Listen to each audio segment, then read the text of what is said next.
Good evening. My name is Councillor Helen Green. I'd like to welcome members of the public, colleagues and officers to this meeting.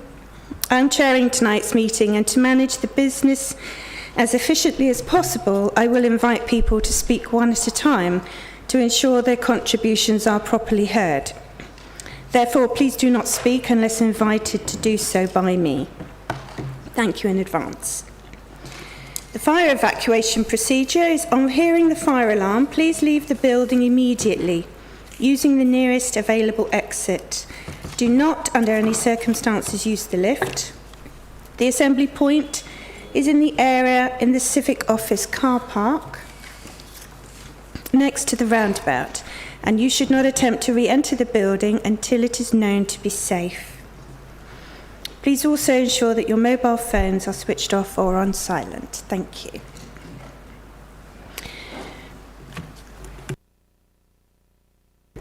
Excuse me. Members of the committee, visiting members and members of the public, please be aware that our committee meetings are always webcast live, and so any contribution you make will be heard. Please remember to use your microphone when speaking and to turn it off when you have finished. This is important for the webcast because the camera will move to the next speaker. You need only press the black button once each time to turn it on and off. Thank you. So item 1 is membership. We have Councillor Quilty substituted for Councillor Lambert this evening. And I also note that Councillor Morris may be a few minutes late. Thank you. Item 2, communication and apologies. So members, where a roll call or a recorded vote is requested, we do so with general members first. Then members representing the ward the application is located in, and I vote last and exercise an additional casting vote if it's required. Visiting members and community advocates, I thank you for being present. Please make sure you alert us when you are leaving or re-entering the meeting so that can be noted for the records. Officers have tabled papers detailing additional information that have been received in relation to the application to be considered tonight. These copies have been circulated to members and made available to members of the public. Do all committee members have a copy? Thank you. And I have apologies from Councillor Lambert, as I said. So item 3 are declarations of interest. Do any members have any interest to declare in connection with this evening's agenda?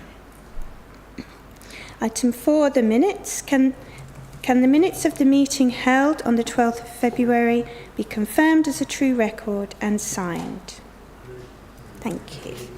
So item 5 are the planning applications. As the papers for this meeting were published and provided to members of the committee 5 working days in advance, and a meeting to enable members to clarify technical points was held, I proceed on the basis that members are well informed about the applications before us, having received and read the reports. For each application, it's custom and practice at Hertsmere for a member of the public to be permitted to speak against an application and one to speak in support.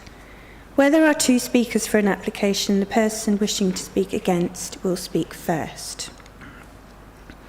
And councillors who are not members of the committee may also speak, as their role as a community advocate on behalf of residents. I have here tonight Councillor Myers, who will speak on item 5A. Councillor Myers will also speak on item 5C, as will Councillor Cohen. Councillor Shah will speak on item 5D, and Councillor Bright will speak on item 5E. So members, may I remind you that any requests for an amendment, a deferral, or a refusal must make it clear which planning consideration for the minutes. Thank you. So we start with 5A, which is 12 Neville Close, Potters Bar, and I invite Brian Cam to present the application. Thank you. Thank you, Chair. Am I audible? Great. I'll be presenting the officer's recommendation for 12 Neville Close. So the development seeks retrospective permission for roof extensions as well as alterations to fenestration. Retrospective means that this works has been mostly carried out on the site. I'll go through the background of the application, consultation responses, matters including retrospective nature of planning application, permitted development fallback position, material considerations, and then conclude. So for the background, the site of the application is near the Potters Bar and railway station and the Darkest Lane High Street. It's a residential area, and this is the site location plan. These are some images of how the site looked before the development took place from Google Street View. As you can see, the property has a hipped roof. So the application originated from enforcement investigation. In July 2025, complaint was received for alleged unauthorized works at the property. A site visit the same month was carried out, and it was revealed that the hipped roof has been removed, and there was works ongoing to build a gable roof. In October 2025, a further site visit revealed that the roof was rebuilt into a gable roof with a rear dormer, as shown in these photos. So the property owner at the time argued that the works constituted addition and alteration to the roof and satisfied the relevant criteria of permitted development legislations, so no planning permissions was required. However, the enforcement team took the view that the works involved removal and rebuilding of the roof, which exceeded the allowances of addition and alteration. This graphic shows that the front roof has been removed while they were building the gable roof, which means that they have exceeded the allowances of addition and alteration in the view of the enforcement team. Therefore, the enforcement team considers that there is a breach of planning control, and the owner was invited to make a retrospective planning application to regularize the matter. Here are some current site photos of how the site currently looks like. This is the rear dormer in question. I note that it is not fully completed, but as you can see, it has been put up. In terms of consultation responses, there have been 13 comments against the application, with the main concerns raised being the follows, and I will discuss this in the rest of the presentation. First of all, in terms of the retrospective nature of application, there were concerns raised in relation to whether it is acceptable to start this development without prior consent, whether it's appropriate to allow retrospective consent, and whether it's fair to grant permission for this involving a breach. We turn to the planning practice guidance for what local planning authorities are expected to do in relation to these cases. It states that addressing breaches of planning control without formal enforcement action can often be the quickest and most cost-effective way of achieving a satisfactory and lasting remedy. For example, a breach of control may be the result of a genuine mistake where once the breach is identified, the owner or occupier takes immediate action to remedy it. And a local authority can invite a retrospective application.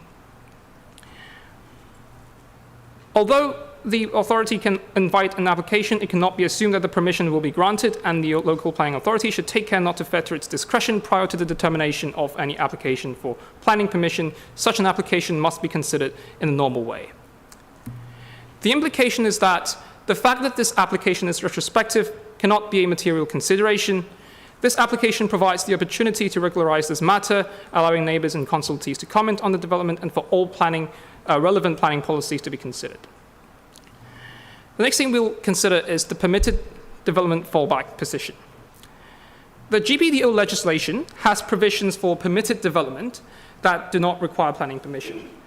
For this case, Class B Part 1 Schedule 2 would be relevant, which allows for addition and alterations to the roof, provided that it meets the relevant criteria. Officers have assessed the current structure on the site against the criteria and concluded that this structure would sit within the limits of the GPDO legislation, and the full table of the assessment is in the report. The The implication of this is that, well, as explained, the construction likely did involve a breach.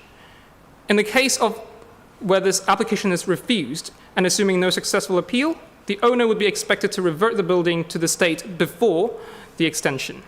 However, after reverting it to the state before the extension, it is possible for the same structure to be reinstated without needing planning permission, provided this time when they do it, they do not remove the front roof slope during the construction. This is referred to as the permitted development fallback position. Case law has established that a permitted development fallback position is an important material consideration and should be given significant weight. Therefore, officers consider that this carries significant weight in favor of the application. The next consideration we have is material considerations including appearance, amenities, and parking. In terms of character and appearance, it is noted that there is a similar extension at 9 Neville Close that has been constructed under permitted development, and there are extensions with varying forms common in the close, as shown in the street view photo. With this context, officers consider that the application would not be out of keeping or detrimental to the character and appearance of the surroundings. In terms of residential amenities, we looked at light and outlook. As the extension is confined within the roofscape, officers consider this would not be detrimental to the light and outlook of neighbors. In terms of overlooking, no new side windows are proposed, and a condition is applied on pre-existing side windows to ensure they are glazed to protect the privacy of neighbors. The new rear windows on the dormer provide similar view to the existing first floor windows, and therefore, overall, there would be no concerns raised in relation to privacy.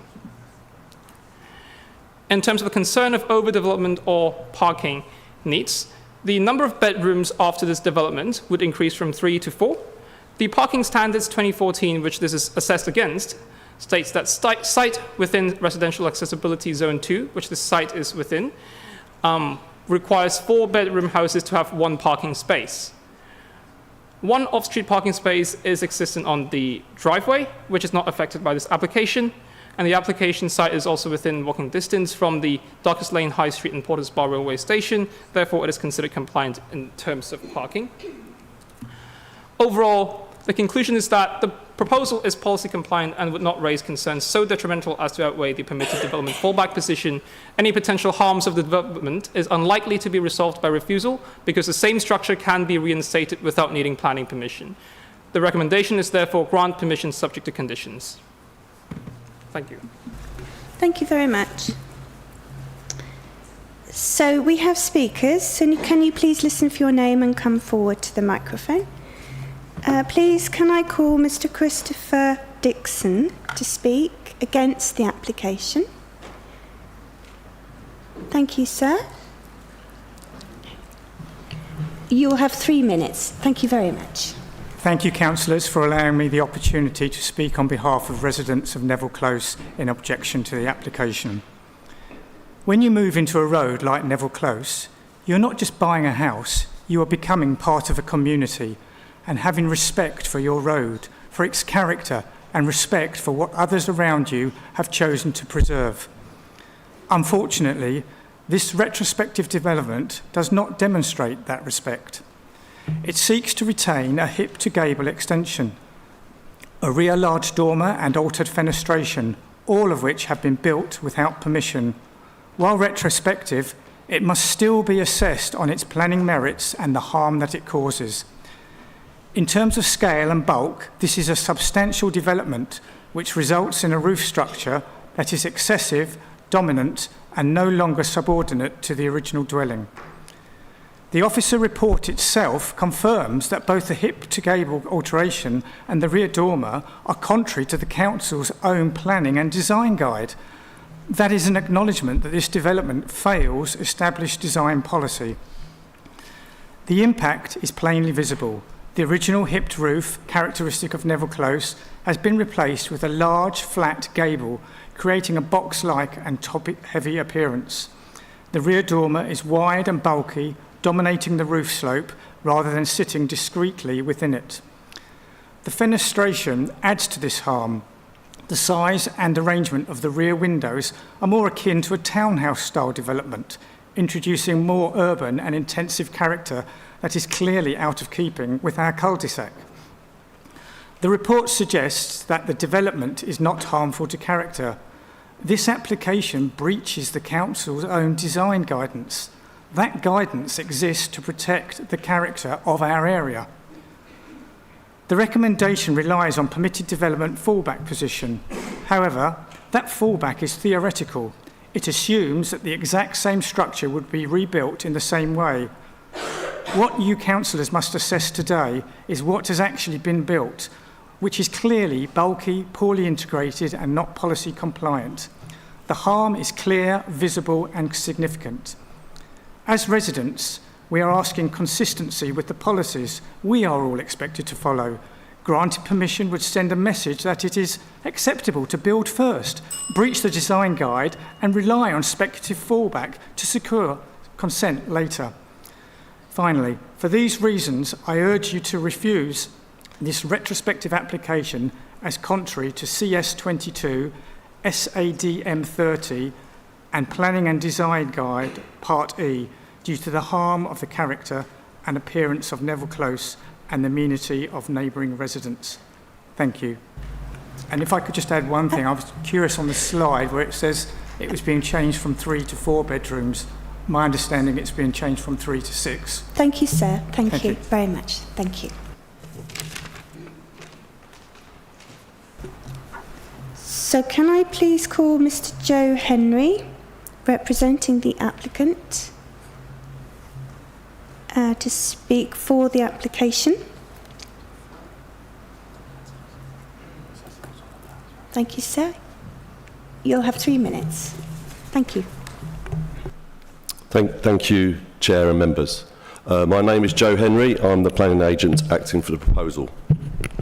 This application was called in for the committee decision by Councillor Chris Myers for reasons including objection to the work being completed without consent and impact on neighbouring amenity. I'm sure members are already aware that whether an application is retrospective or not is not a planning material consideration. Government guidance makes it clear that retrospective planning applications, and I quote, must be considered in a normal way.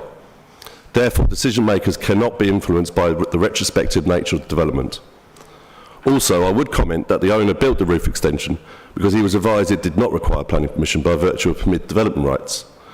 And the only technical reason development required planning permission was because instead of extending the original roof was removed. Your officer's report confirms this position by stating, and I quote, the existing structure would satisfy all relevant criteria for permitted development had the roof not been removed and rebuilt during construction. Your planning officers have accepted legal advice that the permitted development fallback position is a material consideration that needs to be afforded significant weight in decision making. Your officer's report states, and I quote, case law has established that the real prospect of a permitted development PD fallback position is an important material consideration. It is noted that for the PD fallback position to carry weight, it does not have to be probable or likely, it only needs to be a possibility. Or possible, sorry to quote properly. And the next paragraph goes on to say that it has been ruled that a valid permitted development fallback position should be given significant weight and it would be unreasonable for authorities to refuse permission for what could be built under permitted development. Therefore, based on the above assessment, the PD fallback position for this development carries significant weight in favour of this application. The fallback position confirmed by your officers is that in the event the applicant is required to move the current roof extension and reinstate the original roof, the applicant could then lawfully, under permit development, immediately carry out similar works to reinstate the roof extensions. I hope you agree that it would not be in the public interest to require the house owner to go to the massive expense to reinstate the original roof and then lawfully proceed to rebuild something similar. Whilst the permitted development fallback position is on its own enough to justify granting planning permission, it is noteworthy that officers have also concluded that the roof extension does not result in sufficient harm to justify a reason for refusal. Thank you for your time. Thank you very much. Please can I call Councillor Christopher Myers as community advocate against the application to speak. You will have 5 minutes. Thank you. Thank you very much, Chair. Colleagues, I want to approach this application from a slightly different angle, because for me this is not just about design, scale or policy compliance, although those issues are clearly important and have been well set out by Mr Dixon. This is about fairness, process and ultimately natural justice.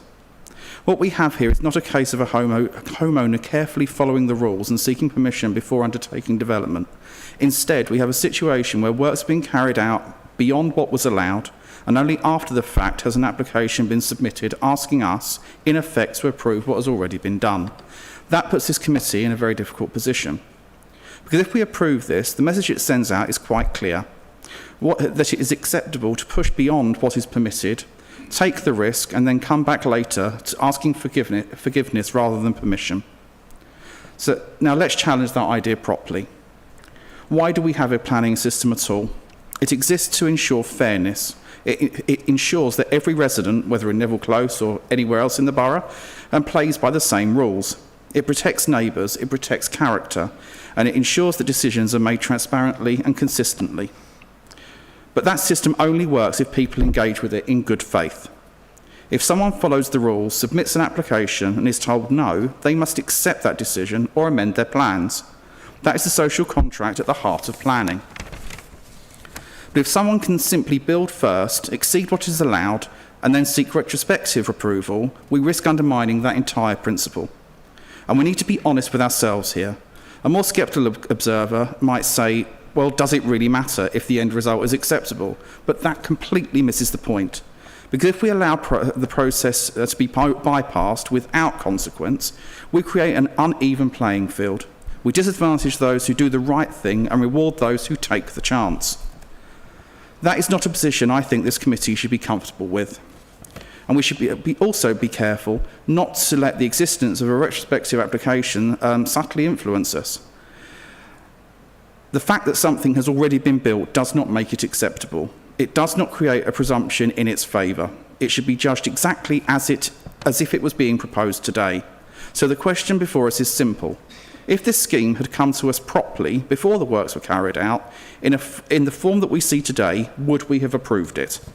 Given the clear concerns around design, scale and impact on character and surrounding properties, I think there is a strong argument that we would not. And if that is the case, then consistency and fairness demand that we reach the same conclusion now. Otherwise, we are not applying policy consistently. We are allowing the timing of the application and the fact that works are already done to influence the outcome. That is precisely what national guidance warns us against. So for me, this comes down to a principle. We either uphold the planning system based on fairness, consistency and permission first, or we drift into a system where outcomes can be shaped by who is willing to take the risk and build first. I don't believe that is a precedent that we should set, and for those reasons, Chair, I would urge the committee to refuse this application. Thank you. Thank you very much, sir. So, officers, do you have any comments before I ask members? No. No. Thank you. Members, do you have questions? Yes, Councillor Smith. Can we just go back to the slide where it's showing the back of the house, please? Sorry, which side? Which slide? That shows the back of the house. The back of the house. Mm-hmm.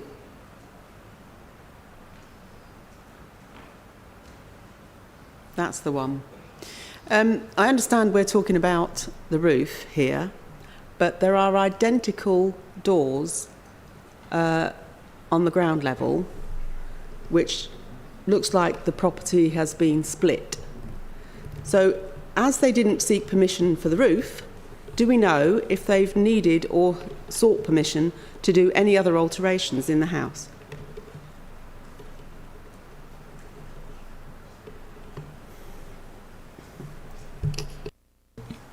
So in relation to the rear extension on the ground floor, first of all, it's not part of this application.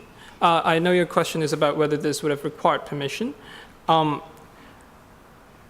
satisfy the permitted development criteria, it would need the windows and the door would need to have materials that's similar to the existing house, which, judging here, would be white and would be matching. So there could be other factors that could be taken into account of whether this is lawful or not, but the enforcement team has been on site visit after those complaints, and they took the view that there was no clear and apparent breach in relation to this. So the whole property has been checked? Sorry, Councillor, I didn't quite hear that comment. The whole property has been checked for planning permission, because they didn't do it for the roof. And it looks, and the gentleman earlier said that it's not a 2 to 3 bedroom, it's a 2 to 6 bedroom. So has that been checked as well? Do we know if he's got permission? The plans show 4 bedrooms, and because this application did not include internal alterations like it's not about the inside of the application. When I was on site, I did not inspect the inside of the property. So whether there is a separate potential breach of the inside of the property, whether it's 6 bedrooms, would have to be resolved separately from this application. Thank you. Councillor Brisky, sorry. Thank you, Madam Chair. I would be grateful if the officer could return to the conclusion slide, please. Yeah, that's the one, thank you. So it says there that the proposal is policy compliant, and I'd appreciate some clarity around that, please, because as far as I'm concerned, as far as I can tell, it's not policy compliant at all. It's actually contrary to Design Guide Part E, SPD. And for that reason, I'm going to move on to my second concern, which I would appreciate further clarity on, which is around this fallback position that we're being told receives significant weight. The fallback position would be a policy compliant application, whereas we are being asked to approve a non-compliant application. And that's what I would appreciate some clarity around, because what my concern here is, Madam Chair, is if we are to approve this, and I actually came into this meeting with a fairly positive, I did feel fairly positively about this, but I'm now concerned that if we do approve this, then this sends out a message to everyone that you can bend the rules a little bit by seeking retrospective planning permission at a later stage and then relying on a fallback position. Thank you. Yeah, so first of all, addressing the concern of whether this is policy compliant or not, the officer's view is that this is policy compliant. This is because although it in some places contradicts the design guidance, the design guidance is not the end-all be-all of assessing the design, and as we can see, there is a very similar roof extension at the close, and we see various forms of extension. So from the point of view of, and also considering these circumstances, overall it would not be out of keeping with the character of the area. But obviously, one can take another view on whether this is in keeping or out keeping with the area. So in the case where the view is that this is not compliant in terms of the design and whether it's in keeping with the character, then another consideration that needs to also be taken into account is the fallback position, which is a real consideration that needs to be considered for this. The other concern is whether this will allow people to bend the rules. I will stress that this application is assessed as if it were a brand new proposal and has not been built yet. And the recommendation, the fallback position would apply even for non-retrospective applications as much as retrospective applications. So just to be clear about that. Can I ask supplementary, please? Yes, of course. Sorry, sir. Yes. So are we saying that if this was not a retrospective planning application, we would be treating it exactly the same? We would be allowing them to exceed 60% of the rear of the roof. We would not be putting pressure on the applicant to adhere very closely to our design guide Part E. And I will just say I don't agree that our design guide is not policy. It certainly is policy, and we've adopted our SPDs for a reason. I would note that even if it was not retrospective, we would still have to consider the fallback position as part of the assessment. So yes, the same assessment would likely apply. Yeah, thank you. I just want to add to that point that Brian has made, and to respond to Councillor Brisky directly. Whilst I agree it does breach what the design guidance says, I think the thing to remember is that the harm arising from that breach is not enough to warrant refusal in light of the permitted development fallback position.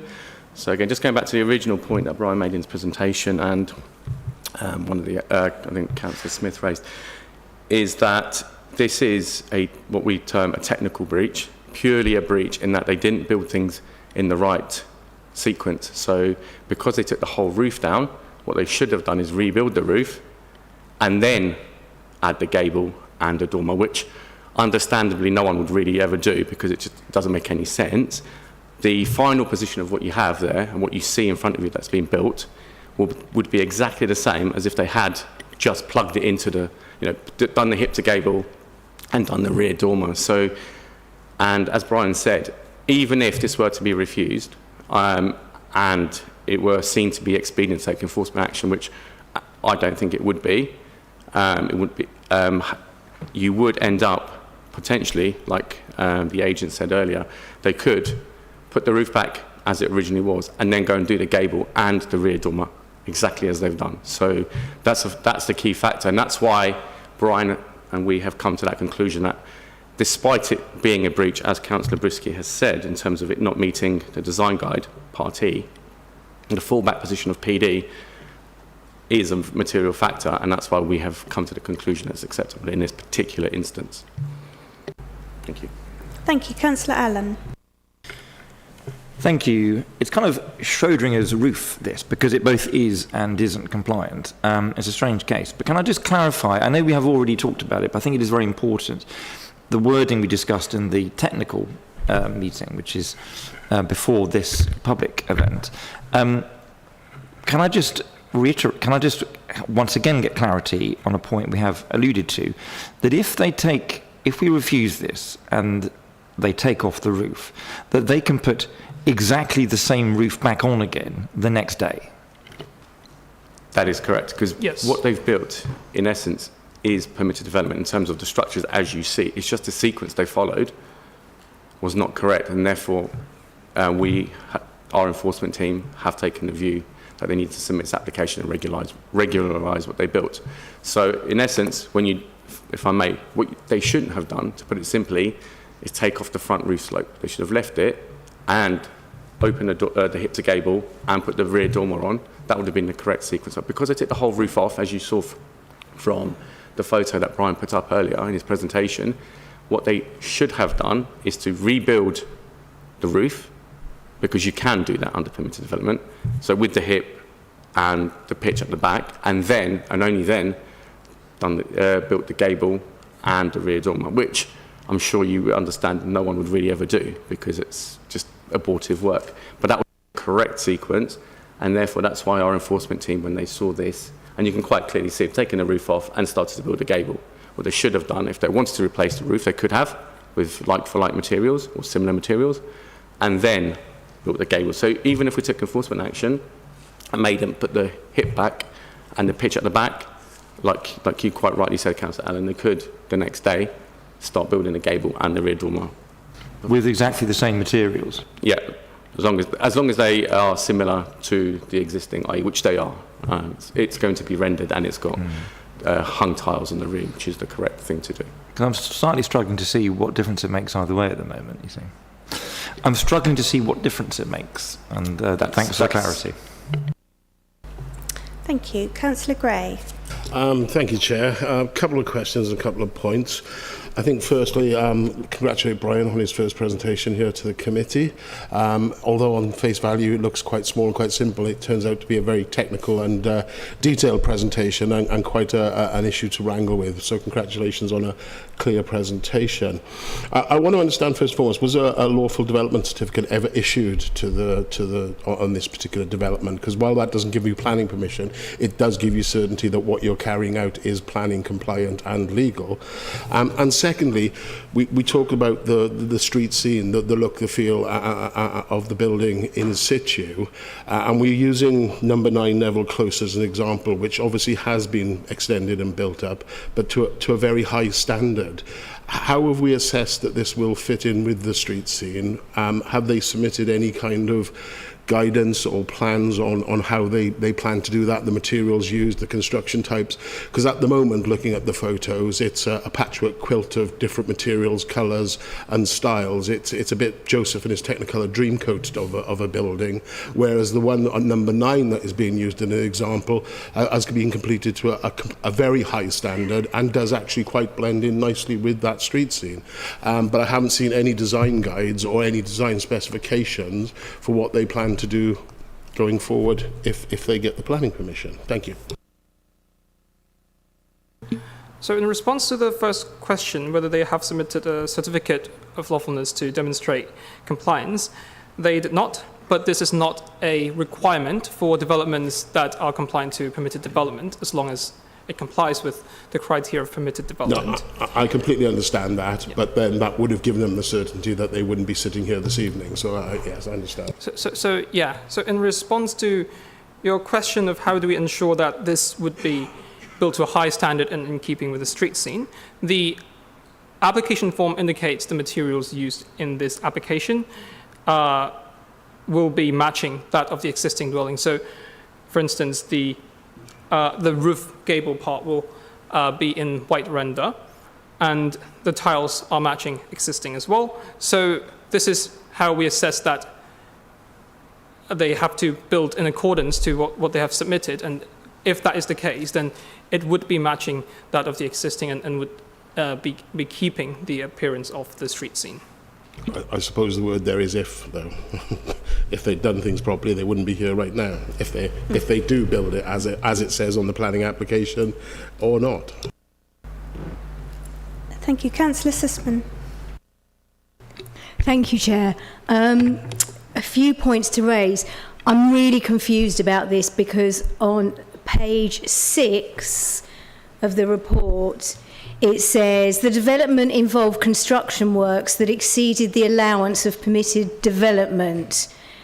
So they have done works that exceed the allowance of permitted development. And page 17 says that the above assessment concludes that the existing structure would satisfy all relevant criteria for permitted development had the roof not been removed and rebuilt during construction. Well, it was removed and it was rebuilt during construction. Therefore, it can't, by nature, satisfy the relevant criteria. Officers mention had they have gone through the correct sequence. They have not gone through the correct sequence. Officers say as well that they feel that this is not out of keeping. I think it's about as in keeping as a pork sausage at a bar mitzvah. But that aside, I think this is totally the wrong precedent to set, right or wrong. And whilst I know we can't look at this in the merits of it being retrospective,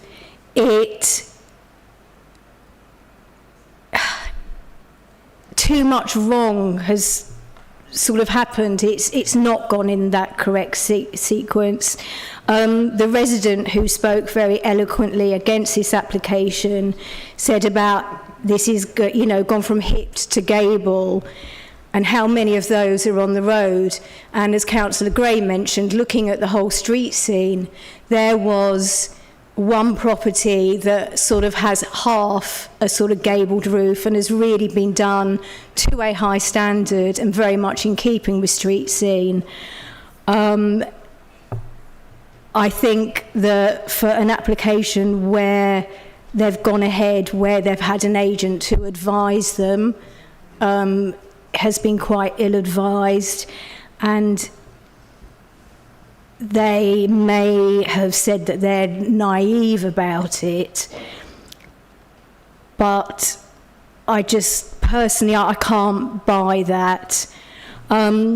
With regards to the number of bedrooms, and I know this isn't something we can take account of, but if we were mindful to go with officers' recommendations, not that I'm saying I've made my mind up yet, is it possible that a condition could be put on it that that property could never exceed 4 bedrooms or not? That's my only question, because I think we all know where it's going to go with this property. Thank you.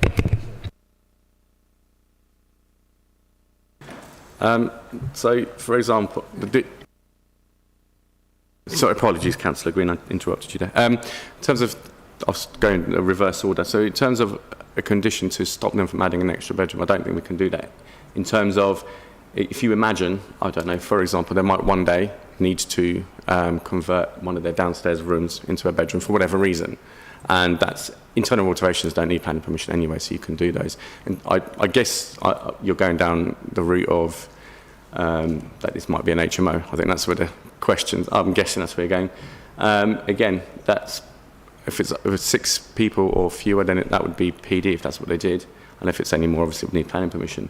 But I wouldn't say we can restrict them to add an extra bedroom. They might, in their single-story rear, if just, assuming this is a single-family dwelling, and they one day might want to, because I don't know, they might get old or elderly. There might be a physical issue. They can't get up and down the stairs. Again, I don't think that would be practical to do so. Going back to your earlier point, Councillor Sussman, of the appearance, granted, it's half finished, 3/4 finished, whichever way you want to look at it. So yes, it doesn't look as nice as the property you see above at number 9. However, as Brian said, the plans do show and indicate that they will render the property in and will paint it. Was it white, Brian, you said? We'll paint it white to match the existing house. Once it's rendered and painted, which is all they've done there really, is rendered it and painted it, which isn't, and done it properly. I would try and persuade members to try and see beyond slightly what it looks like now and imagine what it would look like once completed, because I agreed, it doesn't look as nice as number 9, but it is half finished. So, and so I've forgotten your other point that you made, Councillor Sussman. Yeah, I would also just like to reiterate that even if this was not a retrospective application, all the considerations, including appearance, including the permitted development fallback position, would still apply, even if this was not retrospective. Thank you. Councillor Kaza. Thank you, Chair. Brian, I'm just curious to know, to the best of your knowledge, do we have any other retrospective applications in Porter's Bar which is similar to this application? And especially, I want to know, in regards of the fallback position, have there been any applications previously that have been successful relying on the fallback position?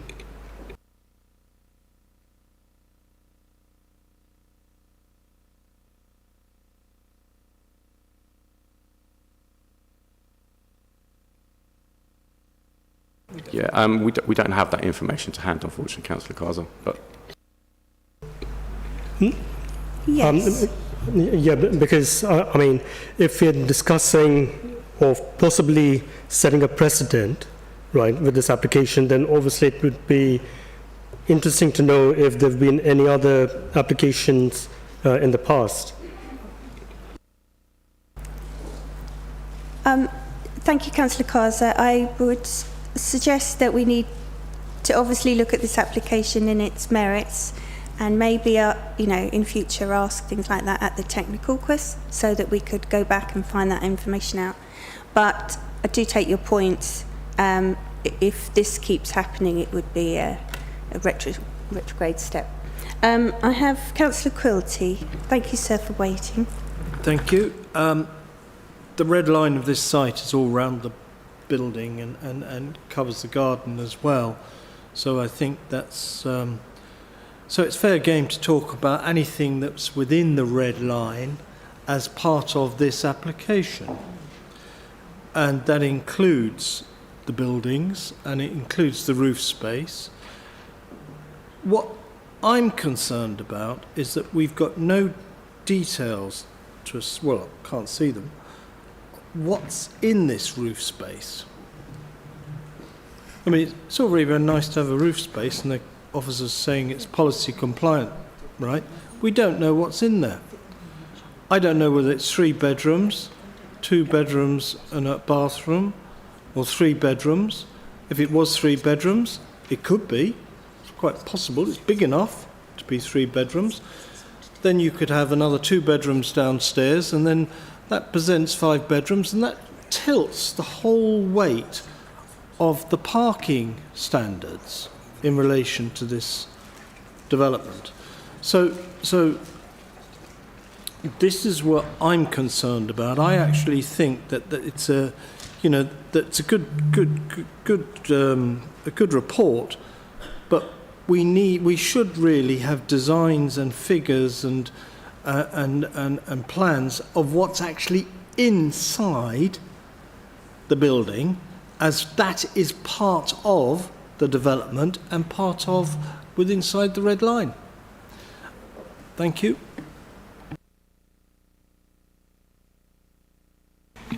We did receive floor plans from the applicant that indicate the internals of the property, and what is proposed is 4 bedrooms, and we have to assess it based on what is being submitted by the applicant. Just briefly circling back to whether there are other fallback position precedents in Porter's Bar, while I don't have any specific application that I can refer to at the moment, the fallback position is a consideration that is applied to all applications, and from my experience, I have applied this consideration to numerous other applications which are not retrospective as well.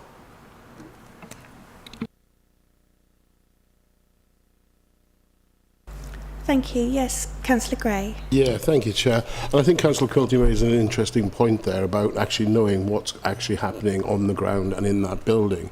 Because actually, if we're assessing it as a 4-bedroom, are we convinced that all 4 bedrooms and the room sizes are adequate? If it's a 6-bedroom property, is that different?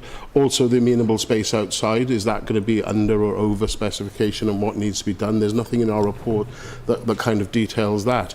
And the space outside for a 6-bedroom versus a 4-bedroom is a completely different calculation, along with the number of cars, etc., etc. So I am a little bit confused with this one as to what actually is going on. Yes, we have some plans. We'll take those at face value, but there is obviously a concern amongst the committee and certainly a concern amongst the residents that those plans don't really seem to be meeting what's actually in reality happening on the ground. Given the fact that what's gone on with this site, I am very, very cautious about it. Thank you very much. Yeah, if I may just go back on that point, Councillor Gray. The floor plans do show a 4-bedroom house. The single-storey rear extension is a lounge. In the loft, just to be clear, Councillor Quilty, it's a single bedroom with an ensuite bathroom. And we are assessing, and I think we had a discussion at some point last year as well on a similar matter, where we assess what's on the plan. So the plans show a 4-bedroom house with a loft conversion, as is before you, and that's what we're assessing, not assessing what people think might be happening in the future or what we believe might happen. It's what's on the plans. We're assessing what's on the plans ultimately, and that's where the assessment has to be made on tonight. Yes, Councillor Quilty. I was just going to come back. This is the first time I've heard it's 1 bedroom and a bathroom. I mean, it's like dragging things out of I don't know. it's not the way we should be dealing with these applications. We should have the full plans in front of us. We should know exactly all the information. We shouldn't be sort of trying to tease it out at this late stage at a planning meeting. I think that's wrong. So I'm just registering that I'm not in favour of doing this by piecemeal. And that's what it appears to be.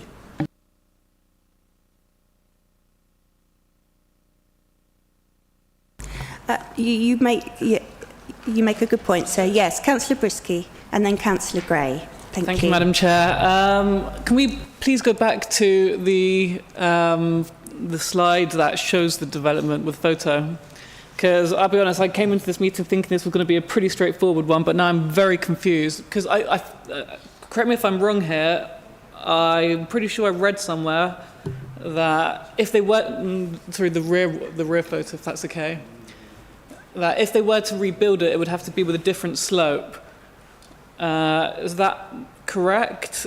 Because I see Councillor Allen is shaking his head, because my understanding from the PTM was that they could build the exact same structure, but I feel like I read somewhere that the slope would have to change if they were to rebuild it in accordance with our policies.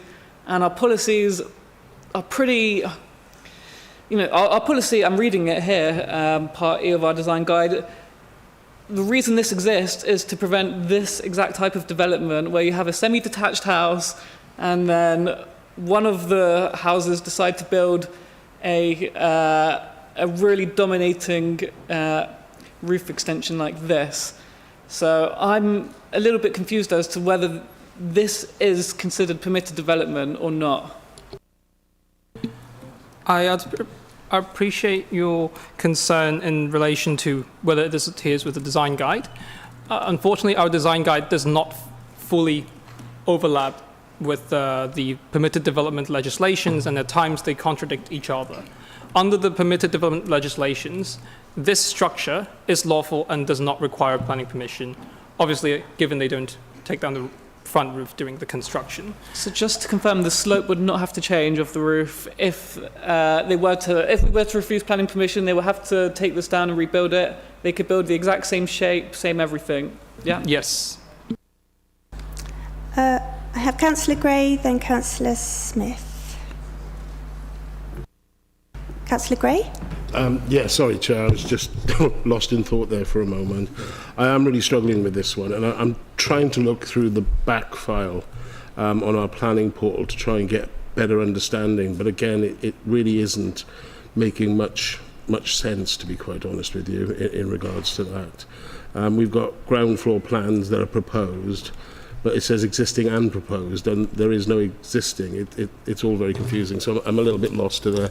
This whole thing is just kind of building to something that doesn't sit quite right in my mind, and I am really struggling to find a reason to be able to support this evening, and that's probably where I am going to leave it at the moment, but I will listen to other colleagues. Thank you. Thank you very much. Yeah, we have other people that wish to speak. Hang on, one moment.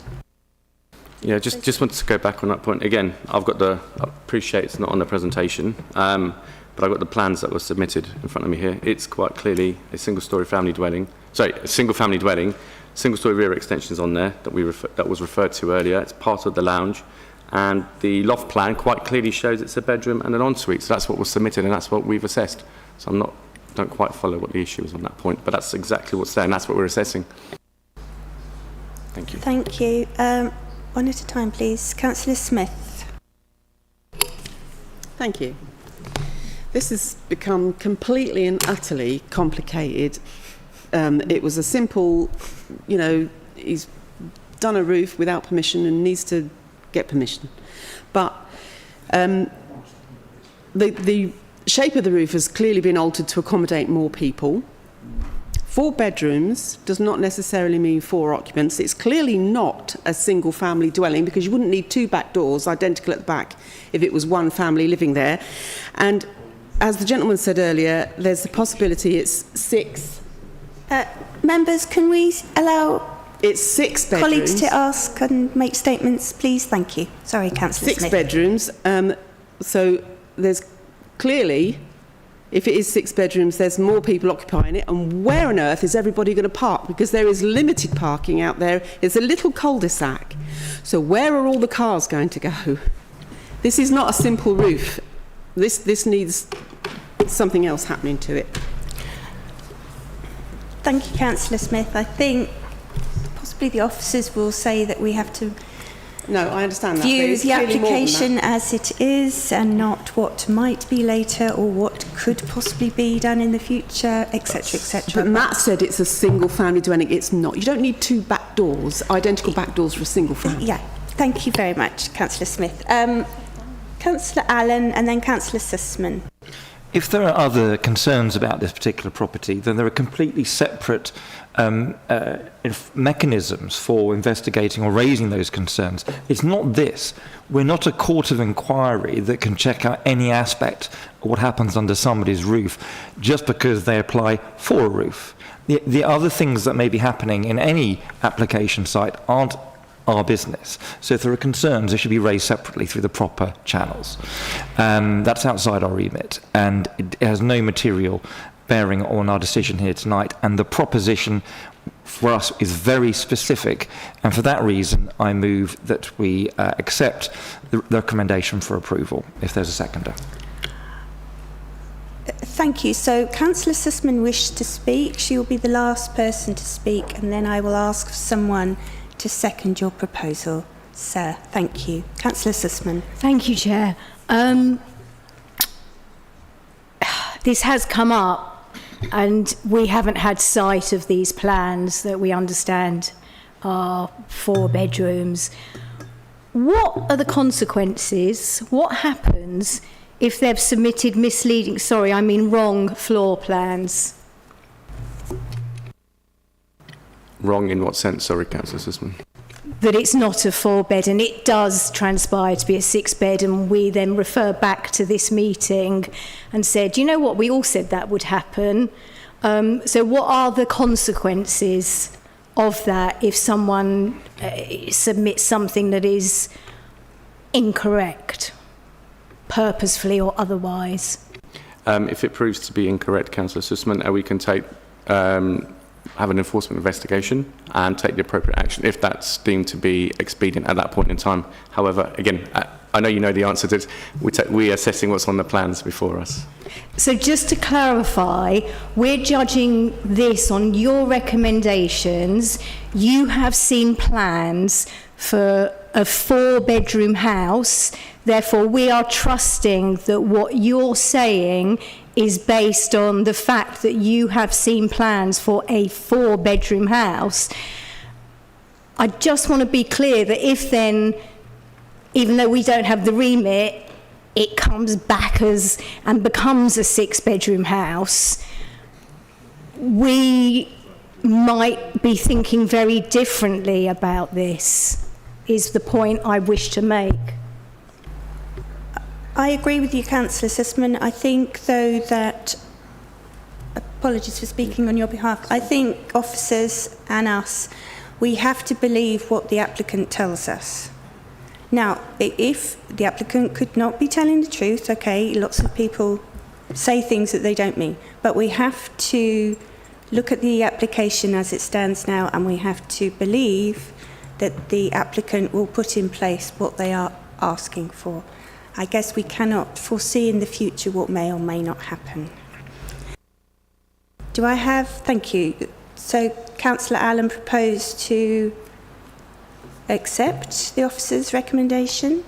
Do I have anyone who wishes to second that?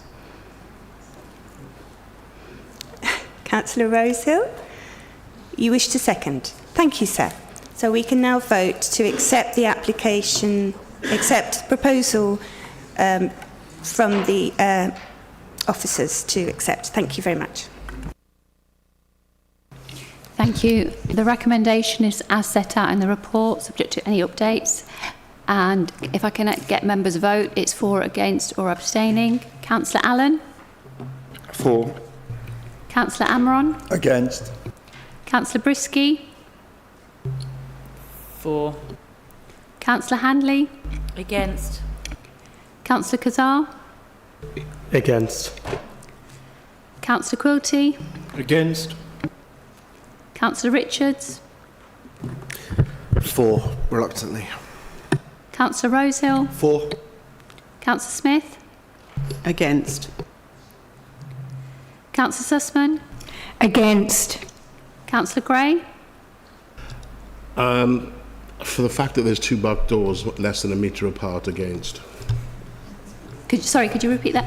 Yeah, because there's two back doors at least a metre, with less than a metre apart, against. I don't know how many developments I've ever seen with two back doors literally a metre and a half apart. Councillor Green? Against. There's 1, 2, 3, 4.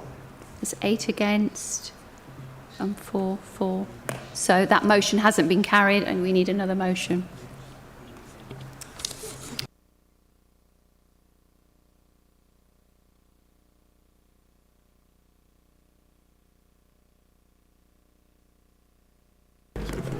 Thank you very much. Oh, yes, Councillor Gray. Madam Chair, look, the committee is definitely split on this decision, and there's a lot of unknowns, there are a lot of questions. Our report pack didn't even have the floor plans included in it. We had to go looking on the back file of the council office's systems to understand where the rooms were being built and what was being proposed to go in them. There is the question of, as Councillor Smith quite rightly highlighted, I'll ask the experienced planners in this room, how many times have you assessed planning applications with two back doors within a metre of each other in a 3-bedroom semi-detached house? So for those reasons, there are a lot of questions that we don't understand that warrants maybe, I would suggest, further work and understanding from the developer's point of view and for our point of view for us to come forward in a way that we can understand. I would certainly consider deferring this to see if we can work with the developer and the residents to understand what's going there. If it can't and it comes back in a future date, I don't know if I'll be still in a position to, I won't be in a position to support it, but I at least want to have that opportunity to see if there's a way forward that we can make this work. Thank you. Hang on a minute, please. Thank you very much. One moment. Hang on.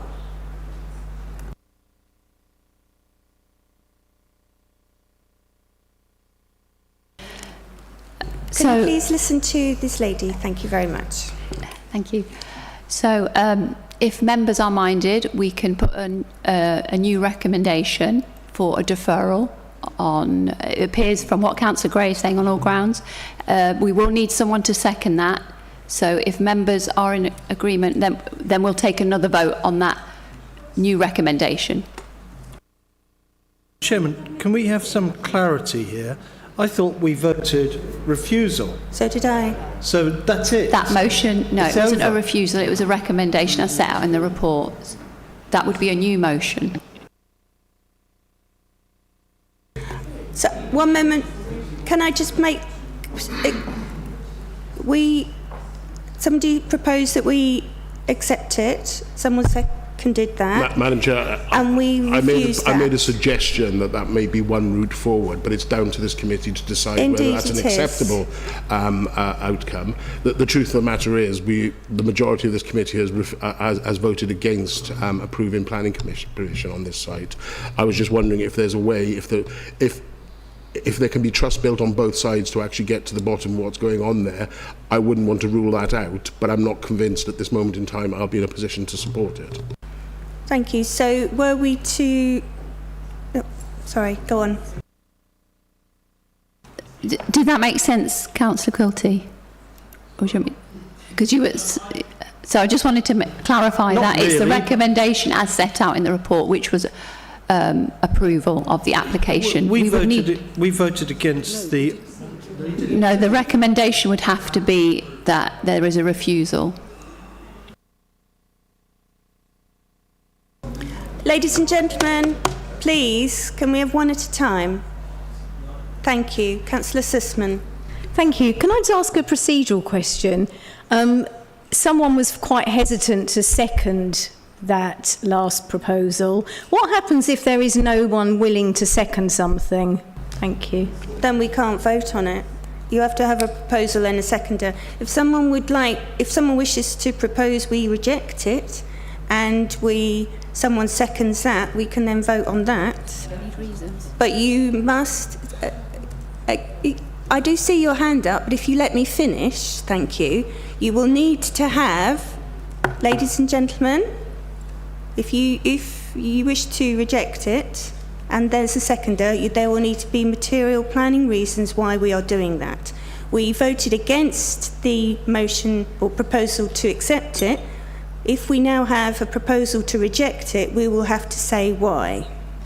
Thank you.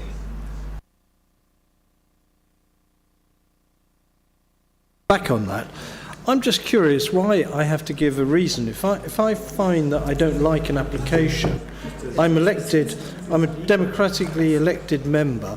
So I'm a democratically elected member. Yeah. So therefore I have voted against an application. I do not have to say why. One moment. No, I don't. Excuse me. No, Excuse me, let him finish. Okay, can I just remind you of something?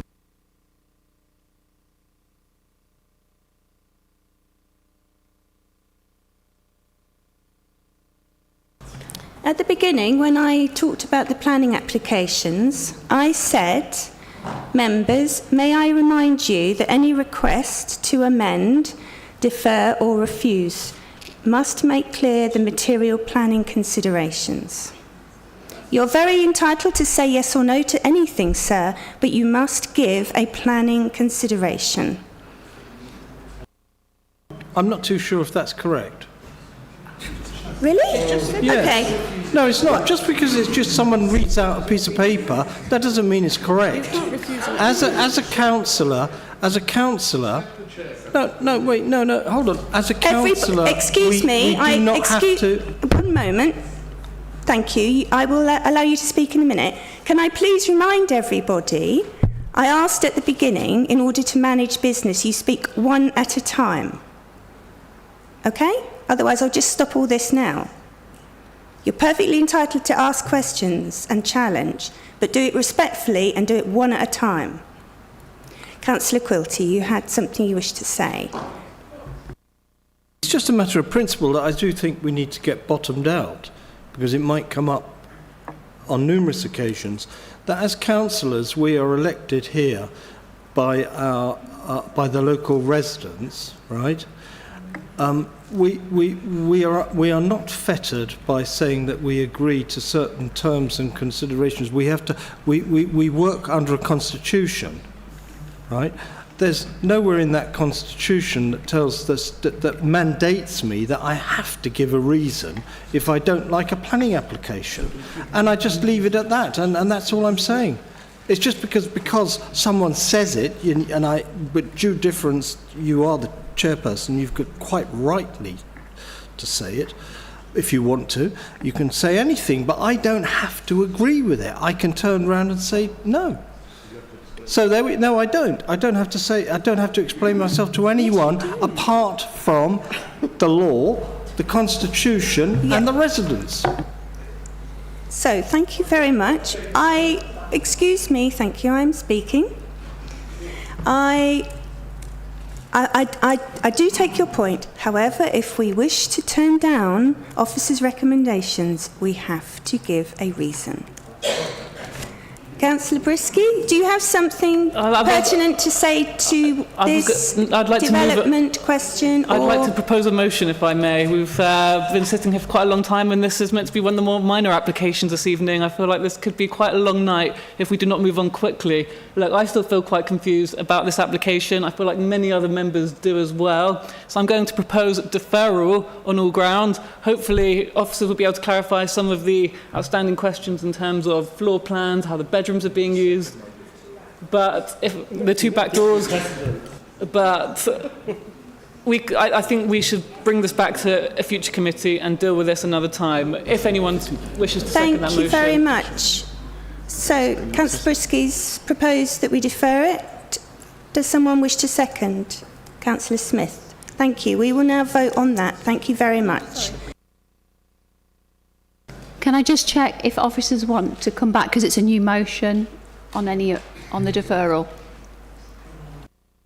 Yeah, just if I may, thank you, Calvinda. On the point of the two back doors, I hear what members are saying, but I remind members that it doesn't form part of the planning application. The single-storey rear extension is PD, so refusing something because there's 2 back doors, which is not something we're actually assessing, will cause us, No, I understand. I understand that, but you've said it's a single dwelling. It's not. Councillor Smith, sorry, plan show. you've had your say. Thank you.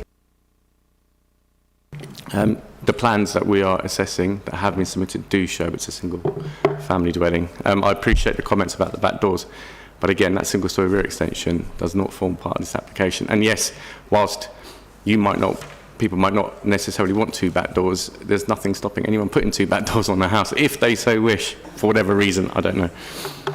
Maybe we could find out the reason. We need to vote now, sorry. Thank you.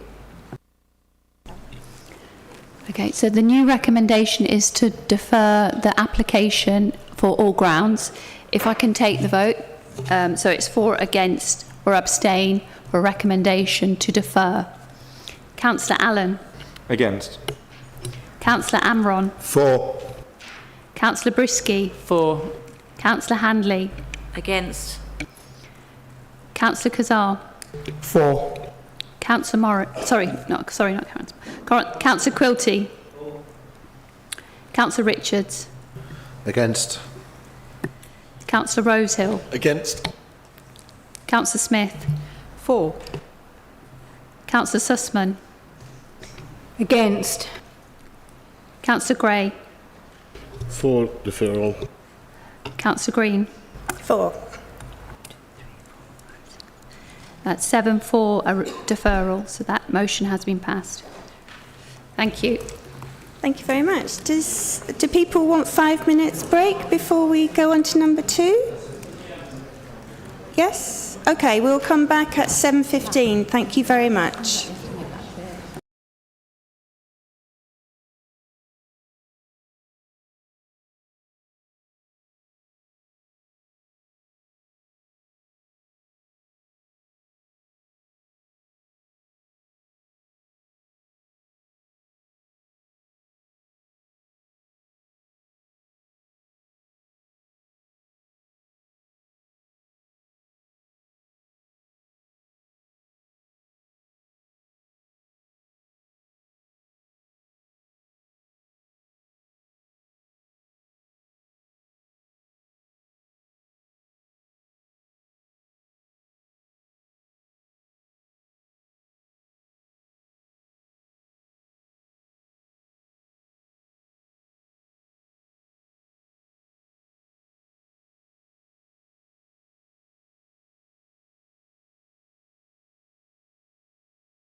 So we move on to 5B, which is the land between 22 Catterick Way and 158 Croxdale Road in Boreham Wood. And I ask now Marcus Truman to present the application. Thank you.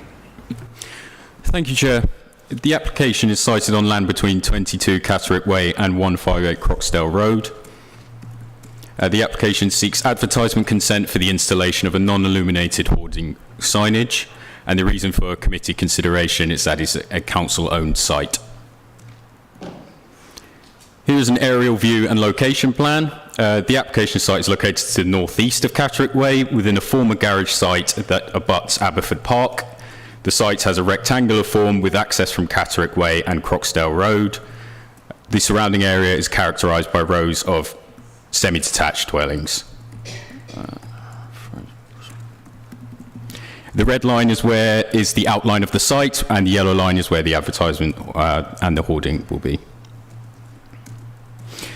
Just some site photos, and just here is in a proposed advertisement, and that's kind of the scale of what we will be looking at. The proposed advertisement would be non-illuminated and would be located around the garages which are at Aberford Park, with this one advertisement for Hertsmere Borough Council being repeated across the full width of the hoarding. An image has been included of the proposed signage in situ located at Theobald Street to further illustrate the design of the advertisement. In terms of the assessment, there is no concerns with regards to impact on character and appearance with the area, as it would create some visual interest in the time until the hoarding is taken down. No impact on residential amenity with it being non-illuminated. Environmental health were consulted but raised no objections.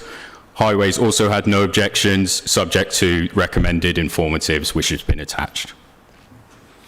The recommendation is grant advertisement consent subject to the conditions illustrated in the report. Thank you. Thank you very much. Does anyone have anything they'd like to ask? Councillor Brisky. Thank you, Madam Chair. I think it's quite important when dealing with this application to ask ourselves, why the council's had to submit an application, and we've heard that, the council owns this land, and this falls outside the red line of the application site.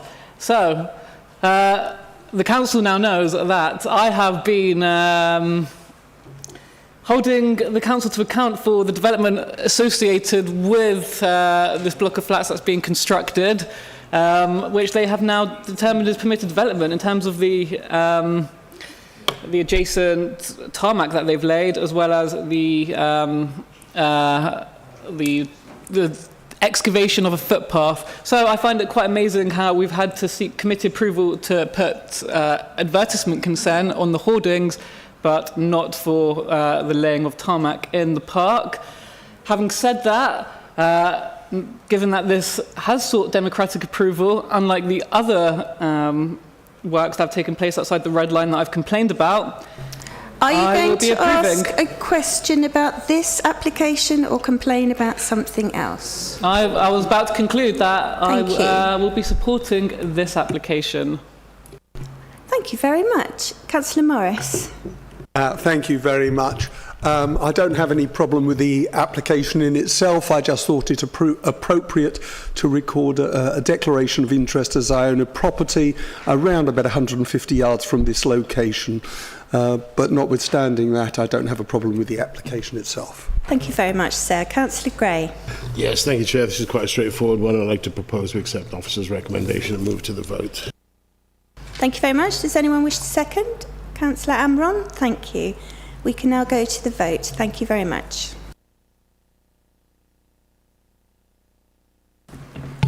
Thank you. The recommendation is as set out in the report, subject to update. So members are voting for, against or abstaining for the recommendation. Councillor Allen? For. Councillor Amron? For. Councillor Gray? For.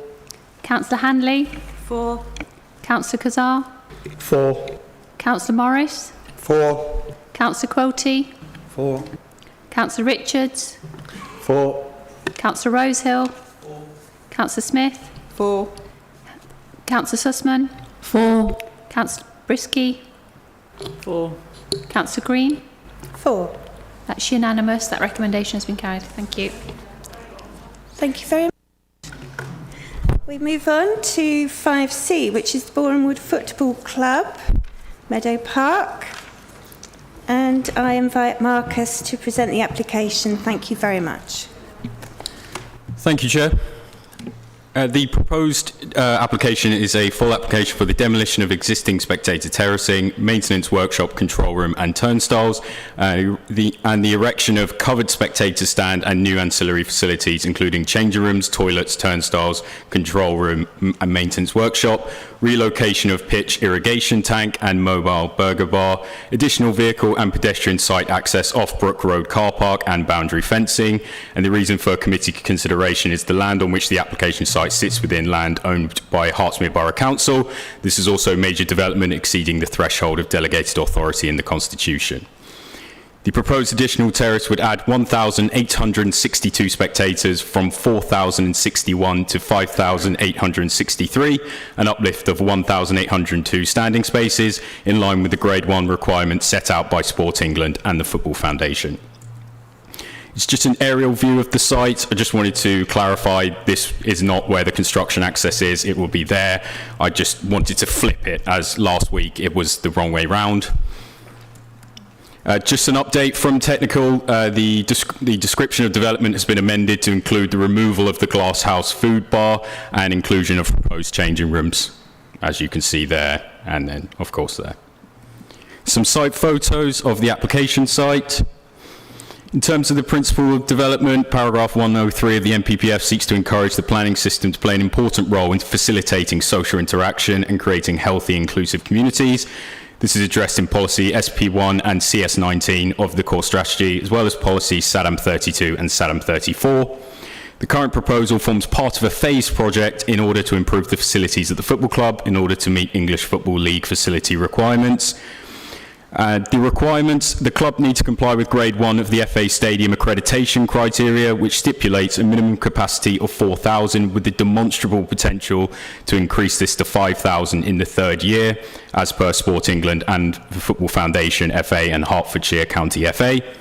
The principle of development is considered acceptable as no objections from the Football Foundation, Sport England. Just to note, the club must also have the ability to segregate home and visiting supporters. Any segregated area must have exclusive entrances, exits, accessible female, male toilet facilities and catering facilities.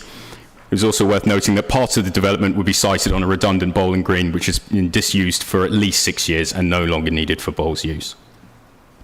In terms of visual and residential amenity harm, some impact to neighbouring visual amenity would occur due to the height and scale of the proposed stand, as it has the potential to impact on the adjacent dwellings at 1 and 2 Park House. The spectator stand has been designed so as to match existing northern and western spectator stands following a received schedule of materials. The proposed redeveloped stand, including the additional camera gantry, would result in a height of 10 metres, an increase of 3.9 metres. Possible impacts on neighbouring residents' amenity might be from external lighting or from noise. As mentioned, a daylight sunlight assessment was submitted with the application in accordance with BRE guidelines. The assessment concluded that the proposed development would not result in a noticeable loss of daylight to the neighbouring properties of 1 and 2 Park House. This is likely as a result of the proposed stand being sited north of the relevant neighbouring dwellings. Therefore, the proposed stand would result in no overshadowing to the amenity spaces of the adjacent properties. Officers note the existing nursery has the potential to be impacted from the construction noise. However, there are unlikely to be further disruptions as the hours of the nursery and home matches would not overlap. A simulated noise model was conducted which found a moderate impact on noise from 1 and 2 Park Street. The report found that the formation of an acoustic barrier adjacent to the south stand would be expected to reduce these impacts to a negligible level. Officers consider that the proposed development would not be detrimental towards the local street scene, the setting of Meadow Park, or wider visual amenities. Overall, officers consider, subject to conditions and mitigations, visual residential amenity to be acceptable. The plan in the top right shows the proposed elevation drawings. The CGI impression of the stand in situ has been taken from the northwest corner. That's the stand there. The proposed spectator stand has been designed so as to match the appearance and construction of existing stands. The proposed ancillary buildings would be modular factory construction with cladding materials and a colour palette to match those existing buildings on site. In terms of highways considerations, based on the proposed increase of 1,800 spectators, the parking requirement could rise by up to 360 spaces. However, there is existing provision to accommodate this. A transport statement and a transport context note was submitted to ensure sufficient accommodating increase for max 1,800 spectators. The site is in a sustainable location within a 20-minute pedestrian catchment plan, shows that the stadium is within walking distance of a number of Boreham Wood's residential and commercial areas, as well as its close proximity to sustainable transport. No proposed new access. A construction management plan has been submitted to detail flow of traffic for construction vehicles. No highways objections subject to a condition. In terms of existing car park occupancy, Brook Road car park averaged 79% occupancy on Saturdays in October 2025, leaving 44 spaces available. Civic Offices car park averages 23 to 28% occupancy, leaving around 288 spaces free. Some of the football matches fixtures will be played in the evening when overall public demand for both car parks is at its lowest. A Dord's turnstile report and local context estimates that only around 15% of spectators would travel by car, equating to approximately 270 cars or 540 two-way trips at full capacity, or 165 cars at observed attendance levels. Away fans are expected to arrive mainly by train or coach, with only 15% by car. In terms of the construction management plan, larger vehicles will require temporary traffic management. All construction deliveries will operate on a call-off basis only, operated by the site manager, who will coordinate delivery times to match on-site progress and available unloading capacity, preventing delays and reducing the number of vehicles at any one time. A new pedestrian access from Brook Road car park is proposed for away supporters, reducing crowding at the main entrance and improving dispersion. Brook Road is the main road and only to be used. Temporary access road will be accessed from Brook Road car park. In terms of flood risk matters, the site is located partly within flood zone 1 and partly within flood zones 2 and 3. Paragraphs 173 to 176 of the MPPF set out the requirement for a sequential test. The site is considered, if a site is considered exempt from a sequential test, if it is a small non-domestic extension with a footprint of less than 250 square metres. The affected area of the site measures 252 square metres, and thus that informs the PPG. The development is site-specific to Boreham Wood Football Club, no alternative sites, as a result, officers have considered the sequential test not to be necessary. A site-specific flood risk assessment has demonstrated that the site can be made safe from flooding, and an emergency flood evacuation plan has been submitted to demonstrate the safe access and egress secured. Consequently, subject to conditions, including a condition requiring an emergency flood plan, no concerns are raised with regards to flood risk. In terms of landscape and ecology matters, proposed development would result in some loss of trees from the site following an arboricultural impact assessment. The application is subject to mandatory biodiversity net gain, and so a small sites metric has been submitted. No objections from HBC ecology, as development would be unlikely to have any significant ecological impacts. There is no suitable space on site to replace the lost Category B trees, which would give rise to some harm. However, the tree losses would be scoped into the B&G assessment and would therefore be compensated for ecologically. In terms of the planning balance, paragraph 11C of the MPPF is relevant. Plans and decisions should apply a presumption in favour of sustainable development. Officers note there's some harm from the lost trees as a result of the proposed development, as well as some harm from the property sited at 1 and 2 Park House, must be balanced against the benefits of the scheme. The development would improve the football club as a key community facility in the borough and increase community engagement. The principle of development has been established in accordance with policy SADM 32 and CS 19 of the development plan and the MPPF. The development would enable Meadow Park to reach the capacity requirements as set out by Sport England in conjunction with the Football Association, should they get promoted to the English Football League. Furthermore, the proposal would not cause any undue harm to the amenities of local residents or prejudice the safety and operation of the adjacent highway, or be detrimental to pedestrian safety or flood risk, subject to the recommended conditions included in the report.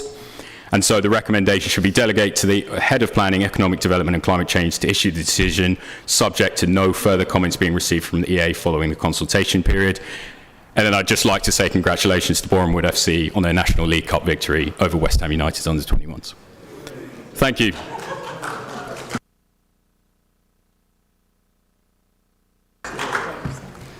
Thank you very much. So can I please call Councillor Chris Myers as Community Advocate to speak for this application? You will have 5 minutes, sir. Thank you. Thank you very much, Chair, and I'd like to thank you for making provision so that there can be more than one speech on this from visiting members this evening. I think both Councillor Curran and I would have been both been community advocates had we been able to. So thank you for making this happen. Colleagues, I would like to speak this evening in support of this application. Firstly, I've been asked by my colleague Councillor Chalice, as the ward councillor for Brook Meadow, to pass on her heartfelt support. She very much wanted to be here this evening to speak herself, but unfortunately has another engagement that she was unable to get out of. And Chair, I would also like to say that as the Council's portfolio holder for Street Scene, Parks, Leisure and Culture, this is a matter that sits very squarely under my portfolio here at the Council, given the vital role that sport, leisure and community facilities play in the life of our borough. Before turning to the planning merits, it would be remiss of me not to recognise what an extraordinary moment for Boreham Wood Football Club this week has been when they have secured the league final. That is no small achievement.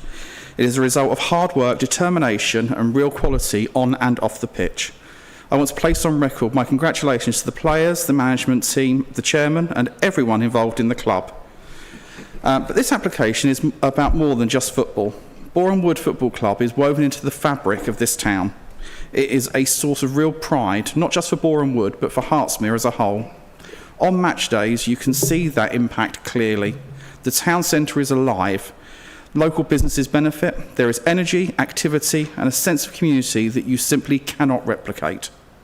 And beyond match days, the club's contribution goes even further. The work they do in the community, engaging with residents, young people and local organisations, delivers genuine social value. It is exactly the kind of community anchor we should be supporting and encouraging. And that brings us to the application before us. Clubs like Boreham Wood do not stand still. Success brings growth and growth brings the need for facilities that are fit for purpose. If we want our local institutions to thrive, we have to be prepared to support them in evolving. This proposal to expand the stand is a reflection of that success. It is about ensuring the infrastructure keeps pace with the ambition and achievements of the club. So this is a simple question for you as a committee. Do we back one of the borough's greatest community assets to continue growing and succeeding, or do we hold it back? For me, the answer is clear. For the pride it brings, the economic benefit it delivers, and for the social value it creates, I urge committee members to support this application. Thank you, Chair. Thank you very much. And I now call upon Councillor Harvey Cohen as a visiting member and a big football fan to speak for this application. You'll have 3 minutes, sir. Thank you. Thank you, Chair. I'm speaking wearing several hats. Long-standing councillor for Boreham Wood and Elstree, Hertsmere's football champion, a supporter, and someone who has worked closely for many years with Boreham Wood Football Club chairman Danny Hunter. Danny, as we all know, is indefatigable, but what truly defines him is that his priority has always been our community, particularly Cowley Hill, the most deprived ward in our borough where the ground sits. For him and the club, this has never just been about football, but about opportunity, pride and community. That is why this application matters. Members, the planning report is clear. The proposal is acceptable. It replaces outdated facilities with a modern covered stand. Officers confirm that there are no unacceptable impacts on residential amenity, highways or the character of the area. Sport England raise no objections, highways raise no objections, and note that most supporters will travel sustainably. The improvements will also enhance Brook Road and the surrounding area. In policy terms, this is exactly the kind of investments we should support, improving sports infrastructure, promoting health, well-being and social cohesion. But this is about much more than policy. Bournemouth FC is one of the great unifying forces in our town. It brings together families, volunteers, school children and visitors week after week. Its reach goes beyond its own matches. Meadow Park is also home to Arsenal women, whose success is attracting large crowds and international coverage. This new stand will allow that growth to continue, and with that growth comes real benefits for Bournemouths. More away supporters travelling to matches, more income from our car parks, more people using our cafes, restaurants and shops, more visitors discovering our town and borough. That means real economic activity flowing directly into the local economy. We've seen before what football can do for our profile. The FA Cup run put Bournemouth on the national stage, and as we've said just days ago, the club made history as the first non-league team to win the National League Cup at one of the most exciting matches I've been to in years. A phenomenal achievement that united our diverse community. But most importantly, this is also about Cowley Hill. For many young people there, opportunities can feel limited, yet right on their doorstep is a club providing pathways, mentorship and inspiration. It offers role models, belonging and aspiration. Young girls can watch top-level women's football. Young boys can see our local club competing nationally. That is social mobility in action. This proposal improves safety, accessibility and facilities, ensuring the ground can continue hosting major matches. More than that, it allows this vital community institution to grow and keep supporting those around it. Members, this is not just about a stand. It is about what kind of borough we want to be. One that backs its communities, supports opportunity and takes pride in what brings people together. For decades, this club has done exactly that, so I strongly urge you to approve this application. Thank you. Thank you very much. Thank you, sir. Do members have any questions? Councillor Smith, Councillor Brisky, thank you. Thank you. I just want to make a correction there, because Councillor Myers said it was in Brookmeadow Ward. It's not. It's in my ward, Cowley Hill. I just wanted to clarify that. I wanted to ask about the car park. Can we go back to the picture of the car park, please?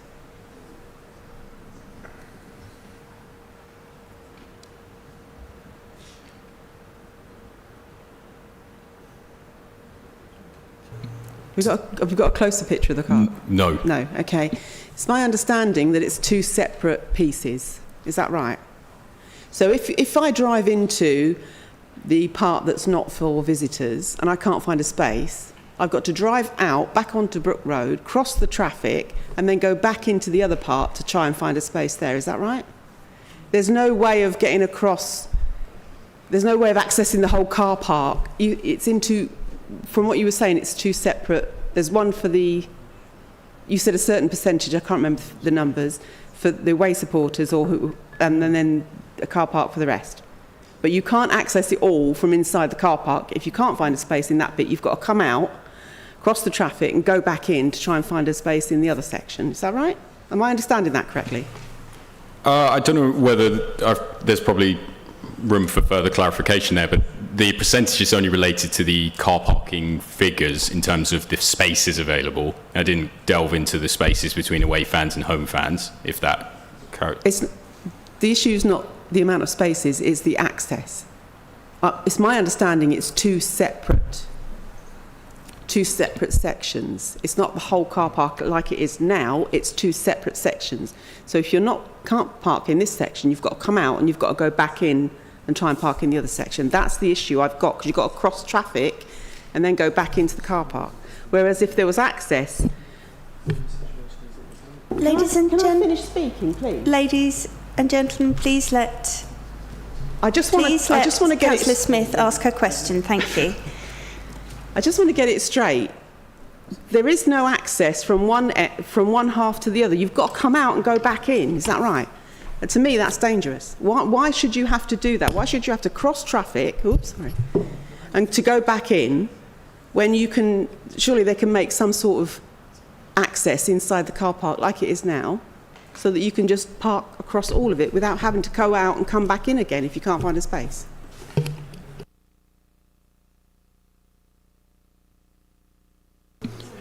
Yeah, thank you, Councillor Smith. We'll have a look into that and get back to your question. No, we'll try. Yeah, we'll try and figure that out for you and get back to you shortly. Thank you. Councillor Brisky. Thank you, Madam Chair. I'm grateful to Councillor Smith for pointing out that it's not in Brookmeadow, because I was going to make the same point, but it does, it's on the boundary of Brookmeadow, and of course this development will impact residents of my ward. But I do support the principle of development here. I associate myself with the remarks from the community advocates, and I do hope that it will be compliant with EFL standards for a good reason very soon. Because currently, actually, Boreham Wood is one of the smallest grounds even in the National League, so they punch quite above their weight, you could say. However, I do have two questions, if I may, Madam Chair. The first one is about the car park, Brook Road. I know it's outside the application site, but I'm wondering if the council has secured any contributions towards resurfacing of the car park, because anyone that has been to the car park recently will know that the surface is atrocious. It makes Thurshill Road look very smooth. So that would be, I think the reason that it's so bad is because the visiting team's coaches use that car park. So I would have liked to have seen a contribution towards the resurfacing of that as part of this development. Secondly, Madam Chair, I'd be grateful for some clarification around what the recommendation is here, because this is quite an unusual recommendation in the report. It says, delegate authority to the head of planning, economic development and climate change to issue the decision subject to no further comments being received following the consultation period. So does this mean the consultation period is still ongoing for the planning application? Otherwise, I'm very supportive of this, and I'll be very happy to move when the time comes. Thank you, Councillor Brisky. Just Councillor Smith, your comment. The car park is open for all. It's just a new access for construction traffic, so there's no sort of in and out. Just to add to that, the other access will be used as an in and out whilst construction is taking place. So the existing in access will just be used for construction traffic. So there is no two separate sections. Good. Okay. Thank you. Councillor Brisky, thank you for that. I just wanted to note the consultation period is only for EA comments. There's no further consultations that we need, so that's why the recommendation is set out like that. In terms of will there be any contribution towards resurfacing the car park as part of this application? As far as I'm aware, that is not. I'm not aware of that. No. Councillor Gray. Yeah, thank you, Chair. And I think I'm going to try and take the focus away from a car park at the moment and actually talk about what an asset this will be to the town. You only have to look at the investment that's going on in Boreham Wood at the moment with Fairbank Studios and their stunning frontage that's going to go there. We've got the Elstree Immersive Experience coming, the Elstree Immersive Experience coming, and this is kind of another one of those kind of developments that puts Boreham Wood and Hertsmere on the map. I'm very proud to support this. The work that the club does. Look, I'm a Welshman. I don't follow football. Rugby's my game, though probably best not to talk about that given the results of the Six Nations. But the actual work that the football club does in the community with our grassroots clubs, inspiring our youngsters, giving them a vision to achieve, cannot be unmeasured. And they need facilities. They're on the up at the moment. That's not always guaranteed, but they've got to have those facilities to grow into. And I wish them every success to climb all of the leagues. They're an asset to our town from an economic development point of view. The money that's brought into the town on match days cannot be forgiven. The town buzzes when there's a football match on, and therefore I'm very proud to support this. Thank you very much. Councillor, I appreciate I have had lots of people put their hands up at once. I had Councillor Richards, then Councillor Allen, and then Councillor Kaza. Thank you. And Councillor Quilty. Thank you, Chair. And thank you to the officers for the presentation, and also for clarifying in terms of the sort of the requirements of Sport England and the FA based on the planning technical meeting last week. that's really helpful to know. I think absolutely broadly speaking, I'm at ease with this. I think from an economic development perspective, it's the right thing to do.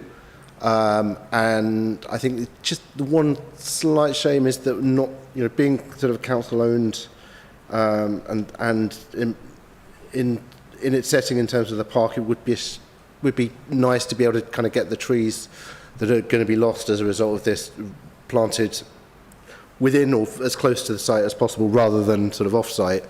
Although I know biodiversity net gain doesn't always work in terms of its immediate location. But yeah, I think when it comes to the vote, I will be happy to support this. Thank you. Thank you. Councillor Allen.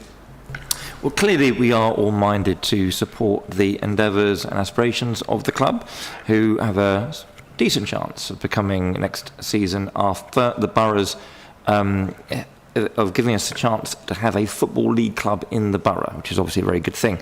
And we wish them the best of luck. But we still have to be rigorous. So 2 questions about this. Firstly, we skimmed through the photos very quickly at the beginning. Could we just go through them a little bit more, go through them one more time, so we can consider them in a little bit more detail?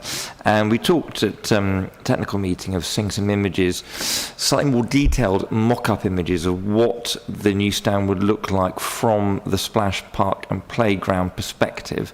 I wonder if we have those. I think that's where you're going to see it the most, and does change the visual aspect of the park. It'd be good to see that if possible. But the other question is, although realistically most spectators come by train and some come by coach, and the coaches park in that car park, there is also a separate plan to change the car park quite significantly as part of the park upgrade, with an avenue and a splitting of the car park, which might be what Linda's referring to. So I mentioned the photos. Are you also able to give us some indication of the relationship between this stand and the proposed changes to the park as part of the upgrade? Because most of them centre on the entrance to the park. Thank you, Councillor Allen. In terms of the CGI, this is obviously, we received 2 CGI drawings, both of which kind of are from like the north and northwest. So unfortunately, that's kind of the best illustration of what it could look like in situ in relation to the park. And then in terms of your second question, I'm sort of unable to comment on that, as it kind of doesn't really form part of the application in this instance. Could you show us the original photos as well? You had some existing ones at the beginning which were skimmed through quite quickly.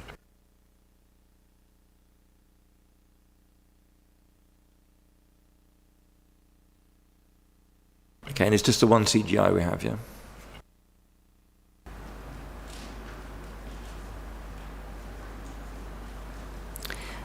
Thank you. Councillor Kaza. Thank you, Chair. Just based on the discussions that we had and my question at the planning, at the technical meeting, where you said regarding access and the construction vehicles, the entry and exit points. Just a quick question regarding that. Do we have the timeline of when the construction, as in, would it be, say, 2 months, 3 months, how long the construction stage would happen? If we give the planning application permission, as I think members are minded to give. Yes, thank you. I don't have a specific time frame, but obviously the applicants are very eager to complete these works before the next season. So following the end of this season, the works will probably conclude mostly over the off season, which is the summer, and kind of into that. But I don't have a specific months period which I can share with you, unfortunately. Councillor Quilty. Yeah, I think the first thing I'd like to say, and I'm hoping that the whole chamber will support me in saying thank you to the Hunter family for all the work that they've done over the years in Boreham Wood, particularly for the young and the disadvantaged, it's true to say that they are genuine local people who believe in supporting and backing their community. So well done to Danny and his family. Now, the next thing I'd like to say is I support this, but I'd like to add hopefully something, not a condition, but maybe an informative on that.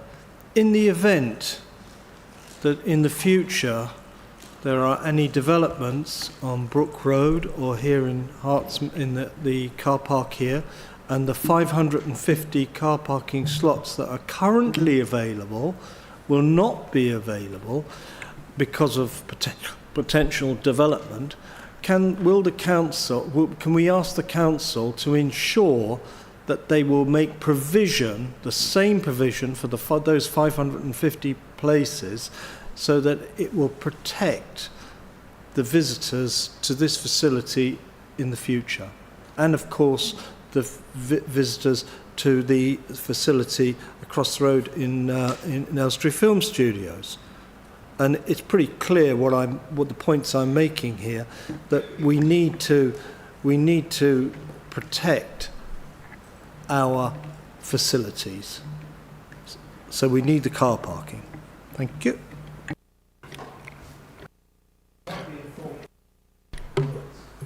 Thank you, Councillor Courtier. I note your point. However, that would be something that would have to be addressed on any future application on the car park itself. The application for this stadium, the red line is around the stadium, and putting informatives on something outside the red line is a little bit challenging and difficult. So it would have to be something to be considered at the time any future application is assessed for the car park, whenever that may be. I think it'd be nice if you said, I'll take it away and look at it. It'd be better than just refusing to look at it just now, because it is important, and actually the car parking is sort of a key to this application as well. So there we are, although it's not within the red line, I know, but I mean, if you were to, we could argue the other side, that if there was no car parking, it will damage the footfall of the football club and of Elstree Film Studios. So therefore you're better off now in having an informative put on saying we'll try and protect it.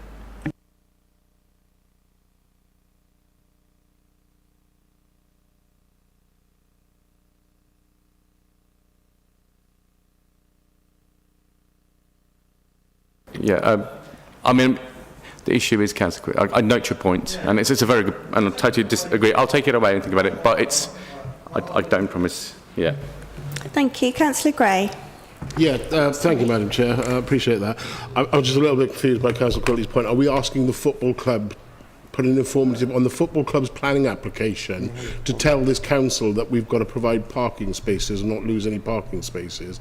Because that seems totally illogical to me.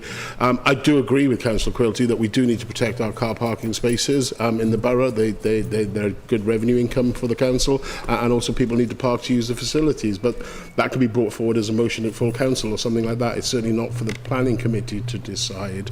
As I said, I'm fully supportive of this application as it is, and therefore I'm going to recommend that we move to a vote to accept officer's recommendation. Thank you. Thank you. Does someone wish to second? Councillor Carser, yes. So no one else will speak on this now, but Councillor Morris put his hand up.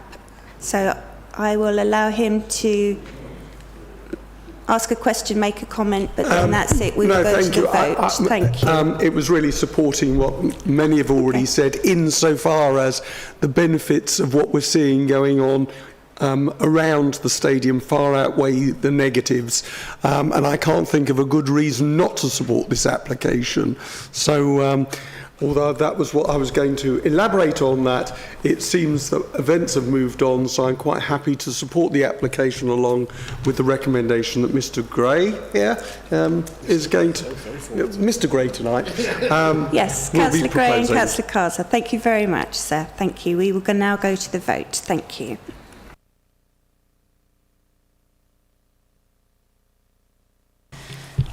Thank you. So the recommendation is in the report, subject to any updates. So The vote is for, against or abstaining. Councillor Allen? For. Councillor Amron? For. Councillor Brisky? For. Councillor Gray? For. Councillor Handley? For. Councillor Kazar? For. Councillor Morris? For. Councillor Quilty? For. Councillor Richards? For. Councillor Rosehill? For. Councillor Sussman? For. Councillor Smith? For. Councillor Green? For. Thank you. That's unanimous. The recommendation has been carried.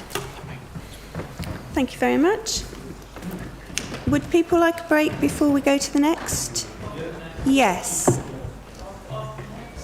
This one's going to be a couple of hours probably. This one might take us a while. So I suggest we have a 5-minute break and then we will continue. Thank you very much.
to application 5D, which is the land east of Little Bushy Lane and north of the Squirrels Bushy, and I ask Georgia O'Brien to present the application for us. Thank you very much.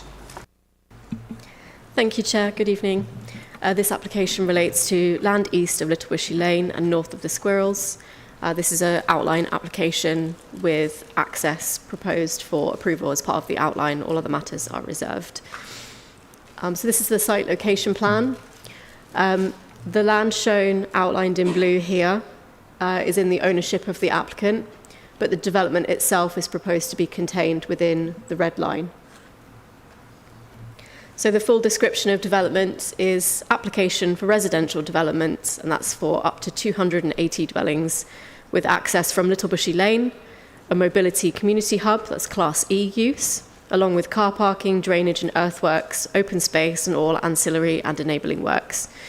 So as I mentioned, that's outline application with appearance, internal access, landscaping, layout and scale, reserved for subsequent approval. And the housing proposed would include 50% affordable housing. So a few updates to cover, most of which were covered by the update sheet. So at the planning technical meeting, members queried a few points in relation to flood risk. These were put to the applicant, and we did receive a technical note from Rapport, who are the applicant's consultant for flood risk, and that was appended to the update sheet. A few tweaks were made to the conditions, which are also listed. Condition 13, just to add, can also be omitted due to the suggested changes to condition 12 in relation to the noise impact assessment. In terms of affordable housing, we have received some initial feedback from our housing team on their preferred tenure mix, so this will go into our negotiations on the affordable housing mix going forward within the 50% which is to be secured. And to note as well that 2 additional neighbour objections have been received since the application report was published. Majority of these matters have already been raised in the committee report. There was one comment that the report does not consider greenbelt openness. So just to address that it is considered as part in the grey belt assessment insofar as that relates to purpose C of the green belt, but otherwise green belt openness is only considered where the development is inappropriate in the green belt, and we need to consider the impact on openness. So to cover briefly the site constraints, the application site falls wholly within the green belt. There are 2 public rights of way which cross the site. This one here shown by this purple line, and another one which cuts just across the corner of the site and then proceeds further north. This area shaded in green, this is a local wildlife site. And these blue lines here, here and just here, that's the Bushy Heath drain and its associated watercourses. So to show you the flood constraints, the red line essentially cuts out any of the fluvial flood risk. This was intentional to remove the development away from any flood risk from zones 1 and 2. So the map that I've put on here, the one on the left is the fluvial flood risk, and that's plus climate change 2070 to 2125. So you can see the projected extent of flooding with climate change taken into account. And the same for the surface water flooding. So this is the surface water flood map plus the 1 in 1,000 year flood event. So this is the extreme worst case scenario. So moving on to some site photos. The application site is located adjacent to Herts Farm Stables. This is one of the properties associated with that stables, which actually backs onto the site. This is Little Bushy Lane. Looking south, and the dwellings opposite the site which look over the site currently. And then moving further along Little Bushy Lane, this is the view looking directly across the site towards the northeast. You can see the site is in use as grazing land associated with Herts Farm Stables. It's not in agricultural use. None of the site is in agricultural use. So this is the entrance to the site via the public right-of-way, which is to be retained and upgraded. And this is looking northeast across the site as you enter there. And then, as I mentioned, that's the building associated with Herts Farm Stables, which is adjacent to the site. And then moving further into the site and looking northeast, you get appreciation of the slightly higher and more level land levels at this point of the site, which do drop away, as I'll come on to show you in a little bit. And these are a view looking south. You can see some dwellings on the right there. These are the dwellings on Little Bushy Lane. These dwellings here are on the Squirrels, as shown by the map, just down here in this corner. So to the north of the site, behind Harts Farm Stables, there's an existing relatively new development at Rossway Drive, and you can just see the tops of those houses poking above the trees and hedgerow there. And those dwellings are just located here, just to the top of that picture. And then this is a fence line which bisects the site just here. So standing at that fence line and looking east from the high point of the site, you can see the remainder of the site here and here as well with the pylons. And then beyond that, you can't see it in this picture, but it would be the M1 motorway.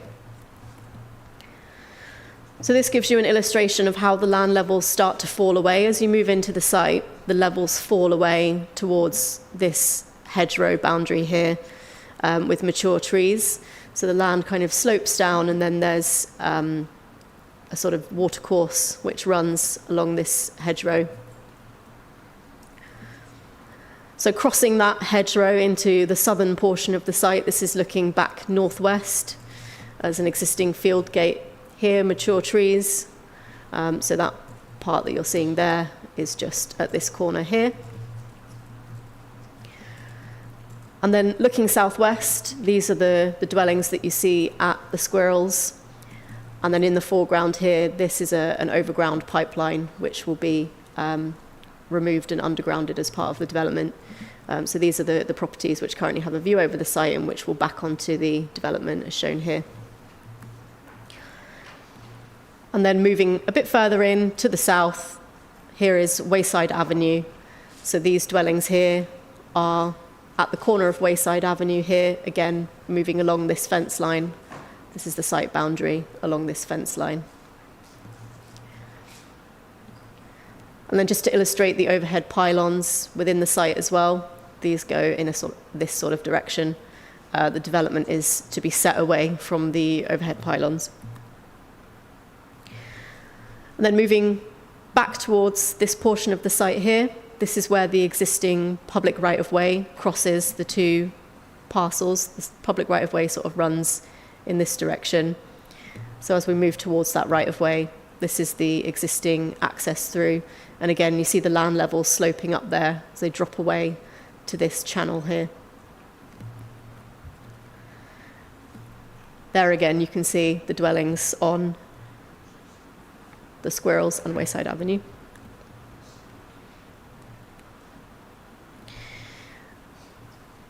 So going through that public right-of-way gate, which I just showed you, this is then looking northeast from the public right-of-way to the very end of the site at the fence line. And then from the high point of the site, again, just to illustrate the changing land levels, the built form in the distance, the Bushy Priory is just about visible over the tree line here, and those dwellings that abut the site. So moving on to the planning history, this site does have a lengthy planning history. In 2021, it was a draft allocation in the withdrawn draft Hertsmere local plan that had the site reference B1.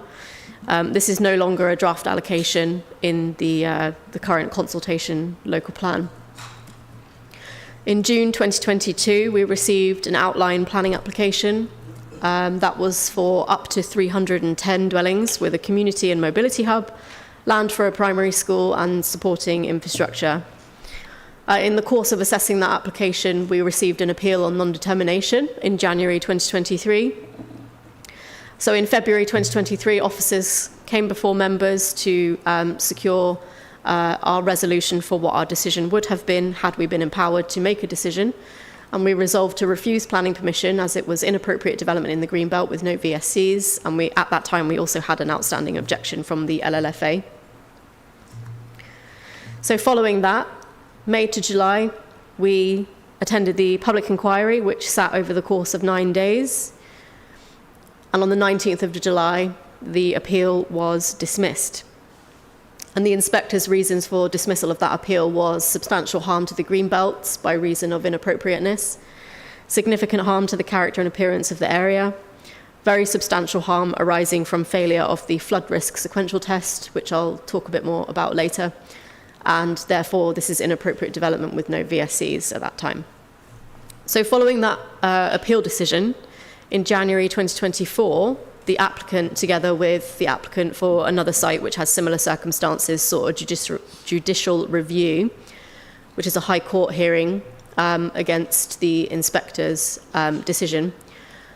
And that was essentially on the basis that they determined that the inspector had misinterpreted or misapplied flood risk sequential test policy, and the specific point being whether or not the 5-year housing land supply is material in the case where the flood risk sequential test is failed.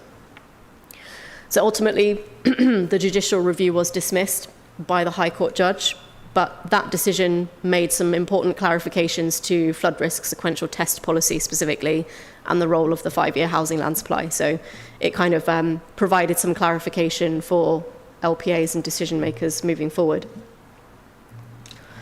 So the key differences between the refused scheme and the scheme now proposed. So the refused scheme was an 18.2 hectare site, as I showed you the location plan earlier, where the blue line was, that was the red line as part of the previous scheme.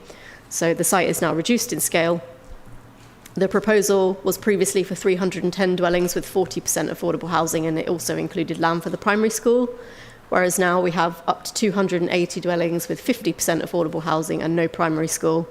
That arose essentially from discussions under the previous outline scheme and county determining that a primary school was not needed on this site, so that's been omitted from the scheme.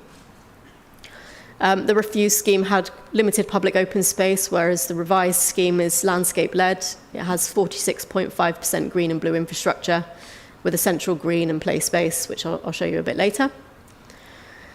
One of the points of contention as well with the refused scheme was the urbanisation of the public right-of-way which crosses the site. That has been paid some attention in the amended scheme to provide a landscaped buffer to essentially try and soften that urbanising impact on the public right-of-way. And again, we had that LLFA objection with the previous scheme, which we do not have in this case. So the policy differences, there are a few to consider. The previous application was determined under the 2021 MPPF. This application is, of course, to be determined under the 2024 MPPF, which introduces grey belt policy. So as part of our assessment, it must be determined whether the development is inappropriate, and that includes an assessment of whether or not it's grey belt. And the appeal scheme, as I mentioned, in that case, development was inappropriate, so had to demonstrate VSCs. So the grey belt test was not available to the inspector at that time. Our housing land supply has gone down from 1.58 years to 0.98 years, and the updated MPPF also introduces increased housing targets. We have 50% affordable housing now proposed. 40% was still in excess of the policy requirement in the previous scheme, but now with the grey belt and golden rules, the scheme proposes 50% affordable housing. And then the golden rules, where we apply them and we find that the scheme complies with them, we have to afford that significant weight in the planning balance. The MPPF mandates this. Again, that was not something that was considered. It was not in policy at the time for the previous scheme. And the changes to the flood risk policy, as I mentioned earlier, so the flood risk sequential test is now not required where a site-specific flood risk assessment demonstrates that the design, layout and mitigation measures would ensure that occupiers and users would remain safe from current and future surface water flood risk for the lifetime of the development without increasing flood risk elsewhere. And failure of the flood risk sequential test is a matter for the planning balance. It's no longer an automatic reason for refusal, per the updates to policy. So this is a comparison of the parameters. So the refused outline scheme, the land shown in purple here was to be the location for the primary school. This section in pink was to be the mobility hub, and then everywhere you see in orange was for built development with the spine road coming through the site here and then dropping down. So the parameters now proposed, instead of having that spine road that comes in and drops down, you've got a kind of loop which will provide access into the development parcels. This is the location of the mobility hub. And there will be a central green to the middle of the site, much of the hedgerow retained, mature trees and hedgerow retained through that historic field boundary. And then the public right-of-way will cut through that public open space centrally and then proceed onwards out of the site. So to show you the illustrative master plan of what that could look like, this is the illustrative master plan that was reviewed and was refused as part of the previous scheme. It had a far more urban layout, suburban square streets, and a complete urbanisation of the public right-of-way, whereas the illustrative layout now shown, the amended parameters can allow a looser layout, more informal layout of streets, and a more rural aspect to the public right-of-way crossing through this central parkland. So just to go through the parameters plans that have been submitted for approval, this is the land use plan, which I've touched on already. This is an urban design principles and legibility plan, so this identifies key nodes in the development shown by these boxes here. The amenity green space, landscaped corridors, green streets and active travel routes, key frontages shown by these dotted lines around the access road. In terms of the building heights, there are only a maximum of 2.5 stories, and they would be located in the areas of darker blue around the central access road and this key street here to the south. The remainder of the development would be restricted to 2 stories. And then this is a density plan. So essentially the darker orange is a higher density area spreading out to lower densities towards the site edges. The access and movement plan just illustrates the potential layout of streets that have been explored and the active travel routes. So there is a secondary access proposed here. This is the same as the previous scheme, but this would be for emergency access only, as well as pedestrian and cycle access. The only vehicular access would be from this point here, as shown by the purple line. And this is a proposed street hierarchy plan and suggested character areas. So this could influence, for example, the types and styles of dwellings that would be grouped in different areas to respond to the different characters and aspects of the site. And again, the illustrative master plan. So that essentially pulls together all of those parameters and shows you what the development could look like based on those parameters. This is illustrative. So this is not necessarily what will come forward if outline permission is granted, but it's to show you what could come forward. So just to touch on the illustrative character areas. So Herts Farm Gateway, this is the area for the main access into the site. So where this line here shows, this view is along that street, to give you an idea of the kind of vision for that development, with the main street shown here. Wayside Park, this is another character area towards the edge of the site. So the built form would be restricted to this area outside of this part shown in green. So essentially this would be the edge of that parameter of built form, with this being the green space located here. And to illustrate the distances that could be achieved with those parameters to give a kind of a rural edge to the eastern edge of the site. And this is Hartshead Green, the suggested character area where the amenity space is proposed in the centre of the site. So a large play space is proposed within the parameters to the centre of that public open space, with the dwellings surrounding it to give it some overlooking. And an illustration of the mobility hubs. This would be limited to 300 square metres and Class E use. Potential uses that have been identified in the application is for cafe, reading area, shared office space, parcel drop-off, bike stop, EV charging, and information on active travel options in the local area. So moving on to the assessment, the principle of development, members will be familiar with paragraph D of the 11D of the MPPF. So because we don't have a 5-year housing land supply, there are no relevant development plan policies. Those are out of date. So essentially, the application of policies in the framework that protect our areas or assets of particular importance must provide a strong reason for refusing the development. And of course, footnote 7 includes greenbelt, flood risk, and heritage. So that's relevant for this scheme. And then this second part of paragraph 11D will be applicable if the development is found to be not inappropriate in the greenbelt. So whether or not the development is inappropriate, MPPF paragraph 155 relates specifically to development in what could be identified as grey belt. So the development of homes, commercial, or other development in the green belt should not be regarded as inappropriate where all of the following apply. The development would utilise grey belt land and will not fundamentally undermine the purposes of the remaining green belts. There is a demonstrable unmet need for the development. It would be in a sustainable location and it would meet the golden rules. So to go through these in turn, members will be familiar with the MPPF definition of grey belts. It is essentially land in the green belt comprising previously developed land and or any other land that does not strongly contribute to purposes A, B and D of the green belt. It does exclude areas where other footnote 7 policies such as flood risk or heritage would provide a strong reason for refusing development. So those relevant purposes are listed there. Purpose A, to check the unrestricted sprawl of large built-up areas. Purpose B, to prevent neighbouring towns merging into one another. And Purpose D, to preserve the setting and special character of historic towns. So looking at Purpose A, this is for the sprawl of large built-up areas, and villages are not considered to be large built-up areas.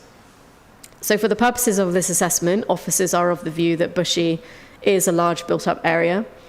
The site has physical features in reasonable proximity that could restrict and contain development, such as the neighbouring residential development and the M1 motorway, which is a short distance to the east.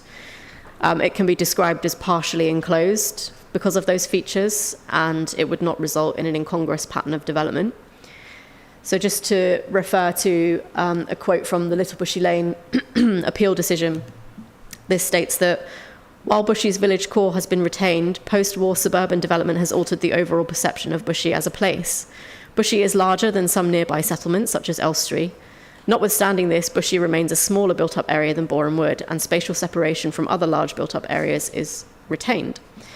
Bushy, therefore, does not form the large built-up area outlined in Purpose A. So this conclusion differs from officers' opinions against Purpose A presently. We determined that it is a large built-up area, but it's worth pointing out that the appeal, the inspector found that it actually did not form a large built-up area. In that case, there would be no contribution to Purpose A. We estimate that there would be a higher moderate contribution. But in any case, she goes on to say, if I had found that Bushy was a large built-up area, sprawl or the perception of sprawl would be restricted by the existing housing development to the northwest, the south and southwest, as well as by the road corridor and the green corridor along the Bushy Heath drain. As such, I find that there would be no harm to Purpose A. So Purpose B is intended to prevent neighbouring towns merging into one another. Again, this specifically does not relate to villages, but it's not our case that Bushy is a village. Bushy is a town, so this purpose is relevant. So the application site does not form a substantial part of the gap between towns. The nearest town to the east is Elstree and Boreham Wood, which is approximately 3.3 kilometres away. And the intervening features include the M1 motorway, the Hillfield Park Reservoir, Aldenham Country Park, Aldenham Reservoir, and associated countryside. So the site doesn't meet the requirements here for making a strong contribution because it does not form a substantial part of the gap between those towns. And the development would not result in the loss of the visual separation of those towns. Again, to refer to the inspector's appeal decision, although the proposed development would reduce the gap between built developments in Bushy and neighbouring settlements, it would not be closer to Radlett than the closest point of the Rossway Drive development. Although it would slightly reduce the gap between Bushy and Boreham Wood, given the physical severance of the two settlements by the road corridor and the intervening land beyond the road corridor, I consider that the reduction in the gap would be extremely limited. It's worth pointing out as well that the red line has changed to actually bring the development further away, so it remains the case that the reduction in the gap is extremely limited at best. Then Purpose D relates to the setting and special character of historic towns. Bushy is not a historic town. The site doesn't form part of the setting of a historic town. It doesn't make a contribution to the special character of any historic town. And again, this is consistent with the appeal decision, where the inspector stated the main parties agree that purposes D and E are not of relevance, and I have no reason to disagree. So that's a rundown of the relevant policies. Moving on to whether or not footnote 7 policies are applicable. I've set all of these out here just for the avoidance of doubt. The relevant footnote 7 policies, as mentioned, are heritage assets and areas at risk of flooding. So as I'll go on to state later on, we have had a review by the Heritage Advisor, and they've confirmed that there is no harm to the setting of nearby listed buildings.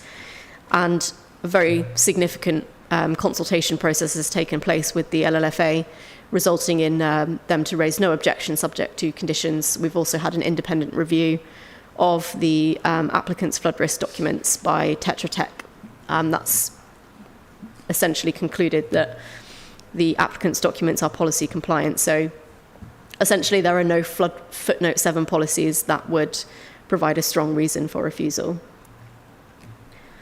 So would the development fundamentally undermine the Greenbelt purposes as part of the requirements for Grey Belt? Essentially, the application site is located adjacent to Bushy here. There are no significant conflicts with purposes A, B, or D. There is some modest conflict with purpose C. Again, that was identified by the inspector, where she said, I consider that the harm in respect of purpose C would be modest. So there is a degree of harm, albeit modest. But that modest conflict or modest harm arising from conflict with purpose C is not considered to fundamentally undermine the performance of the Greenbelt across the area of the plan. So is there demonstrable unmet need? So the MPPF says that in the case of applications involving the provision of housing, this means the lack of a 5-year supply of deliverable housing sites, including the relevant buffer. It's accepted and common ground that the current 5-year housing land supply is derived at 0.98 years currently, and our housing delivery tests have been well below the required levels. The Little Bushy Lane inspector did comment on this, and she said that both the appellants and the council supply figures are woeful, representing extremely substantial shortfalls, systematic of a chronic failure to deliver housing. Sadly, and as highlighted by the inspector in the Harris Lane appeal, this is likely to worsen further given the absence of progress on plan making. Even on the council's figures, the council is presently amongst the worst performing in the country on housing land supply, and without proper plan making, efforts to resolve housing land supply are likely to be limited in extent. The Little Bushy Lane appeal, as mentioned, it was years prior to the Longview appeal, which also found that Hertsmere's housing shortfall was one of the largest in England, so this position is not improving. And it's worth also pointing out that the Little Bushy Lane inspector did afford very substantial weight to the provision of market and affordable housing in the planning balance. So whether or not this is in a sustainable location, the question of sustainable location was not a reason for refusal of the previous outline scheme. And again, turning to that appeal decision, it is agreed between the main parties that Bushy is a Tier 2 settlement within the adopted settlement hierarchy, and that it forms a sustainable location for development. There are a number of local services within walking distance, as listed there. There is also an existing bus stop on Little Bushy Lane, which provides a 30-minute frequency service to and from Watford. And the scheme does propose 2 new additional bus stops to that service, brings the route further down Little Bushy Lane so that residents of the site won't have to walk up the hill to that bus stop. So looking at the golden rules, where major development involving the provision of housing is proposed on land released from the Greenbelt through plan preparation or on sites in the Greenbelt subject to a planning application, the following contributions should be made. Affordable housing, which reflects development plan policies, or until such policies are in place, the policy set out at paragraph 157. Essentially for the borough, this means 50%, as you know. So it also includes necessary improvements to local and national infrastructure, and the provision of new or improvements to existing green spaces that are accessible to the public.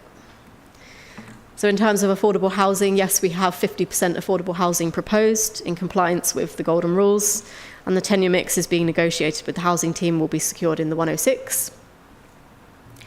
Necessary improvements to infrastructure, so these are some of the heads of terms that are being secured in the 106 agreement for infrastructure, includes upgrades to the rights of ways to bridleways, 2 new bus stops, as mentioned, for service 306, a zebra pedestrian crossing on Littlebushy Lane for access to that bus stop, a secondary education contribution of just over £3 million, SEND contribution of 465,000, waste service transfer contribution of 32,000, and a Littlebushy surgery contribution of £468,000.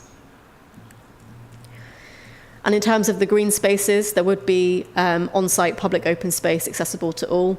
It would be more formalised by the central public open space here, with the more informal, these dotted purple lines indicate paths that would run through the more kind of informal grassland to the edge of the development.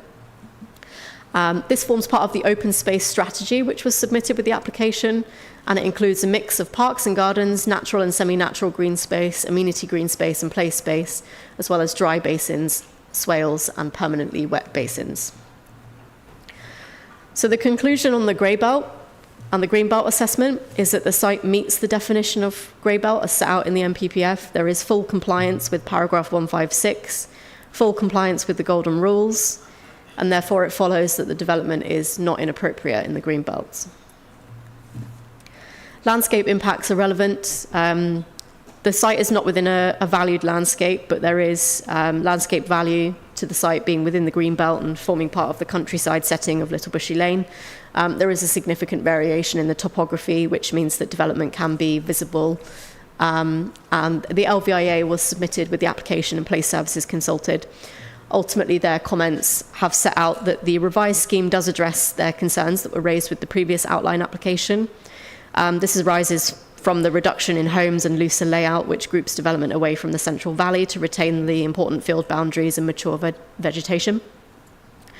A topographical survey and post-development levels were provided as part of the assessment, but it is worth pointing out that a number of concerns did remain.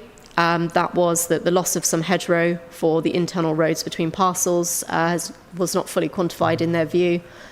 Landscape impacts on the watercourse and also the steepness of the attenuation basins, which did need to be designed to the LLFA specifications. So we have taken landscape harm into the planning balance as something that needs to be weighed, to which officers have afforded moderate weight. To touch on heritage and archaeology, as this is a relevant footnote 7 policy. So this plan shows you where the statutory listed buildings are located. Each one of these dots is a listed building. The site is not within a conservation area, and the listed buildings are a sufficient distance from the site. Place services were consulted, and they have concluded that no harm to the setting of these buildings would arise. So there's no heritage reasons for refusal. Moving on to highways, these are the detailed plans that have been submitted to Hertfordshire County Council for review as the Highways Authority. So this shows the new access road to the development with a right turn lane into the development here. So there would be a widening of the road along this section here. This shows a zebra crossing which is proposed, which will provide access to the bus stop shown here. And then further south, the other bus stop located here, which is indicated in this drawing. And this is the secondary access, which would be for emergency cycle and pedestrian use only. So HCC have reviewed these plans. They're happy with the details of the access from a technical point of view.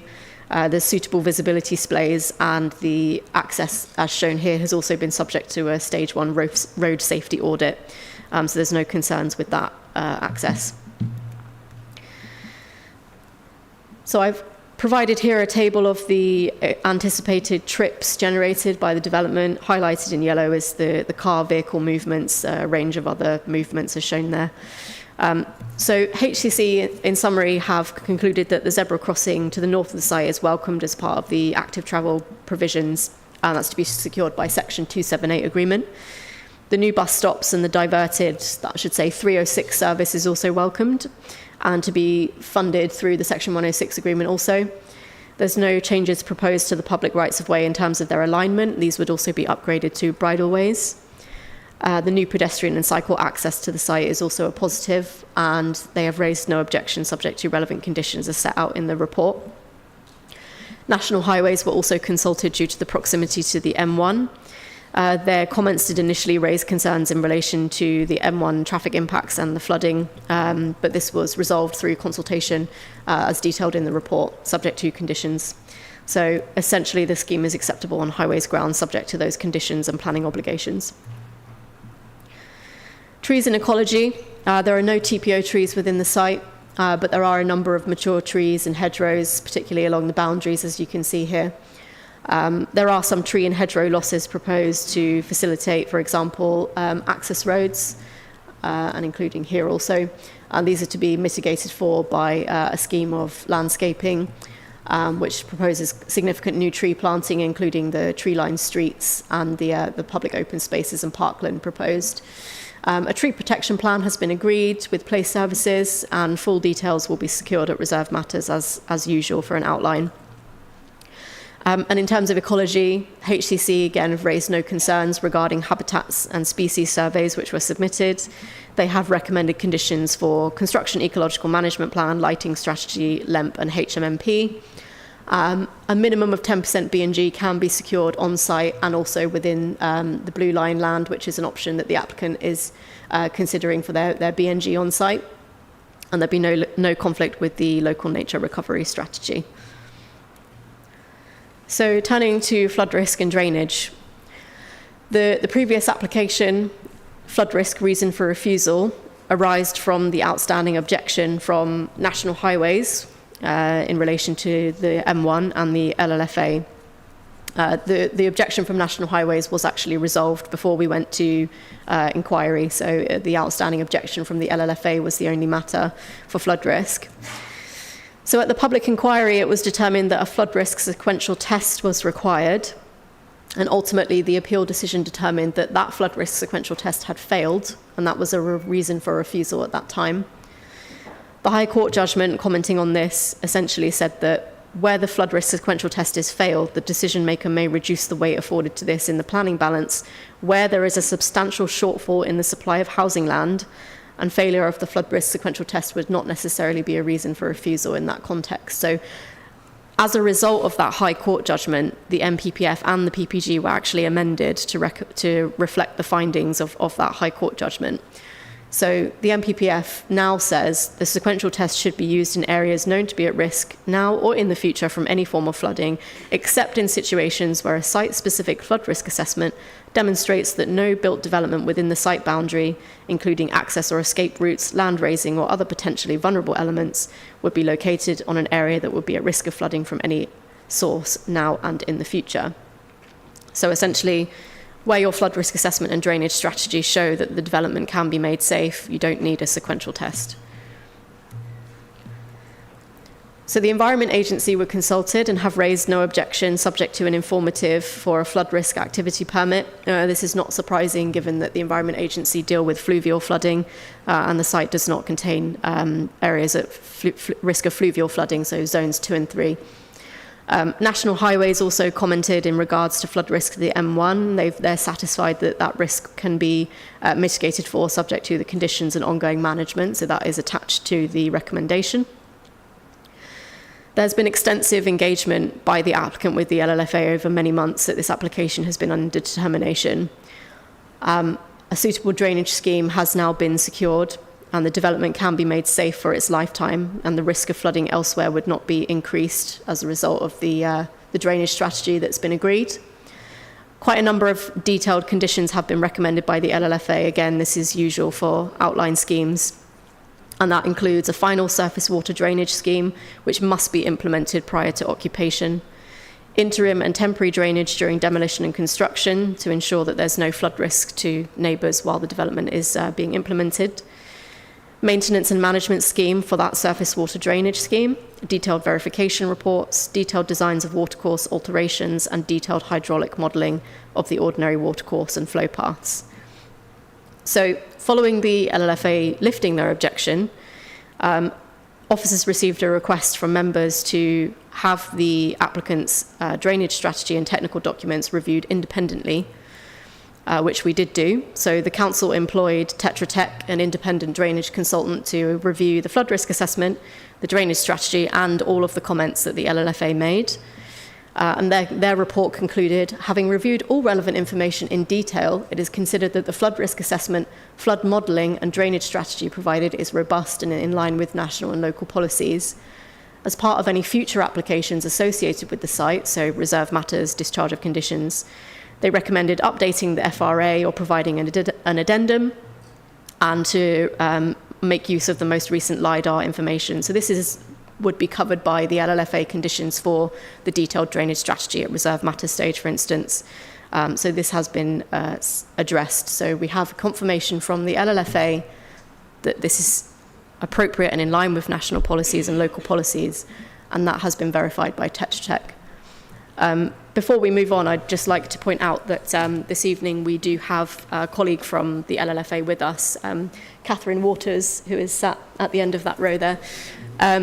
Catherine knows this site probably better than anyone else. She was a part of the outline planning application when it was originally considered by the council. She was involved in providing comments for that outline application. She also represented us as a flood risk witness at the inquiry, and she has been involved in this planning application as well. So we're lucky to have her with us for any technical questions on flood risk.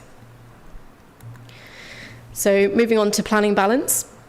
Just to recap, paragraph 11D, so we are applying the application of policies in the framework that protect areas or assets of particular importance.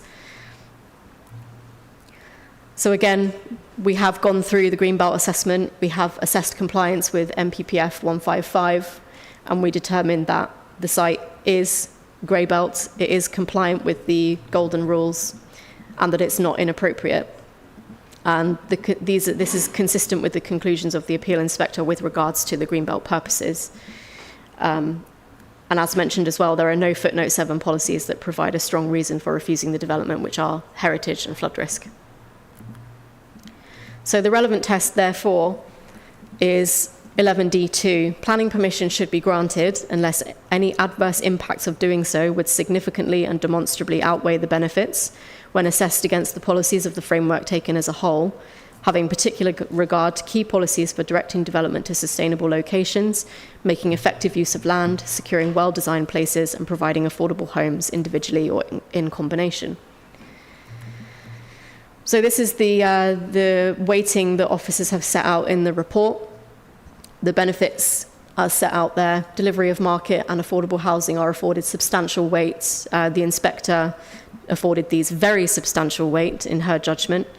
Compliance with the golden rules, this has to be given significant weight per the MPPF. Officers afford the provision of public open space significant weight, the provision of the mobility hub moderate weight, and the economic benefits of the scheme moderate weight. And the harm identified, as mentioned previously, the landscape impacts are given moderate weight. So in officers' view, the adverse impacts identified there would not significantly and demonstrably outweigh the benefits taken as a whole, and accordingly planning permission should be granted per paragraph 11 of the MPPF. And I'll finish with a few artist impressions that the applicant has provided in their design and access statement, just to illustrate the types of development that the developer has carried out on other sites, to illustrate the design of the access roads, green spaces, and SUDS features as well. That concludes the presentation. Thank you. Thank you very much. So we have speakers, so please listen for your name and come forward. Please can I call Mr. Aaron Nathan to speak against the application?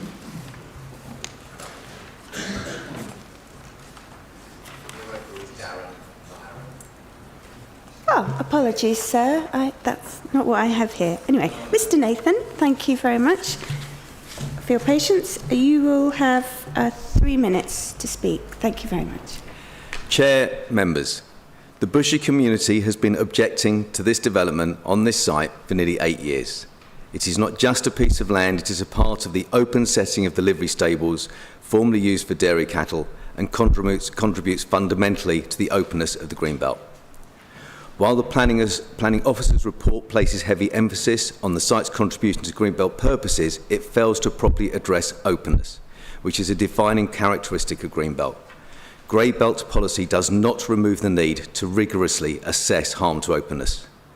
At the appeal against the last decision, the impact inspector was clear.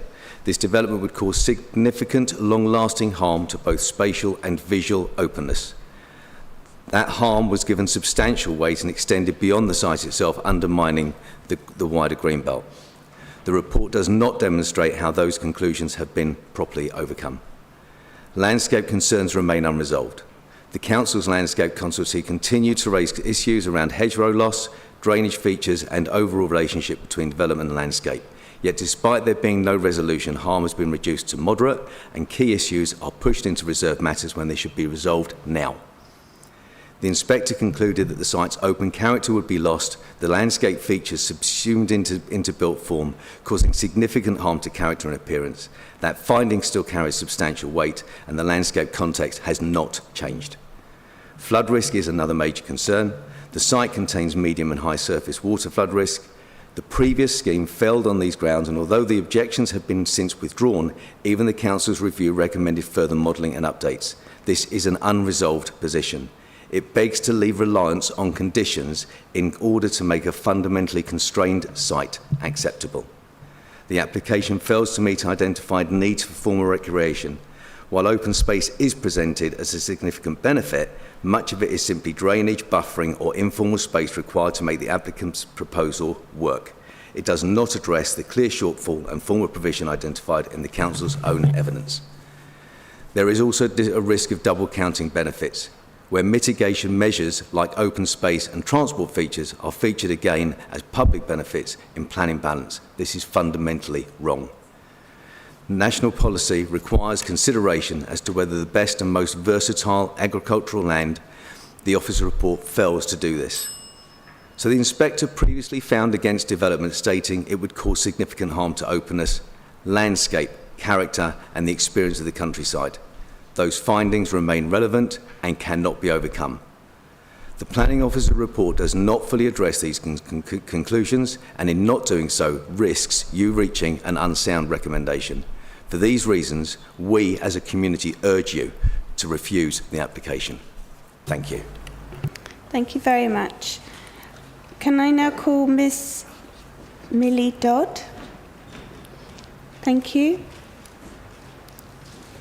To speak for the application, you will have 3 minutes. Thank you very much. Good evening. My name is Millie Dodd and I'm an account director at Just Build Homes. During the determination period for this application, we worked with Barrett Redrow to hear directly from local residents about the housing pressures they're facing and why they support the plans for Hertsmere Green. As a result, 47 individual letters of support from local residents were submitted to the planning portal. The applicant welcomes the positive recommendation by officers and the progress that has been made since the previous proposal. With no technical objections on flood risk or highways grounds to the scheme before you this evening. The site is owned by a major national house builder that can progress the proposals without delay in order to deliver much needed new homes. Members will be aware of the significant shortfall in housing delivery in Hertsmere and the acute affordability challenges facing those who want to remain in or move to the area.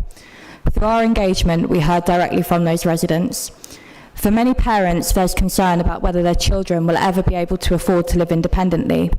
Dean Herlock, a local father and council renter from Bushy North, who lives a 10-minute drive from the site, told us, "My daughter's still at home and struggling to get her own place because it's a nightmare for young people, especially with a 20% deposit they're expected to put down. There are lots of local families and single people who need housing as well, and having a mix of options will help more people find something suitable." Kerry Briscoe, a local mother and council renter, shared, "We definitely do need affordable homes in the area. I've got a 24-year-old daughter and I'd love her to move out and get her own place, but things are just so expensive. Housing need also affects people at later stages of life." Michelle Cotney, a resident in Boreham Wood, Brookmeadow, explained, "I support the development because of its inclusion of homes for people who want to downsize. My father-in-law is trying to downsize from a 5-bedroom house. It will make a difference, and there needs to be more suitable housing options like this to meet people's needs. The housing challenge is even more difficult for those trying to access housing on a single income. Elizabeth Banjo is a young aspiring homeowner currently living with family in Boreham Wood, Cowley Hill.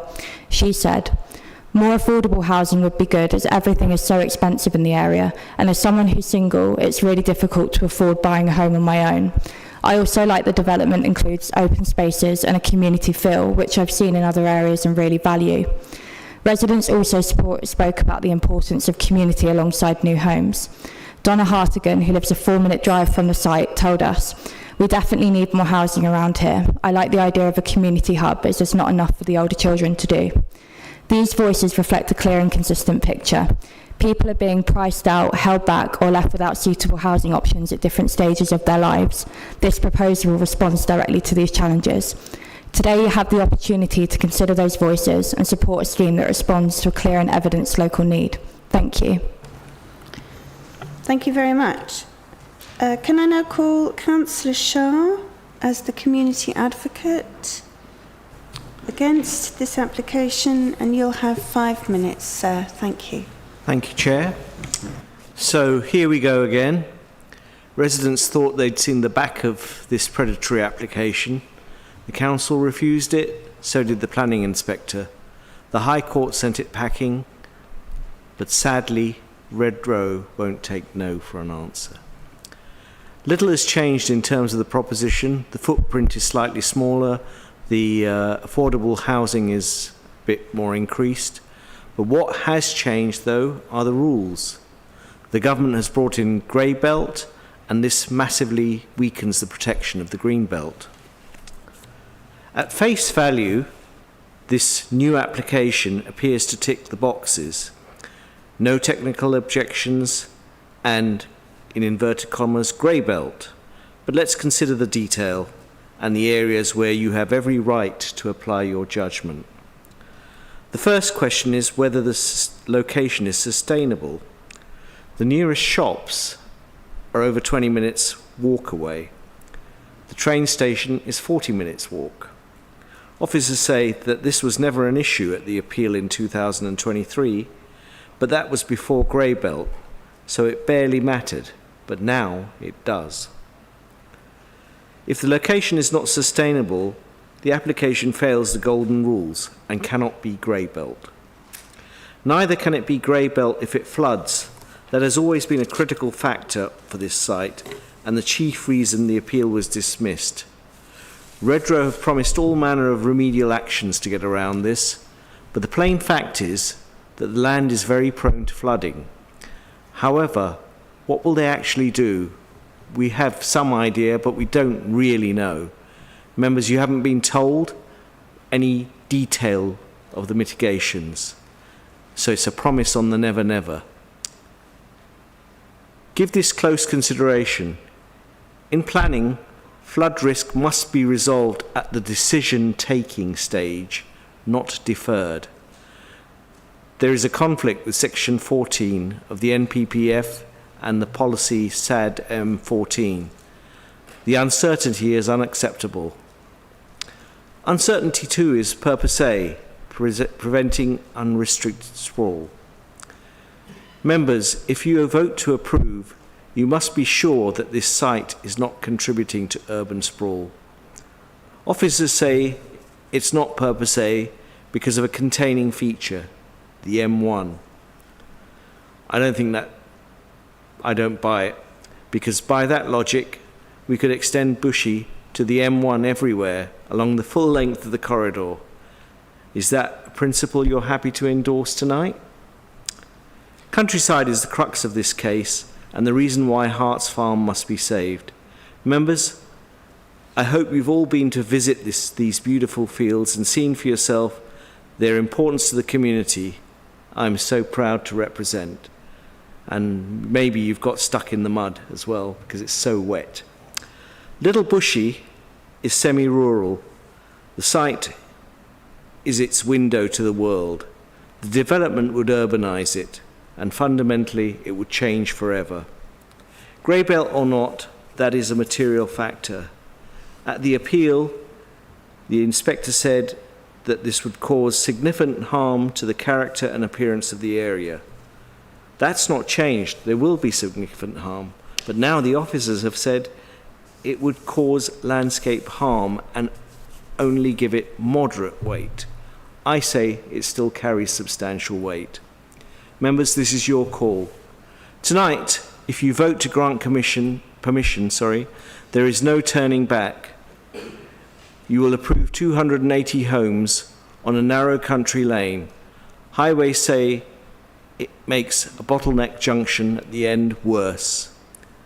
This location is not sustainable, and unlike the survey there, you could have up to 500 additional cars in a massively congested area at peak times. This is a problem not only for Little Bushy Lane, but also for the A41 and the M1. With limited public transport and no bus upgrades, this really is an issue. You will approve 280 homes on fields where flooding is so bad, even the High Court threw this out. These are all material factors. Taken together, the question is, do the harms outweigh the benefits? I say that the harms do. Common sense says that this application should be rejected. I hope you will factor in common sense into your decision and reject this application. Thank you. Thank you very much, sir. Thank you. Thank you, everybody. Thank you very much. Do officers have any questions before I go to members? No, thank you. Yes, Councillor Amron. Thank you, Chair. You can just bear with me. I've got a few questions, but they are all related, to be honest, around the flood risk, and I think it's really good that Catherine is here to hopefully answer some of my concerns. Okay, you say the sequential test has been properly applied. That's great. Has the exception test been passed? Can officers demonstrate that runoff rates and volumes will not increase? And actually, as I said in Planning Technical the other day, water finds its own way somewhere, and where will any sort of dispersed water go on extreme events such as storms and stuff that we get regularly? Is SUDS, so for those of you who don't know what that is, sustainable urban drainage, is that actually realistic or theoretical? Who is actually going to maintain the drainage systems in practice? For me, given the concerns I've got, I don't feel confident right this moment that, the development will be safe for its lifetime. And I'm struggling as I sit here now to actually support this. But yeah, if some of the questions I've asked at least could be answered, that would be really helpful. Thanks. I'll just jump in first quickly. So the exceptions test essentially is covered by the flood risk assessment and the drainage strategy. So the exceptions test is, can the development be made safe based on those technical documents? And the conclusion, so the conclusion of the LLFA is yes, it can. The technical documents, the drainage strategy, the SUDS, the runoff rates, the hydraulic modelling, everything has been approved by the LLFA, and then Tetra Tech, our independent consultant, has agreed that in their view also it's policy compliant, national and local policies. I will ask whether Catherine has anything technical, but if not, we can leave it at that. Are you all right? If I may, Chair, one last thing. There does seem to be, from what I can see, credible evidence of flood risk elsewhere if this development goes ahead. And I'd just like to know what, and I'm talking about the M1, potentially even Bushy New Cemetery, and never mind Little Bushy Lane, which floods regularly, even in moderate rain, opposite those fields. So, what can you say about the potential for further flood risk elsewhere, even if they manage to mitigate the problems on the site? And again, also, I don't think you answered one of the questions I asked, but I did ask many. Who's actually going to be responsible for maintaining the drainage systems in practice? Thanks.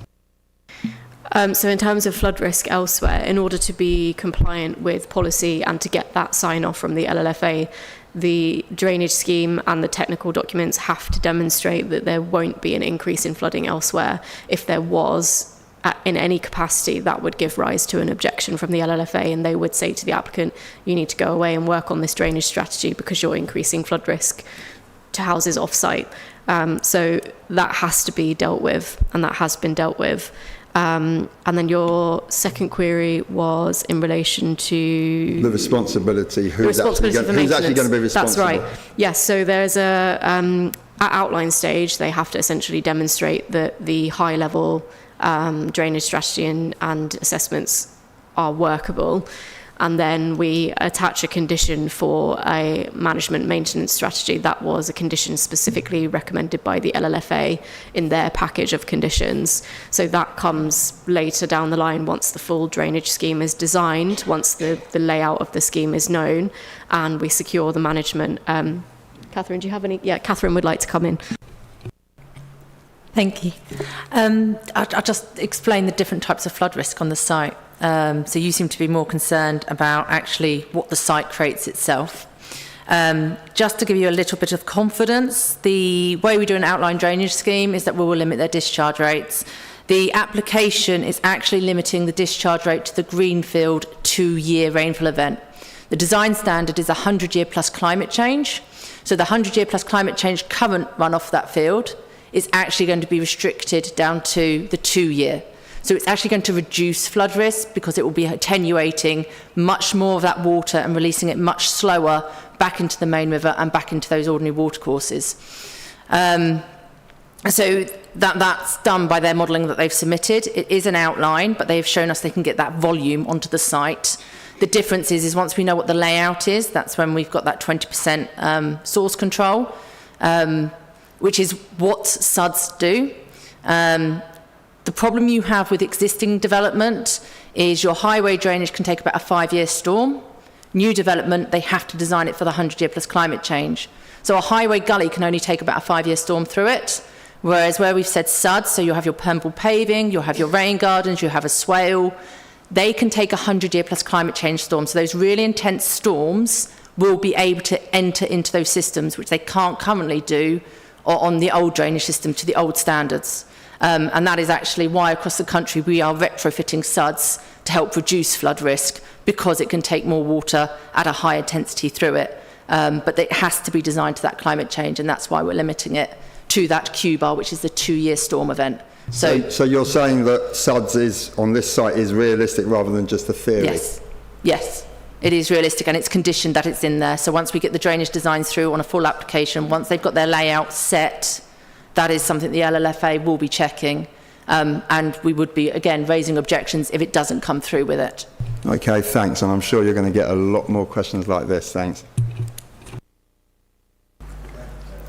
Thank you. Does anyone... Oh, yes, Councillor Allen, sorry. Thank you. Firstly, it's, as always, it's good to see lots of people here in the public gallery, because this is a public and democratic event, which is very important. And thank you to all the, the dozens of residents who've been in touch with us about this application over the last couple of days. This site is in my ward, and I've followed the story very closely for a long time.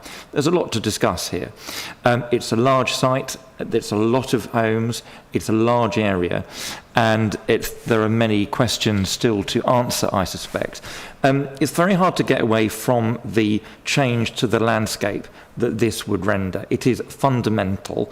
The fields play a very important part in the entire character and makeup of this neighbourhood, and they would all go. It would become completely suburbanised, and there is no getting around that. It is a fundamental change to the landscape, and that's why the inspector made that finding originally. Significant harm, and there's no real getting around that, whatever mitigations for other issues. My question first is about highways, which is normally not an issue that I give so much attention to, but it's interesting that in this case that the Highways Authority did throw up a major spanner in the works with the junction at the end of Little Bushy Lane, where it meets Bushy Mill Lane, Aldenham Road and Hertsmere. Because if you look at the highways mitigations for a scheme of this scale, 280 homes on a large site on a very narrow lane, the mitigations seem to be only bus stops, but no more buses, still only every 30 minutes, improving bridleways so you can walk to the motorway, which doesn't seem very useful, and a mobility hub where you can repair your bike. And I feel it not credible that the residents of this community will gather every Sunday morning to mend their bikes together and then ride up to Aldenham Road, 2 miles away. So I think there's a big question mark here over the highways mitigations, whether this actually provides any infrastructure benefits, which it must do to comply with the golden rules, and whether it is a sustainable location. So could we just run through a couple of things, Georgia? Firstly, what is the actual wording of the findings of the junction with Hertsmere and Bushy Mill Lane? And can we just run through all the highways mitigations so we haven't missed anything? Because to my mind, they seem, for the scale of development, the highways improvements seem extremely miserly.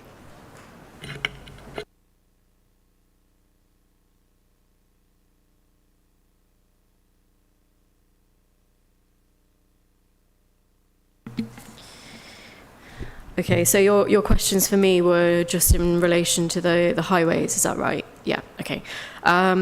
So the highways mitigation secured through the Section 106 agreement is specifically what was asked for by HCC in order to make the site sustainable and make the site accessible and to mitigate the impacts arising from the traffic movements. So the projected traffic movements in the AM and PM peaks. So you have 33 arrivals, 142 departures, 126 arrivals, and 49 departures in the PM peak. So this is what was considered by highways as what needed to be mitigated. There will be an increased frequency to that bus service. So the 2 new bus stops, currently the service comes a little ways into Little Bushy Lane and then it goes left and it goes down the road behind, the name of which I forget. The new bus stops will divert the service and also increase the frequency. And that's what the package of mitigation is to be secured, the financial obligations.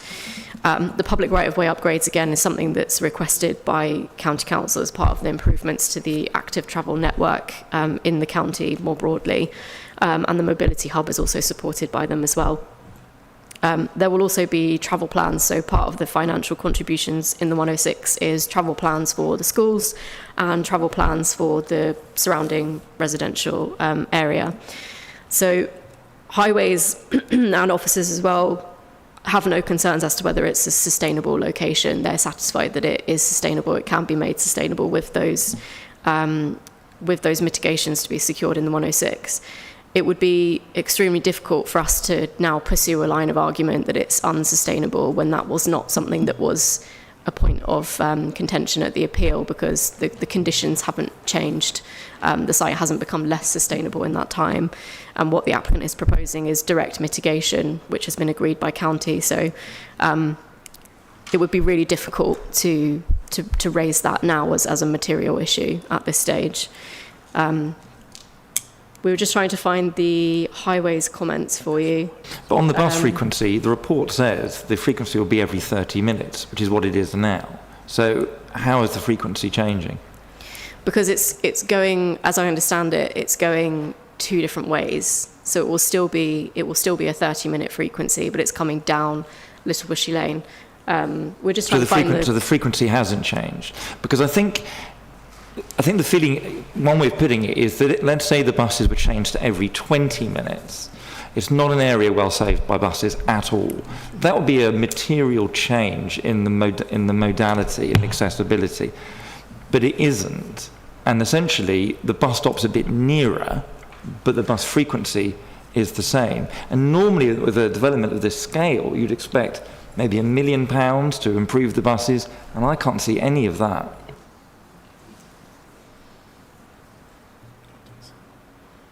Yeah, just trying to find sustainable.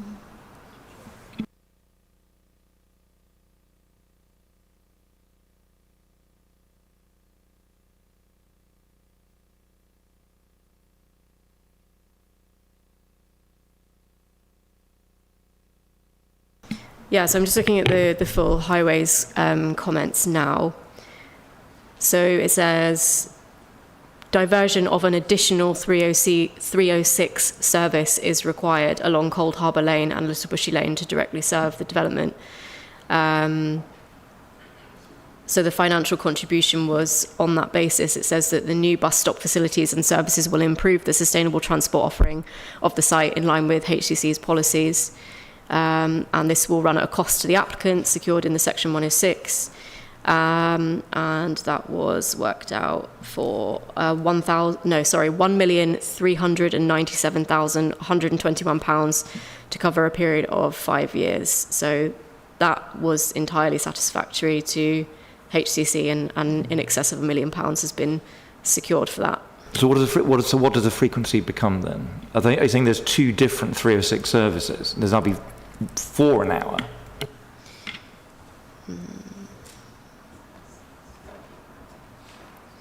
It's anticipated that because the report says it's still every 30 minutes. Yeah, it would also be half hourly.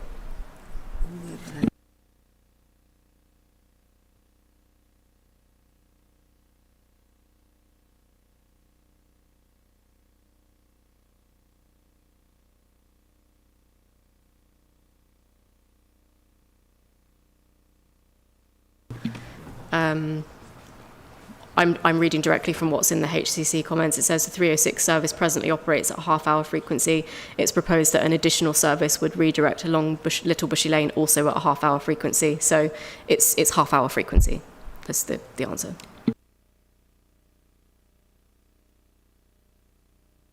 I think we need a bit more clarity on that, because that's not what the report says. The report says it remains at 30 minutes.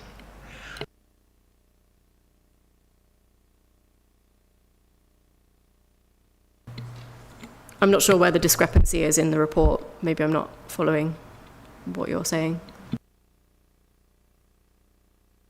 The other question was about the junction, which is where Little Bushy Lane meets Aldenham Road, Hart Spring, and Bushy Mill Lane. Because in your report, highways have acknowledged it will have a quite severe impact on that junction, which is already a very difficult junction. And it's about 2 miles from the site, and the proposed mitigation is cycle repair, and which does not seem very convincing. Which is why I think if we could just zoom in on the highways, what highways flagged about that junction, that would be useful. Yep. So again, going back to their comments, so a revised junction assessment was presented to HCC. It was noted that Little Bushy Lane, Aldenham Road, and Bushy Mill Lane junction had been removed from the assessment. Sorry, bear in mind. Nevertheless, concern is raised. Modelling shows the proposed development will have a detrimental impact on that junction. In order to mitigate this, paragraphs 1.4, 8.3, and 8.5 of the transport assessment states that a package of sustainable transport measures are proposed to encourage modal shift. This approach is in line with HCC's policies, and the full package of measures is set out in the rest of their comments. Ultimately, subject to securing the package of sustainable transport measures to mitigate the impact on that junction, the Highway Authority raises no objection. So all of those mitigation included, proposed by the applicant and to be secured in the 106, are deemed by HCC to satisfy them, and subsequently they don't raise any objection regarding impact to that particular judgment. It can be mitigated for.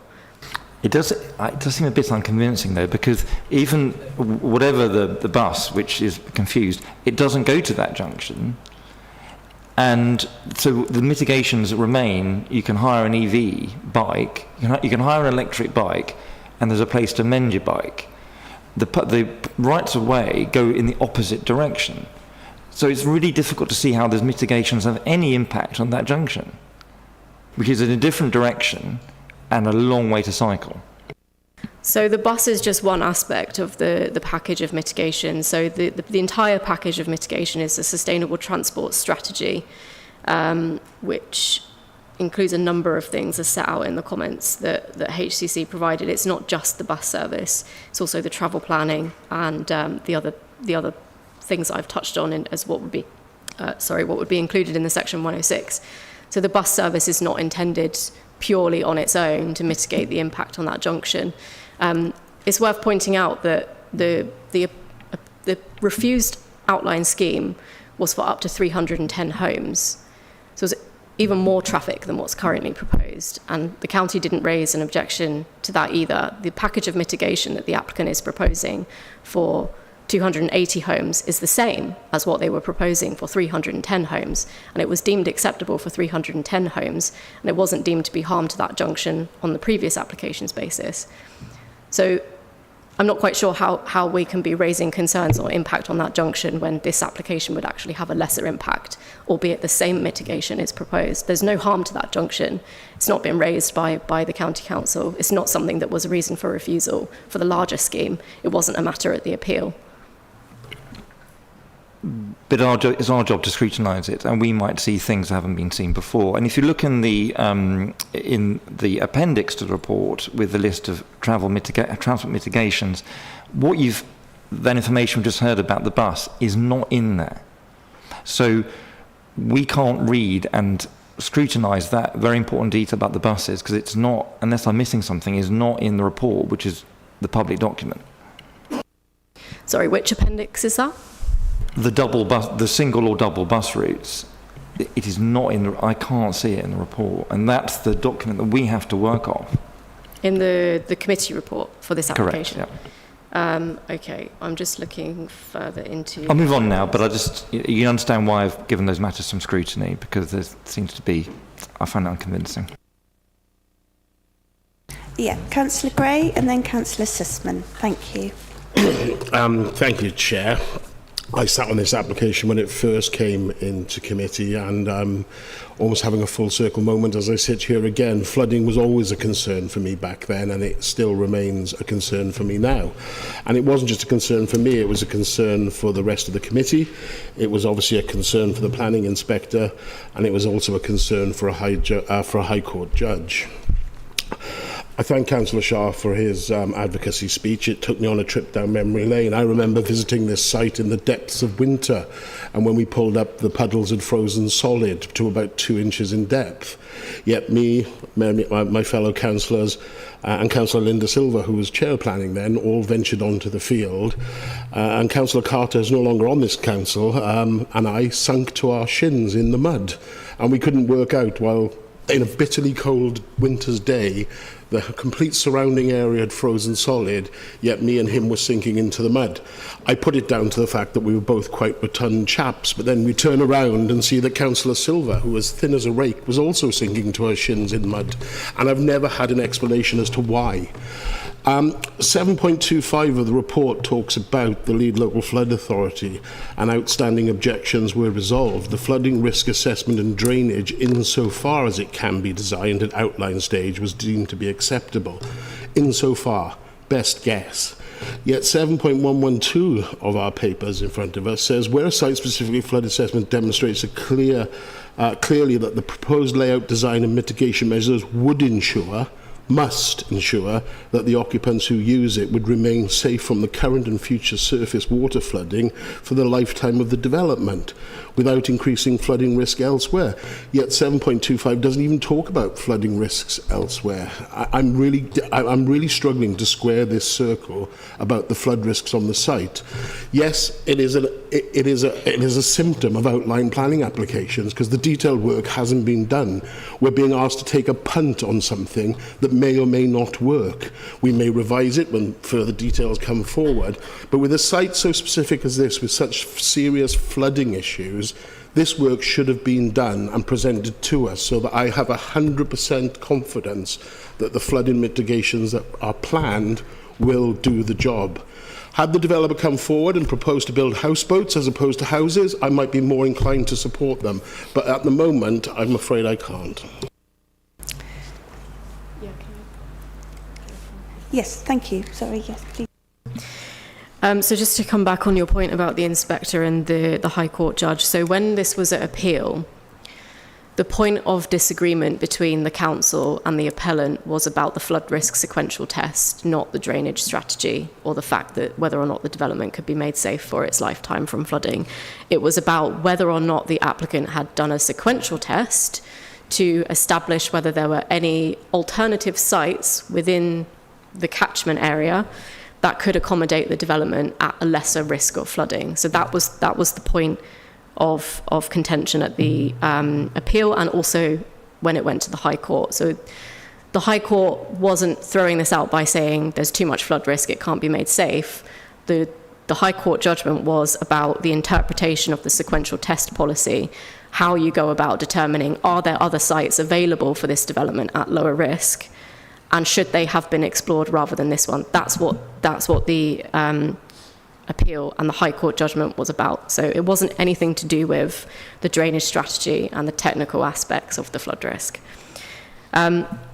What's set out in the report about the outline scheme and the drainage being acceptable, the proportionate amount of information for an outline scheme has been provided to give us the level of comfort that we need at an outline stage. And those detailed conditions that the LLFA recommended would then secure the next steps of detail that come at the appropriate time, that are triggered at the appropriate time when the design is known, because at outline stage all we have is blobs that show where development might be. We don't know precisely where it's going to be. And in order to design a precise drainage strategy, you have to know where your development is first. So what I would like to do is just call on Catherine very briefly, if you could confirm that the level of detail provided with this application is proportionate for an outline stage. Thank you, Georgia. We've got slightly more information than we normally do with an outline stage because of the flow paths that are through the site. But it is the recommended detail, and they have done, because that's why I was trying to clarify between SUDS and the flood risk. They are not, those two flow paths through the site where the ordinary watercourses are kept as green open space. There is no development in them. Where you would expect the flooding to be, where you expect the ponding to be, they are completely protected. And we've made them also model it all with a very detailed model to demonstrate actually how that water flows through those watercourses and how it reaches the main river down at the bottom. So they've actually given us slightly more details than we would expect at an outline stage. Yes, thank you for that. But again, it's still it's still insofar as can be designed. That's the problem. It might be suitable for 150 other different applications where flood risking isn't such an issue. But on this particular site, members here know how bad it is, and that's not convincing me. I'm sorry, but it really isn't. We need the work should have been done beforehand. Why didn't we call it in? Why didn't we insist on a full plan on the flood mitigations for that site? I know an outline application is an easy way to get planning permission. It's the salami slicing world of planning. That's how it works. But you've got to convince me that there isn't going to be a flood risk, and so far I'm not hearing that. I'm not seeing much evidence of that. I'm hearing you say it, but I'm not seeing the evidence of it. Thank you. Thank you. Councillor Sussman. Thank you very much, Chair. Firstly, I would like to both thank residents and apologise to residents. Thank you very much for everyone who sent emails in. I have read every single one of them. I apologise that I just have not had the chance to respond to you, as there were simply too many, and I do listen to what residents do have to say. Secondly, I have concerns about landscape. I think there are still some sort of landscape issues which I'm not convinced have been addressed. Flooding, I don't think that's actually changed. The sort of flood risks have changed since this was last heard, i.e. nothing's been done. So therefore, even though the government can change these rules, which is why we're sat here today with this application again, fundamentally it's the same. Fundamentally, this is the same green belt that looks lovely. This is agricultural land, so I just wondered how this is graded as agricultural land.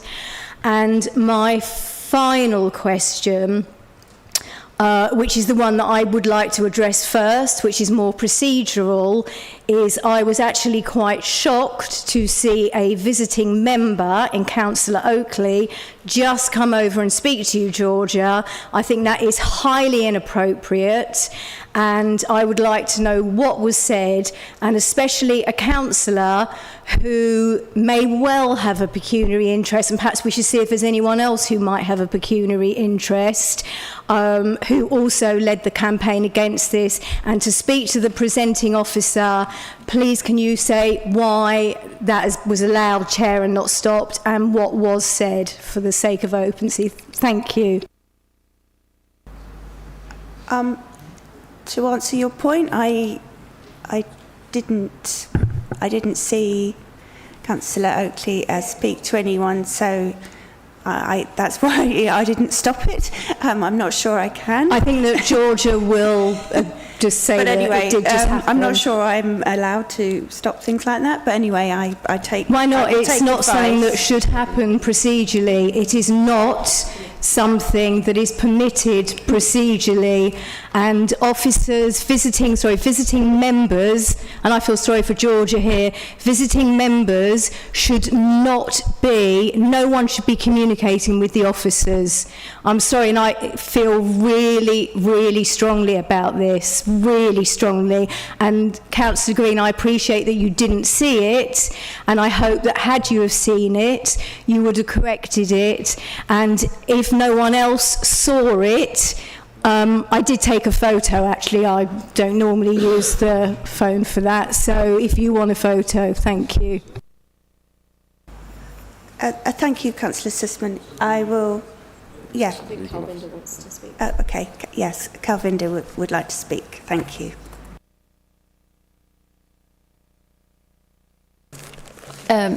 So, yes, when the officers are presenting, members shouldn't come over. So I just remind Councillor Oakley of that, that's all. Thank you.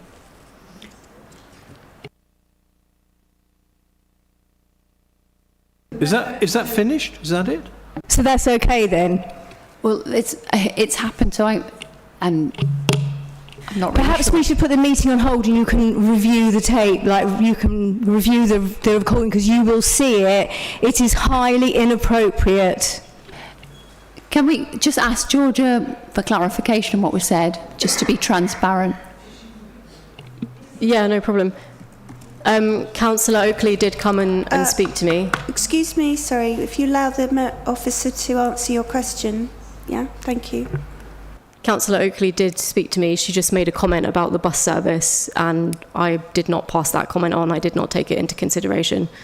That was all that she said. She made a comment about the bus service as I was talking to Councillor Allen about the frequency. She just made a comment on the frequency.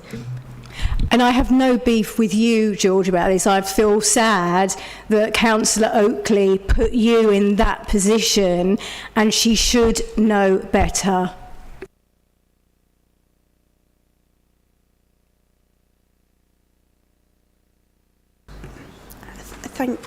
Thank you, Councillor Sussman.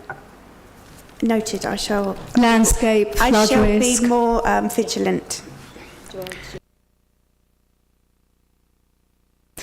Okay, right, to come back on your other questions, you talk about the landscape harm that's arising. So it is acknowledged in the assessment that the Place Services landscape consultant did raise a number of concerns, and they were still outstanding at the point the application has been determined. So there were some issues not addressed, which included things such as the gradients of the suds basins, which unfortunately have to be designed to the LLFA specifications.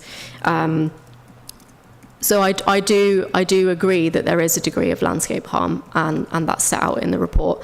I think the landscape harm that arose under the previous scheme was based on a different scheme that was before us. So it was different parameters, was different development parcels. It was far more kind of urban in appearance. The public right-of-way was going to be completely urbanised. It would essentially be along a road and a pavement, which is not the case here. So in amending this application, the applicant has sought to address some of the previous concerns, and Place Services did acknowledge in their comments that some of those previous concerns have been addressed. So we deemed it proportionate to lower the weight given to that landscape harm as a result. So that's kind of how we went about that assessment. And the agricultural was the final point. Yes, Thank so you. your point on agricultural land. So the site is not in use for agriculture. It's grazing land, and it has been grazing land for quite some time. So it's not agricultural land. So an agricultural land survey was not required per policy. Thank you. Councillor Quilty. Thank you. And while it's on drainage, right, whilst I acknowledge condition 26, 27 and more importantly 42, which does sort of seem to be a tabletop good piece of work, but it's just a tabletop piece of work.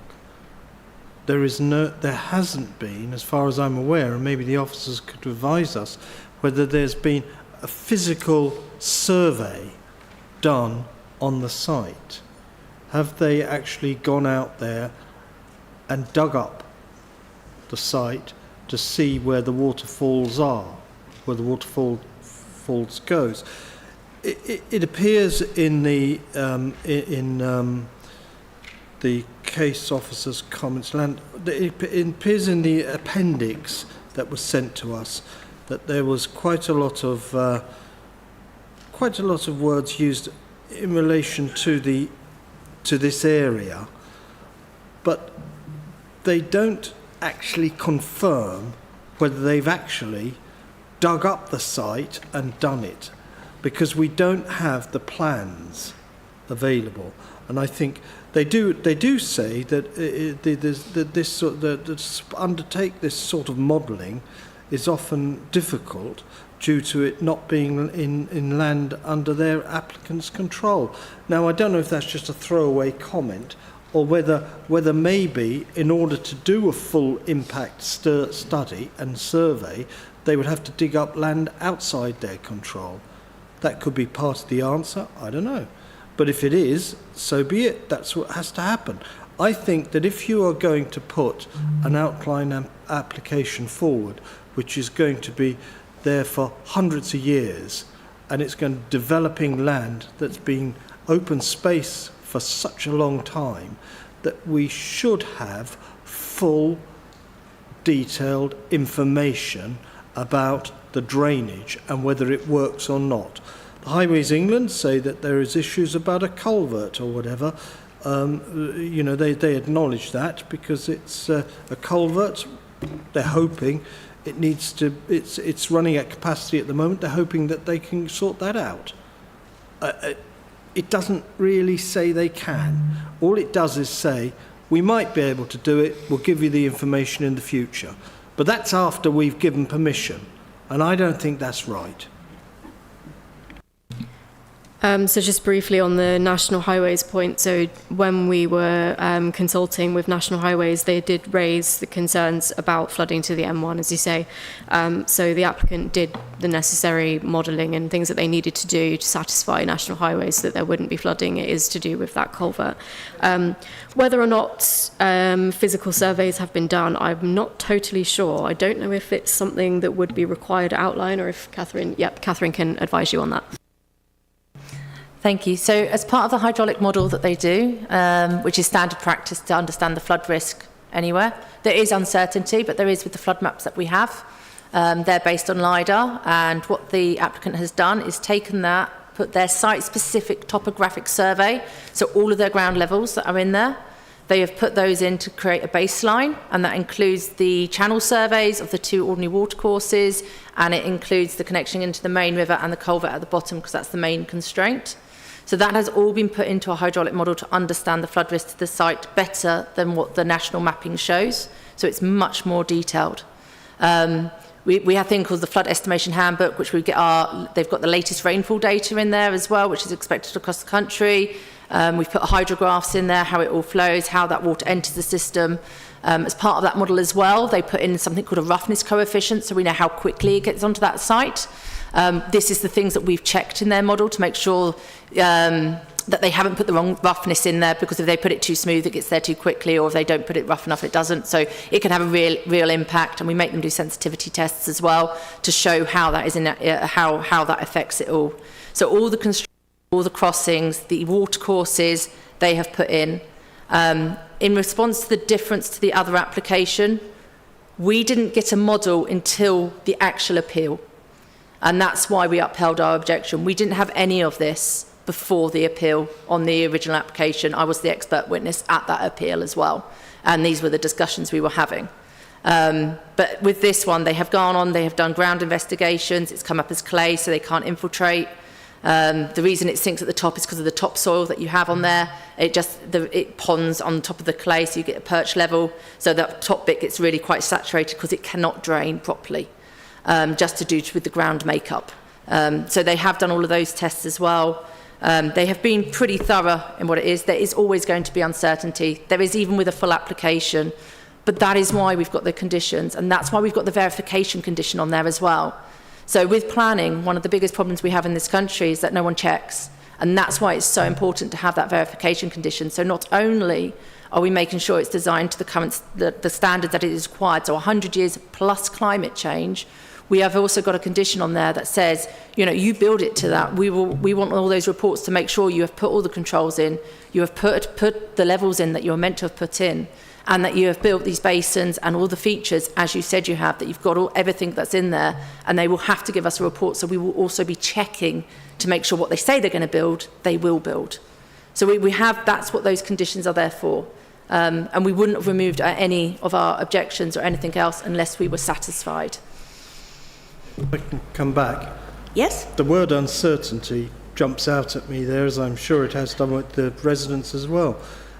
You know, the reality is, once permission is given here, houses are going on it, they'll more than likely, and there's nothing we can do about it then. There will, if the survey or the information that you've given in the papers is not correct, there will be a flooding problem, and we can't do anything about it.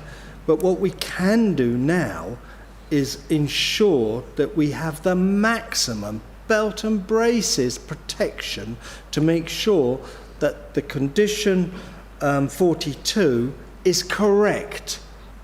Maybe we should change the condition slightly so before any development commences and then go through the whole thing. In other words, we don't do it on before people live in the site.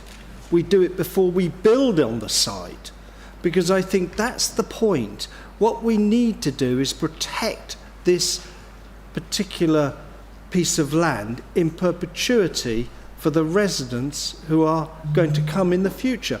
And I think at the moment, the actual what I have heard doesn't convince me totally that this piece of land is protected from flooding. There's a possibility it could happen. And whilst there's a possibility, I won't support this application. So you guys have got to come up with the reasons and convince others as well that there is no possibility of flooding. I haven't heard it yet. I'm going to sit back and listen.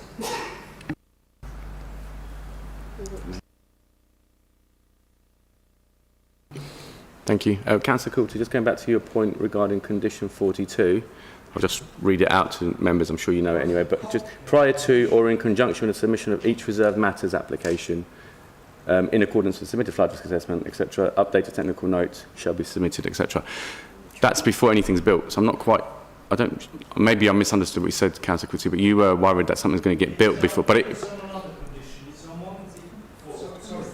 It is on what it does say somewhere before occupation, but what I'm thinking there is that means you've built, and it's too late then to turn the clock back. We'll be in an argument then about enforcement and this, that, and the other.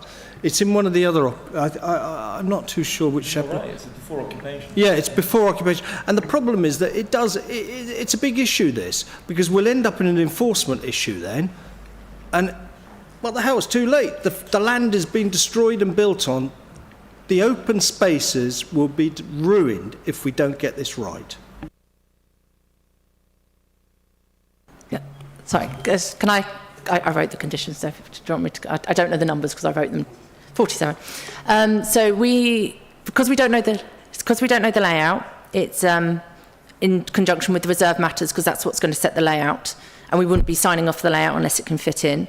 The prior to occupation one is a verification report. So once it's constructed, that no one can use it until we've proven that it's there. And maintenance and management, so we can make sure that maintenance and management plan isn't just a generic maintenance and management plan. is for what is actually built. So that's why they're prior to occupation. But the key one is the prior to or in conjunction with the reserve matters, because that reserve matters is the layout, and that's where we need to make sure that the drainage comes in. In terms of the uncertainty, we make them add 10% urban creep, so an increase of 10% impermeable area in terms of our calculations. So we make sure they've got all of those extra things. The uncertainty is because there's uncertainty in everything that we do. We've got a 40% climate change. I've been doing this job now 22 years, I think. And when we first started, we were on 20% climate change. It's those things. As our knowledge and understanding increases, there's always going to be uncertainty.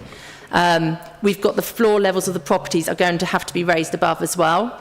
But they have demonstrated that through the 2 green spaces they've got, that is going to be the water. That is where the water's going. It's not going to affect the current houses. And we've asked for them to detailed model the diverted watercourse they're putting through, which will give it more capacity and naturalise it, because at the moment it's just a very narrow where it's been trodden in and everything else, and there's a Thames water sewer coming into it. So it's to be naturalised through, and that's where we need the detailed modelling.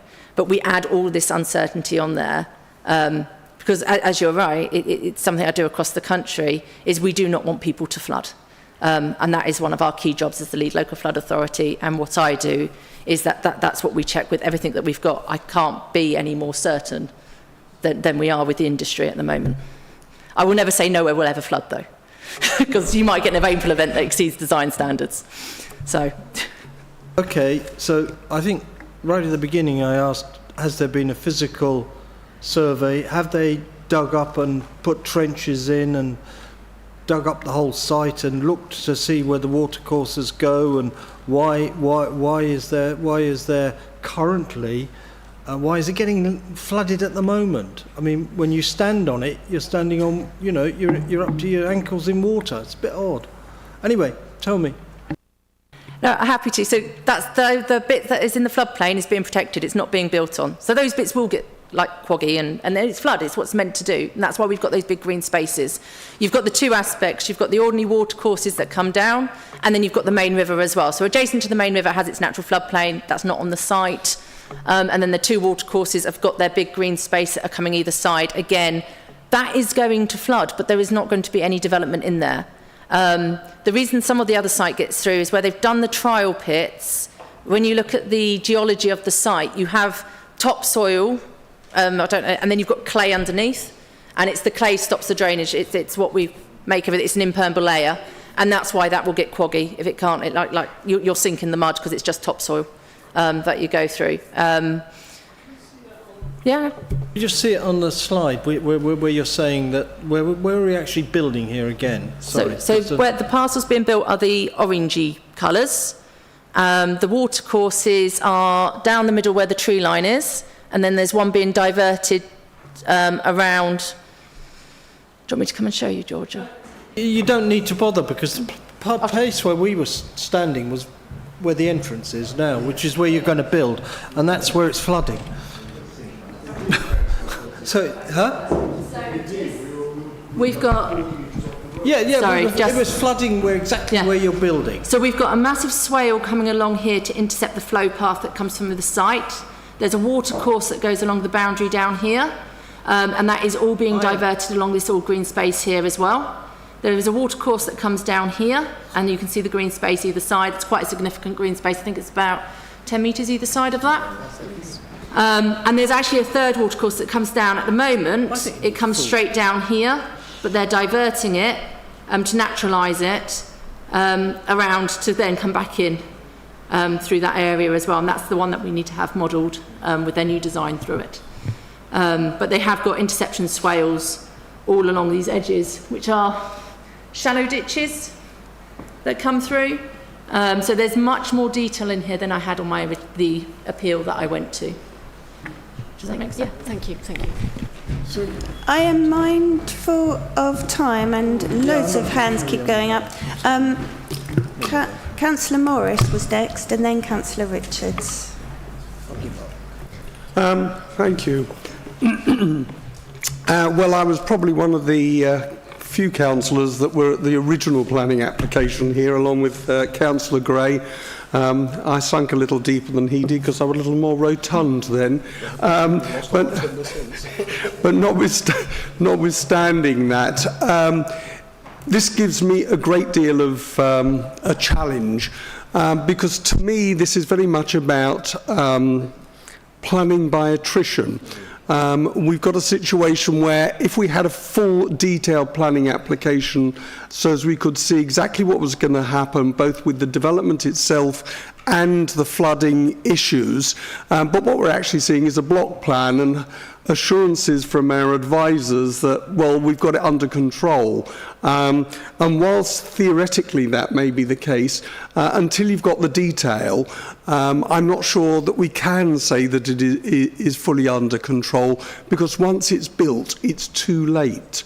And once we've given it an approval for outline planning, that is also too late, because you're just one step over another hurdle before you go on to the next stage. So as I'm seeing it at the moment, I can't lend my support to this. It might have been different if it was a detailed planning application, but I cannot at this stage. Thank you. Councillor Richards. Thank you, Chair. May I just go back to one of the answers that was given to Councillor Quilty, please, regarding, you mentioned the one watercourse will be diverted to become naturalised, which in and of itself doesn't quite sound right to me, but going with that, you also in the same sentence mentioned that a Thames water sewer currently. Could you just clarify that bit, please? Yeah, absolutely. So the development, I don't know all the roads. So the existing development, there's a house on the corner on the south side. Through that development, there's all the surface water drainage in that area comes out of a Thames water sewer. And when I went on to site last time, and it was one of the things, the LLF8, you can't divert these without something called a land drainage consent anyway. It literally is a straight line channel all the way straight to the main river.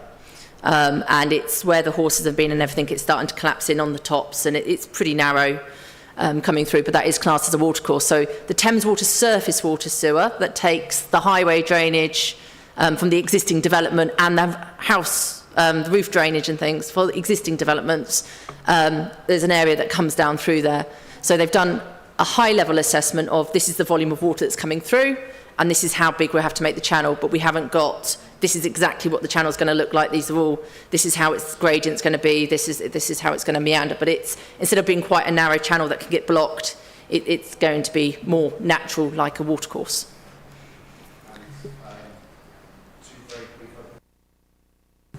Two other questions relating to the slides. Could I see there was a slide on the sort of policy differences, policy change?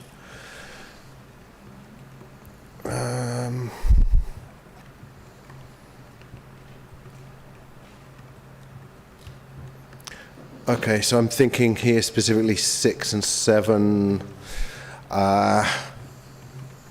Failure of the flood risk sequential test is a matter for the planning balance. So it's still open to, my understanding of that would be that, you know, we've heard quite a lot. We are making, as a committee, our decision in terms of the planning balance. Okay, and the other slide I just wanted to double check was the previous outline area compared to the current outline area. And my question there, and I'm sorry I didn't think of this last week, but the way I see it, there were no homes proposed in the previous application.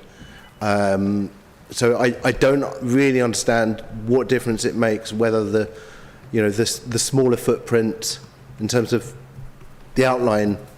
I don't understand what difference that would make, because it's not a. There were no homes previously proposed in the old outline.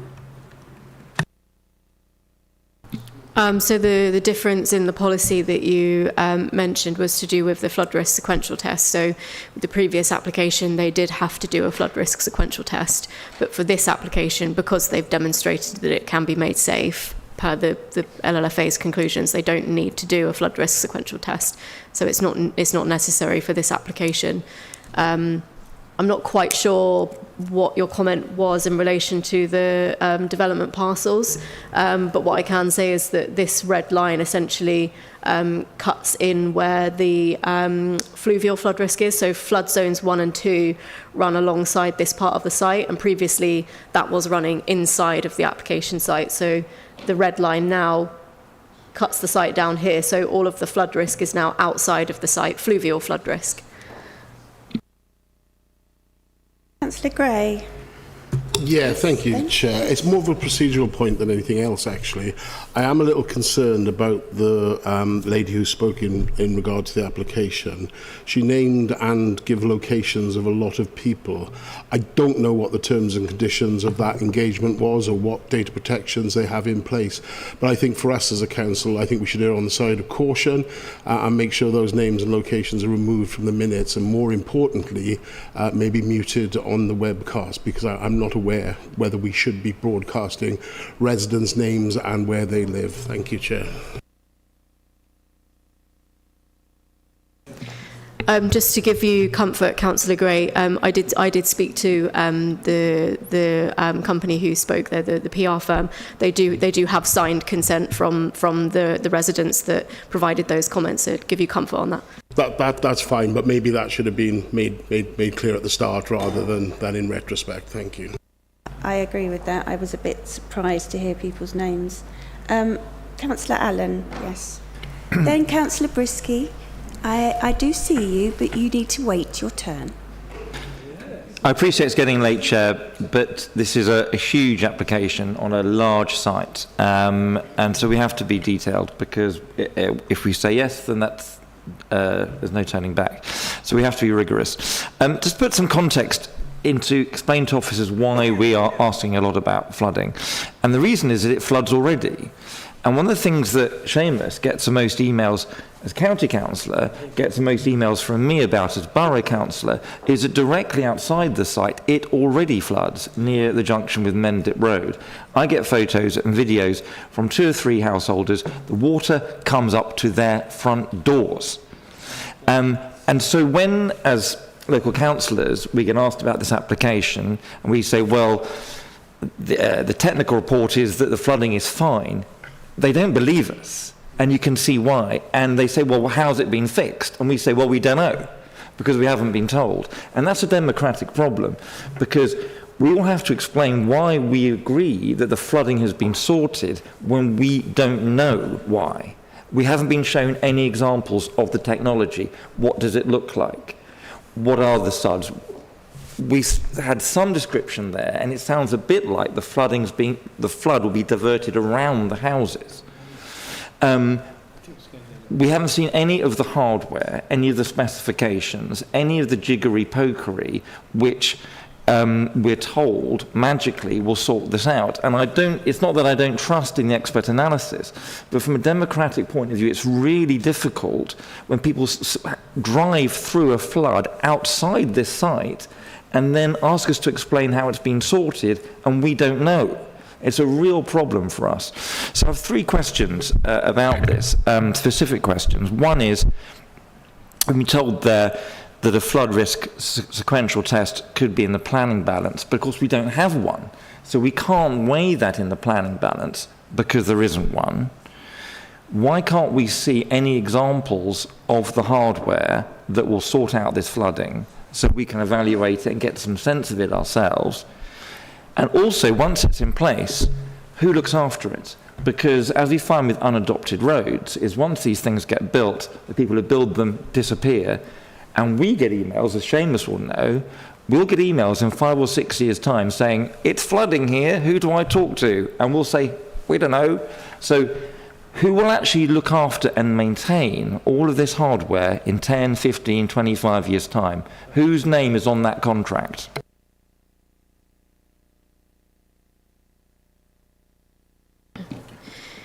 So the flood risk, as I mentioned earlier, the flood risk sequential test is not required for this application. However, one was submitted, so we did have that and considered it, but that was prior to that policy then changing. So because they satisfied us that it was safe, that requirement fell away. So it's no longer needed. It's not relevant to the assessment any longer. As far as the hardware, as you call it, that's sort of the detail that comes under the condition. So all of the technical information that Catherine has talked about, it's highly technical hydraulic modelling based on numbers and whatnot, and that's why we need the LLFA to review that. They have the expertise to do so. The conditions will secure the detailed design of that drainage, so where the suds go, how big they are, what the gradients are, where the channels are, how wide they are. That's detailed design, which has to come later because it's a reserve matter. And then again, we do have the condition to secure who will be managing that sud scheme going forward. So the applicant will need to submit to us and have it approved by the LLFA who is managing this, how they manage it, how regularly. That has to be given to us, and it's secured by the recommended condition. But we get no oversight of that. I mean, we don't know if that contract will be for 6 months or 50 years. And once as a thing of those conditions, we will get no further oversight of any of that after this, because at reserve matters, we can't address that. I'm sorry to stifle debate, but it is 10 o'clock. Are we okay to carry on until 10:30? I have to ask. Yes? Madam Chairman, I'm not too sure, but I think under the regulations, we can carry on indefinitely. No, that's what, Madam Chair. Under the most recent constitutional changes that agreed at full council last month, members are meant to be asked just before 10 o'clock if they wish to proceed till 11 o'clock. Yes, that applies to full council and full council meetings only. Under Council Procedure Rule 29, Rule 24 applies to excuse me. meetings. Excuse me, thank you. If you will... Thank you very much. I will defer to my constitutional colleague. I am merely going by what I am given. Thank you. We have an interesting thing in our rules that they only apply to full council meetings, committees and subcommittees, with the exception of the planning committee. Therefore, the chair always tends to ask around 10 o'clock to ensure that if members are minded that they didn't want to continue, we would have to look at an adjournment. But 99% of the time, the committee does continue to finish the business before it. No, that's not my reading of the rules. 24.1. Yeah, I'm reading 29, Council Procedure Rule 29, which Please says read rules 24.1 above it on page 19.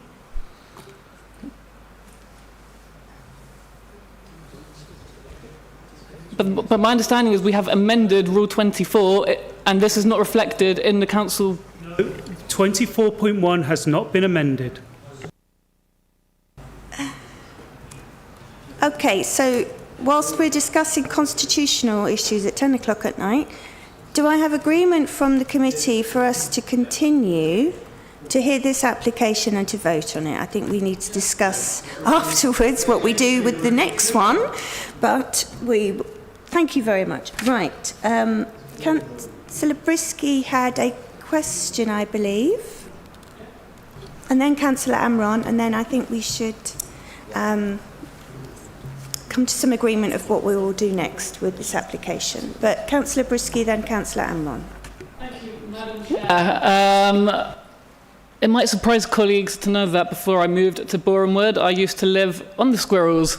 So I'm very familiar with Herts Farm and this site. In fact, it was actually from Herts Farm that I started to value the preciousness of the greenbelt and why it matters so much. And, I remember driving out of the Squirrels in my first car, my little Vauxhall Corsa. When I was 17 and 18, I would turn right and I would pray that firstly I would clear the infamous speed bump, and secondly that I would make it safely through the flood. Now, I do have concerns and questions that I would like answered. Yes, please, given that it is 10:03. Firstly, Don't, excuse me, Councillor Smith can sit there and not tell me what to do. Right, you lot, please behave yourselves. As you have said... She can sit quietly until she's called to speak. Pardon me? It is not... Councillor Smith. No, all of you, every single one of you, be quiet. There are members of the public here who are very interested in this application and who are expecting you, all of you, to behave professionally as adults. So, I will call upon Councillor Brisky to ask a question, and then I will call upon Councillor Amron. Thank you very much.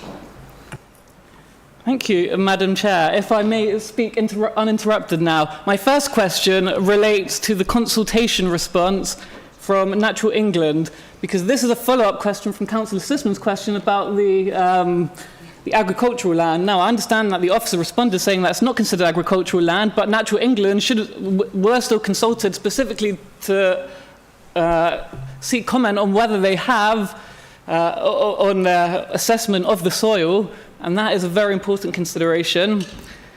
I also have very serious concerns about the compliance with the golden rules. My calculations tell me that there's going to be 280 families moving into this development, and they've taken away the primary school from the application. And also, I share Councillor Allen's concerns about impacts on the highway. As I said, I'm very familiar with the local roads, and I am very concerned about the congestion caused by this development. So, I would like to know from officers how they've assessed compliance with the golden rules here, whether they've asked Hertfordshire County Council whether they are satisfied with the education contributions, whether they would perhaps expect more. But I'm quite interested to hear the response to my first question about Natural England's response. Thank you, Madam Chair. If Natural England were consulted, they did not provide us with any comments. As I say, the site is not agricultural land. Councillor Amron. Thank you, Chair. Yeah, I'm not going to talk about what car I had when I was 17, thank God. I'm going to say that it's really a point to make here, not a question, that I totally agree with Councillor Allen. As a fellow Bushy Park councillor, and I've lived in Bushy 32 years, I do know the area well, and the impact on the highways is going to be huge, not only where Councillor Allen mentioned at the junction with the Aldenham Road and down the other end, but also with Cold Harbour Lane. And I don't agree with the highways figures on what they would have used their own tricks matrix. I think there's going to be about 500 to 600 odd cars from that development, and 2 to 3 trips a day, which will be about 1,500 trips a day. It will really cause an impact. And again, I agree with Councillor Allen that we've got no real, Catherine has spoken very well and answered everything, but there's still no answer to who is actively going to maintain the drainage system in practice if this development went ahead. Thank you. Councillor Allen. Thank you, Chair. So just in conclusion, before I do something else, I think going back to what Councillor Shah said in terms of Greenbelt, which was, of course, the reason, one of the primary reasons this was turned down originally, on Purpose A, our old friend, I think Councillor Shah made a very powerful argument that if this isn't unrestricted sprawl, then what is?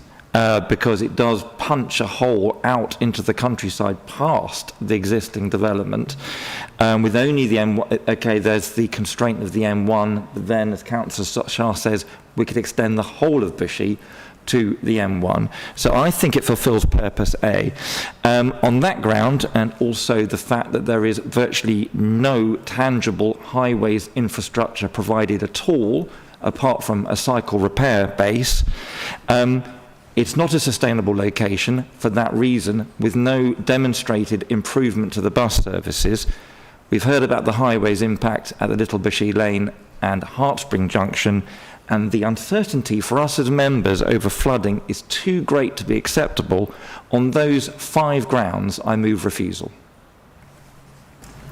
Thank you. Do I have a seconder? Councillor Richards. Thank you very much.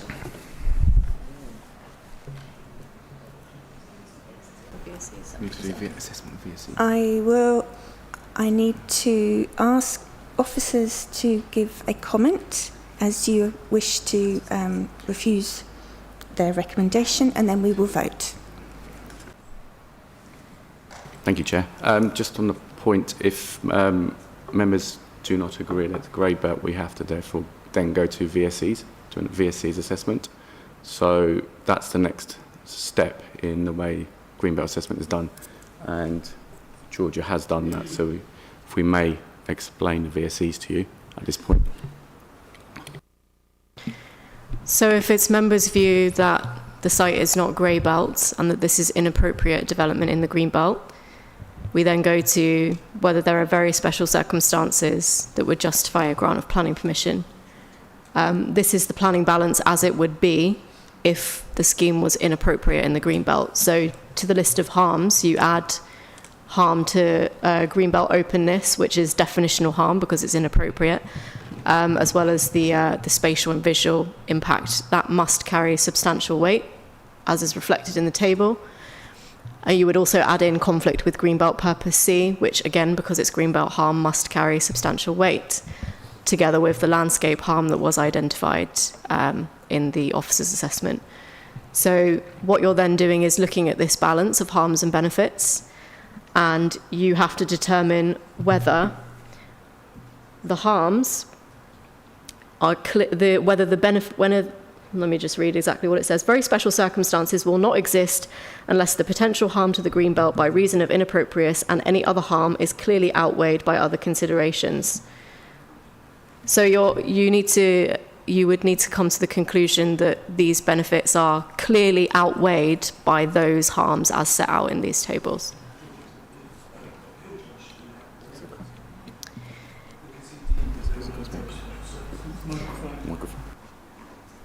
Sorry, I was saying that didn't the appeal judge already demonstrate exactly what we're trying to say here, that the very special circumstances hadn't been defined, and therefore that's one of the reasons why he dismissed the appeal? Yes, so the inspector dismissed the appeal on the balance of included in the harms was the failure of the flood risk sequential test, which was given very substantial weight, I believe, which is not applicable in this case. So we're taking that weight away. There was different policy at that time in relation to sequential tests, as I've covered. Well, originally the inspector said it would cause significant harm to the character and appearance of the area. That's the inspector's word. So that's what I would cite in that context. Yes, so that was in relation specifically to the landscape harm, if I recall. So you would be amending the weight given to that harm. Yep. Okay, I think we can vote then, given that you've given your reasons. Just clarify 5 reasons. You need to tell the impact of contrary to that.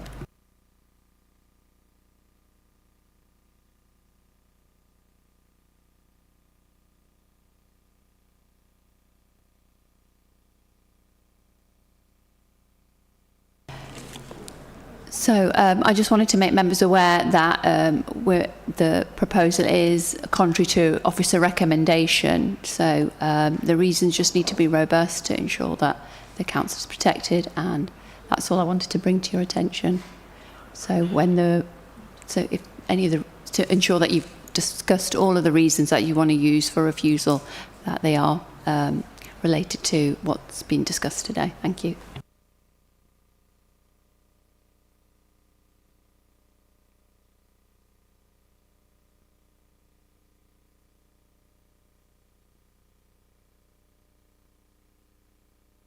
Sorry, could I ask Councillor Allen to state the reasons for refusal? I summarise them then. What I argue is that the site makes a strong contribution to Purpose A, that the highways infrastructure is inadequate, and that would then fail the golden rule. It is not a sustainable location, similarly, because of the lack of extra bus infrastructure. There's a highways impact at the Little Bishy Lane, Heartspring Junction. and that the for members, the uncertainty over the flooding is too great for us to have confidence to grant permission. So 5 grounds. Thank you. And if I can get confirmation that that's been seconded. Councillor Rich, thank you. So the recommendation is to refuse on the grounds that Councillor Allen has just stated. So you're voting for refusal, and it's for, against or abstaining. So Councillor Brisky? For refusal. Councillor Gray? Come back with a full application, I'll consider it, but as it stands at the moment, it's for... Is it for, against or abstaining? For, obviously. Councillor Handley? For. Councillor Kazar?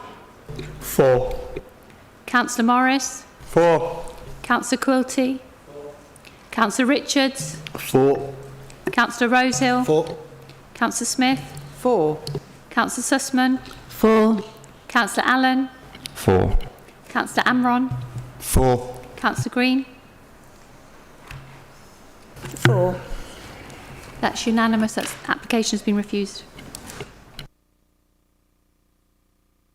Are we continuing or doing? Ladies and gentlemen, thank you very much, members of the public, for being very patient. I'm sure you can see that it is not straightforward. We have another application to hear. Do we wish to stay or do we wish to defer it? I'm open to your suggestions. Yes, Councillor Rosehill. Thank you. I'm going to be a little bit selfish. I've been at work in the office since 7:30 in the morning, finishing up to then go to a mayor's briefing, then this obviously, and I'm back in the office at 7:30 in the morning, and I don't think we can truly go through an outline, a full application. This isn't an outline one, and we've just seen what an outline one can do. To do a full application going into, 11 o'clock at night, I just don't think that's a logical way of actually reviewing an application. I agree with you, but I just wanted to say to members of the public who came to hear the last one, I do apologise, but I can't see how we could give it its due weight. So I'm really, really sorry if you've come all that way to hear that. But I do take it very seriously that we give as much time to every application as it needs to be, and I don't want you to get short shrift. Yeah, we can vote on it. We can be democratic. Yes, Councillor Smith. So I've been at planning. I've done this now for nearly 3 years, and I've been here until 11:30 because the applications were time sensitive and they couldn't be deferred to the next meeting. Is this one able to be deferred, or will the time run out before the next planning meeting? That's a very good question. I will check.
Because people are leaving.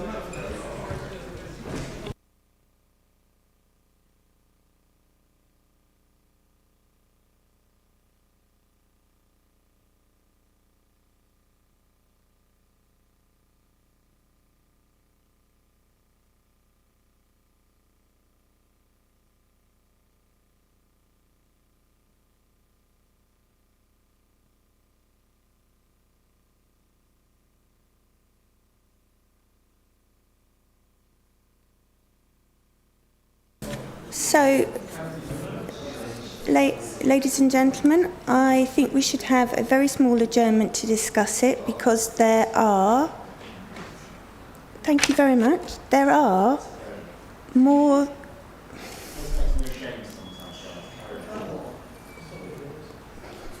We can't do right for doing wrong, can we, sir? Okay. I need to give the best decision I can, and there are strengths and weaknesses to both of them. So I think we should discuss it as a committee with officers, and then we'll come back.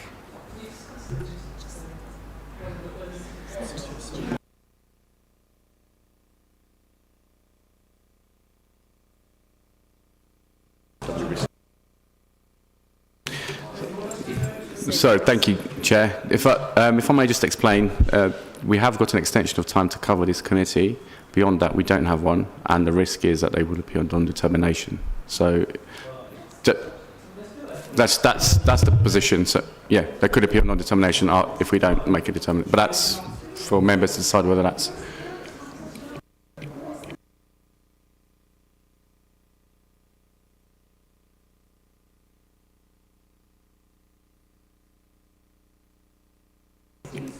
Yes, it will run out before the next meeting.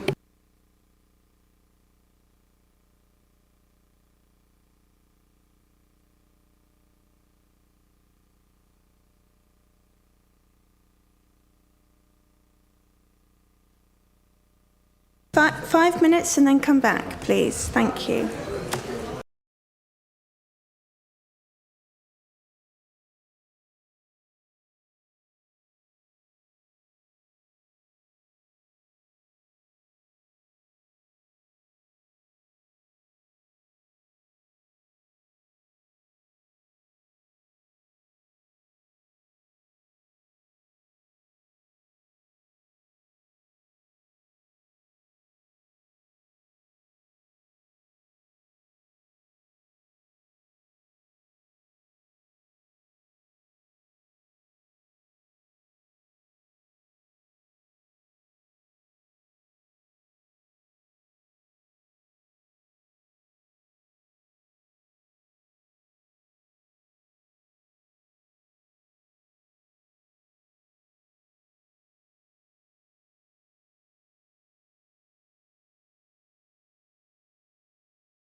Okay, ladies and gentlemen, as you can see, it's late.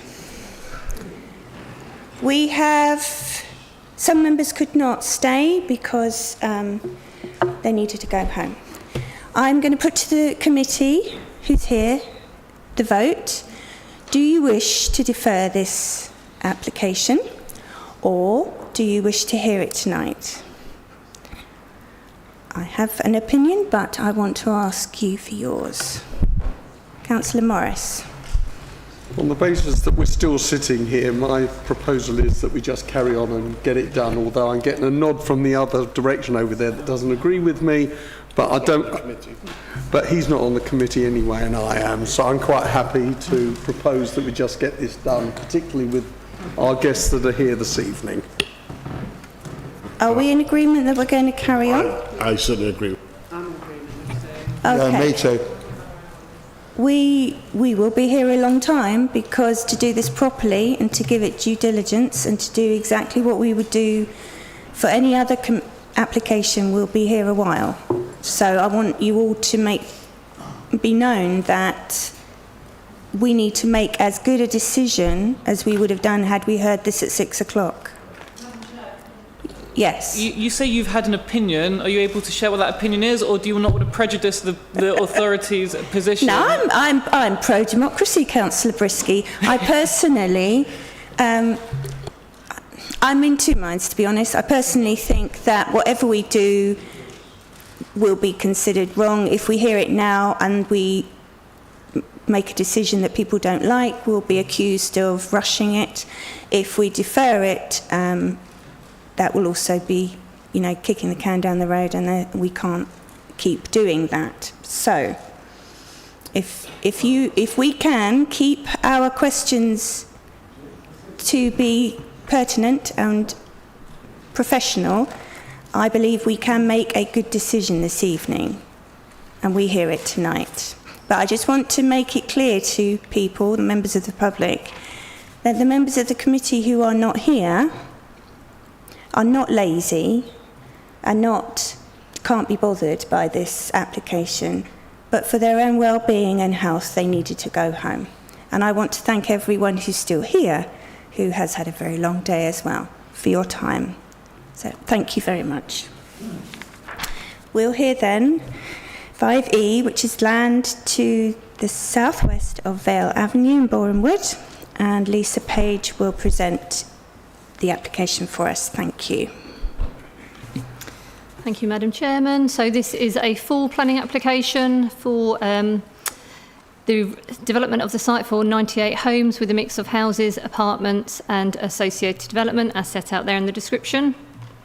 Here is the location plan and the aerial sites. It's a roughly rectangular shaped parcel of land amounting to 3.3 hectares to the southwestern edge of Boreham Wood.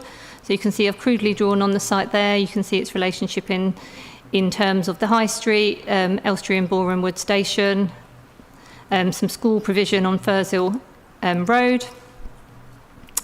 The site has a frontage, as we can see on this location plan here, with Vale Avenue. So as existing, that provides 2 pedestrian access points into the site, although there are no formal rights of way through the site itself, and there's no vehicular access points into the land. To the northwest of the site are existing 2-storey dwellings within Byron Avenue, and there is an existing pedestrian access point into the site again here where my cursor is. Otherwise, the south and the southwestern side of the site are bordered by land that forms part of Woodcock Hill Village Green. The site does contain a number of trees and bushes, but none of these are subject to a tree preservation order. The site is located within flood zone 1 with a low probability of flood risk for fluvial flooding. As set out in the committee report, the site was previously identified as a local wildlife site. However, in March 2022, its designation was removed. I've just added a slide here just to clarify matters in regard to the deregistration of the village green, because that was a matter that was raised at technical. So the application site was formerly part of the village green, but that has now been deregistered in exchange for the replacement of 3.6 hectares of land to the west. So the application site here in red is deregistered, and the replacement land is shown in the green there. And members may recall that coming to committee more recently for some hard landscaping proposals. So now the only designation on the land is Greenbelt. So before turning to look at some of the plans, I thought it would be probably just helpful to set out some of the key matters in relation to the principle of development. And as we've seen some of these slides today, I won't dwell on them for too long. So members will be well versed in terms of the main relevant paragraph of the NPPF. So paragraph 155, which talks about development of residential within the Greenbelt not being regarded as inappropriate where it meets the following tests, A to D. So A, relating to Greenbelt land and not undermining the purposes of the Greenbelt across the area of the plan. B, relating to that demonstrable unmet need. C, relating this to the sustainable location. And D, the golden rules. Again, members will understand the definition of the Grey Belt land and those purposes A, B and D that we are looking at, so underlined there for clarity. So here, in relation to para 155A, purpose A is to check the unrestricted sprawl of the built-up area. So again, you can see the site outlined in red here and how it relates to the existing built form of Boreham Wood. The blue areas are here, I've highlighted because they're two sites that have planning permission, outline planning permission granted for residential development. So one to the east and one to the west. I've included this one here that shows the current reserve matters layout for this one to the west, so you can see how the site relates to that. So officers have undertaken an assessment in terms of purpose A and considered that the development would not result in an incongruous pattern of development. There are natural features such as land levels across the site and within the locality, and together with the presence of landscaping would assist in containing that development. In addition, you've got Barnet Lane, which is a strong man-made feature, which would contain and prevent sprawl.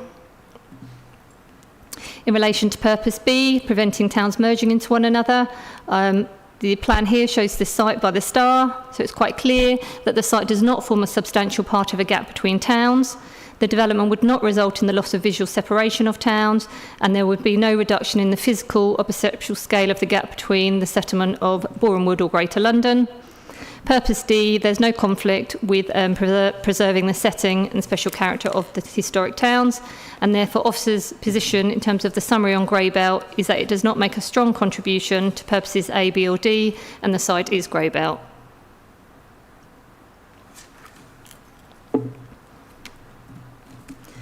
Carrying on with paragraph 155. A, would it fundamentally undermine the Green Belt purposes? I've included the site here, so you can see it in red with my cursor, so a very small portion of the remaining Green Belt for the borough. Officers are content that the proposal would not fundamentally undermine the purposes of the borough's Green Belt. In terms of para 155B, relating to that demonstrable unmet need, members are more than aware of the council's current 5-year housing land supply position and the housing delivery tests, and there's no dispute that there's a demonstrable unmet need for housing, including affordable housing, and thus that criteria is met.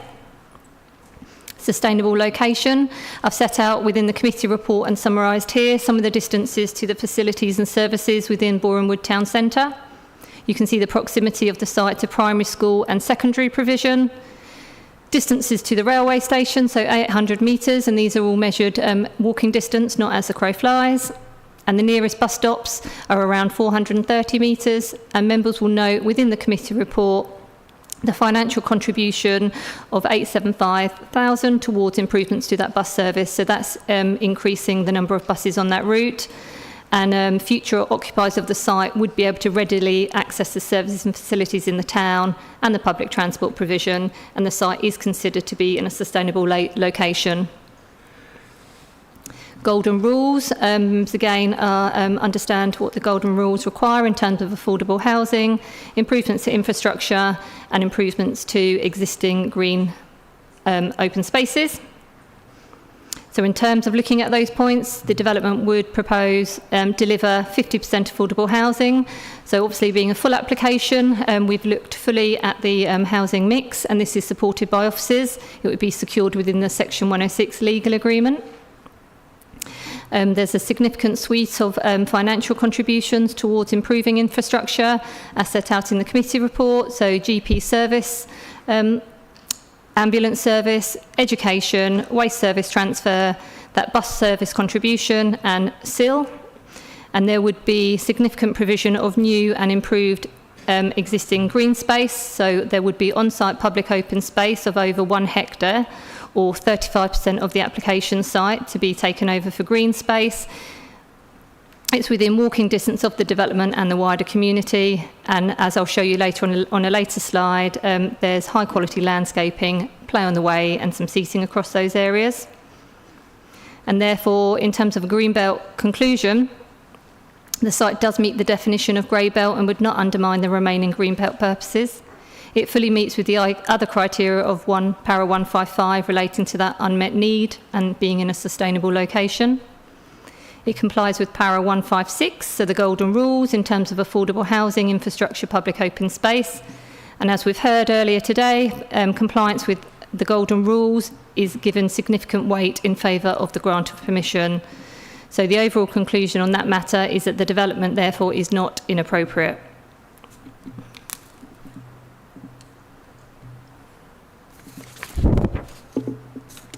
Turning now to the site plan. So just to reiterate that this is a full planning application, so the layout you see here would be what would be delivered if planning permission is granted.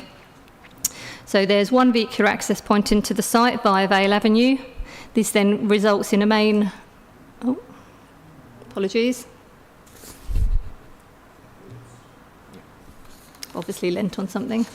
So one vehicular access point in the site from Vale Avenue. The road would run towards the western side of the site. It would have pedestrian footpaths either side and would be tree lined in accordance with the requirements of the MPPF. So dwellings would front onto this main spy road. So you've got some of the dwellings and the apartment buildings. So within the site, there's 4 apartment buildings within the centre. So 1, 2, 3, 4, with these 2 in the middle being joined. There is a separate access onto the site again from Vale Avenue, but this is pedestrian and cycle route only and for emergency access, and bollards would be installed to prevent ordinary vehicular access. So the layout for the remainder of the site is broadly divided into 3 perimeter blocks, so 1, 2 and 3. And you can see here that on that southeastern and southwestern edge, dwellings would face out onto the external road with an outlook over the new open space and the village green.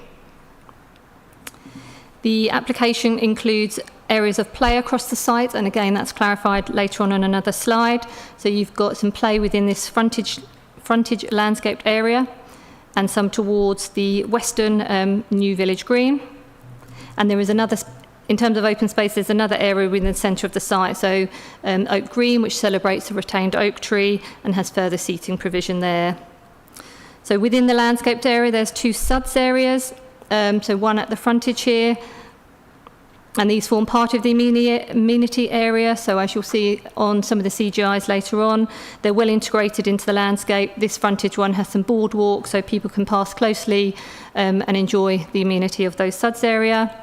The other sud system here is to the southwestern side of the site. This area includes an amphitheatre education space and some seating, and would have interpretation boards. It's probably worth noting here that the applicants have worked with officers in relation to the layout and detailed design of the development. They've undertaken 2 rounds of independent design review panel sessions and have submitted a full application where originally they were looking to submit it in outlined form. The applicants have also made some amendments during the course of the application at the request of officers. And officers are content that the layout provides a development that would relate well to adjacent built form and create a pleasing new settlement edge with increased movement opportunities to the village green. So in terms of those pedestrian movements, that's very much been part of the focus of the application. So a new pedestrian footpath runs across the entirety of the front site, the frontage. There's a new access link between the site and the play area on Byron Avenue. The existing access from Byron Avenue here, where my cursor is strengthened. And then at the end of these shared surface spaces, there's links into the village green. And obviously to the southwestern access across the open space as part of this development and the new village green. So looking at some site photographs here. Photograph 1 and 2 are taken from standing within the site, looking back to the rear elevations of those 2-storey dwellings within Byron Avenue. Photo 3 is taken sort of from that existing access point in. So you've got Byron Avenue dwellings to the left-hand side, and you can just see the character and extent of the space currently. Photograph 4, 5 and 6 here are taken from Vale Avenue looking towards where the new access point here. So here, photograph 4, you can see just the sort of northeastern edge of the site, so an existing pedestrian access point into the site there. Beyond that is the Byron Avenue play area. You can see the existing 3-storey development that adjoins the site to that northeastern corner, and some 3-storey scale development beyond that. Photograph 5 and 6 here are taken further on. So photograph 5 is where the new access point would roughly be taken. And photograph 6 just shows Milton Drive, and there would be this new pedestrian and cycle link in here.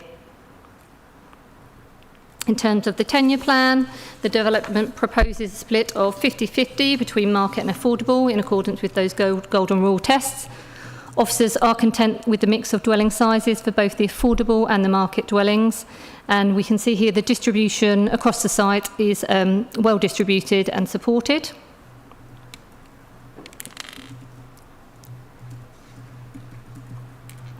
I've included here just a range of some of the house types, just to give a flavour of the quality of the development that is being proposed. So the dwellings would primarily be 2-storey with some 2.5-storey, which would be achieved with dormer accommodation in the roof. They would generally be constructed in a buff galt brick with some brick detailing. So we can see some of the brick detailing there at the ground floor, with stone seals and stone window surrounds, and they would be under a grey roof. So here we can see some of the detailing. So some of the corner plots have interest added, so projecting bay windows and some chimney features. A number of the dwellings towards the settlement edge would be constructed in weatherboarding to integrate with that woodland setting. So we can see some of the different house types that have got the weatherboarding added, and we'll see those later on some of the CGIs as well.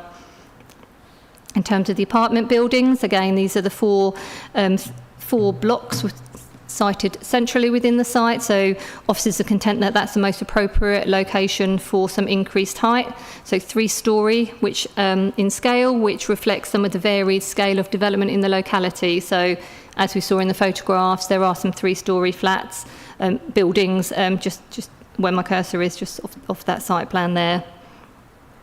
So these would also be constructed in a buff brick with this patterned brickwork detail to add interest, and would incorporate balconies to that main frontage.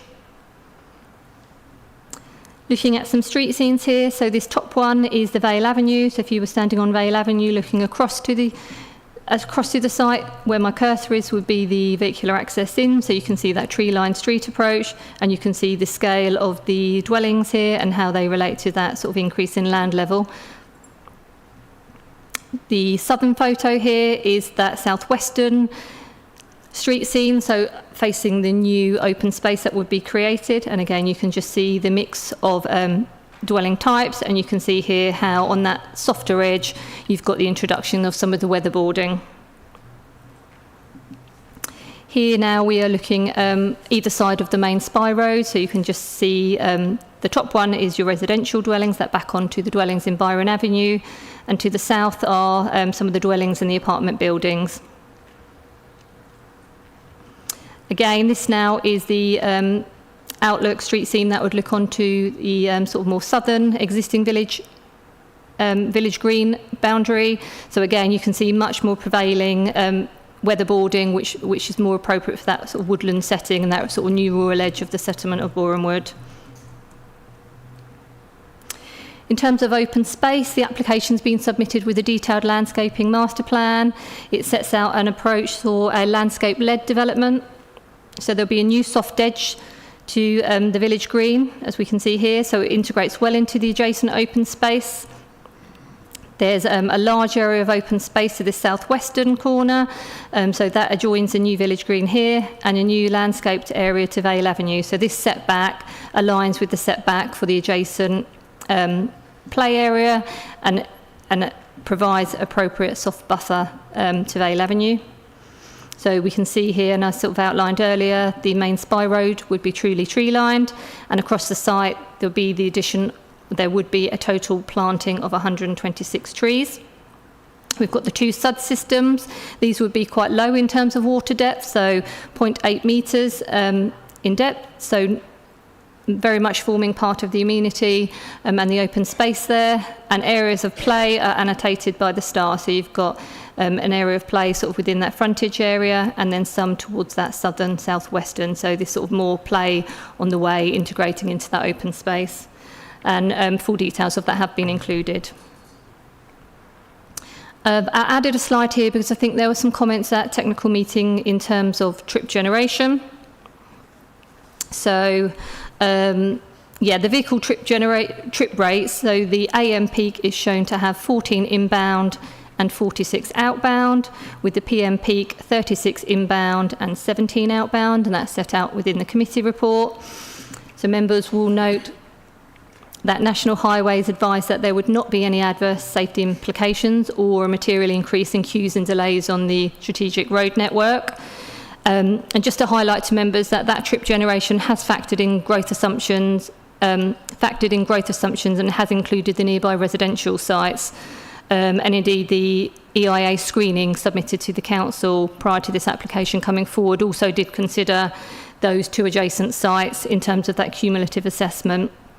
There's not been an objection from National Highways and no objection from the Highway Authority. So from a highway transportation perspective, the development is acceptable. Again, I think one of the members was querying some points around the access. I've included this plan here and some tracking for the refuse vehicles. So the Highway Authority are content that the proposed vehicle crossing is acceptable and would provide priority for pedestrians along Vale Avenue.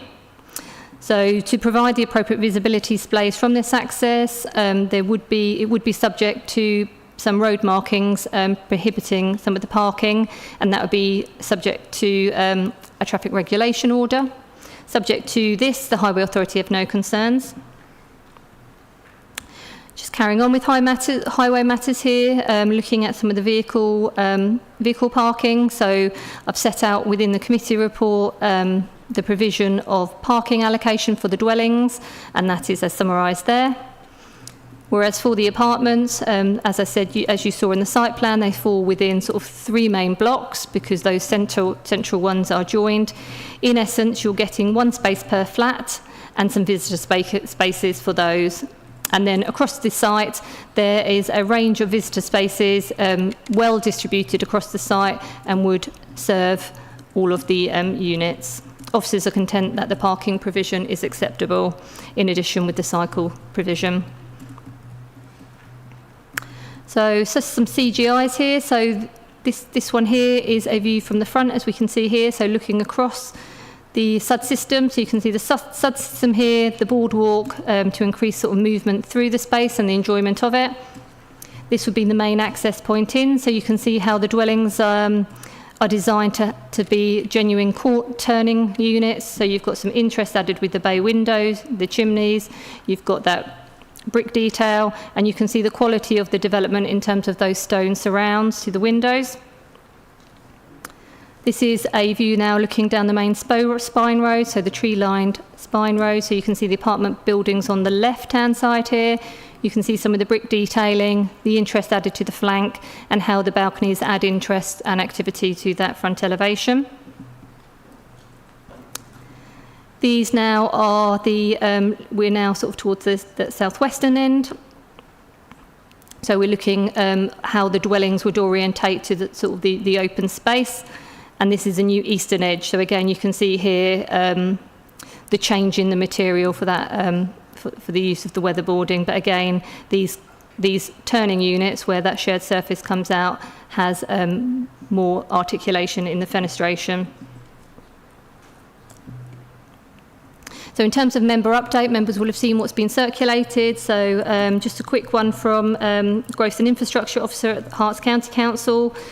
They were just requesting that there was clarification that the heads of terms clearly set out the indexation. Was also received comments from Elstree and Boreham Wood Greenbelt Society and 16 further neighbour letters. So we've fully read these, and they're not raising any additional matters that haven't already been set out and discussed within the committee report. So our conclusion this evening is that the proposed development is situated on Greybelt land, and it would constitute appropriate development in the Greenbelt. The layout and the design of the proposal would result in a high quality development. Matters in relation to amenity for future occupiers and neighbouring amenity is acceptable. Matters in relation to landscape impacts and ecology are equally acceptable, and the development would secure biodiversity net gain. There would be no adverse safety implications or a material increase in queues and delays on the strategic road network, no objections from National Highways or the Highway Authority, and matters in relation to flood risk and drainage are acceptable, no objection from the lead local flood authority. Therefore, officers consider that the proposal is compliant with the development plan when taken as a whole, and that there are no material considerations of significant weight to indicate that the application should not be determined in accordance with the development plan. And our recommendation this evening is to delegate to the Head of Planning and Economic Development to grant planning permission, subject to the conditions set out in the report and the completion of a suitably worded Section 106 legal agreement, as also set out. That's the end of the presentation, and I will leave this slide up, which hopefully will help to assist in some discussion. Thank you. Thank you very much. We have speakers, so if you would like to listen for your name. Can I please call Mrs. Pat Strack to speak against the application?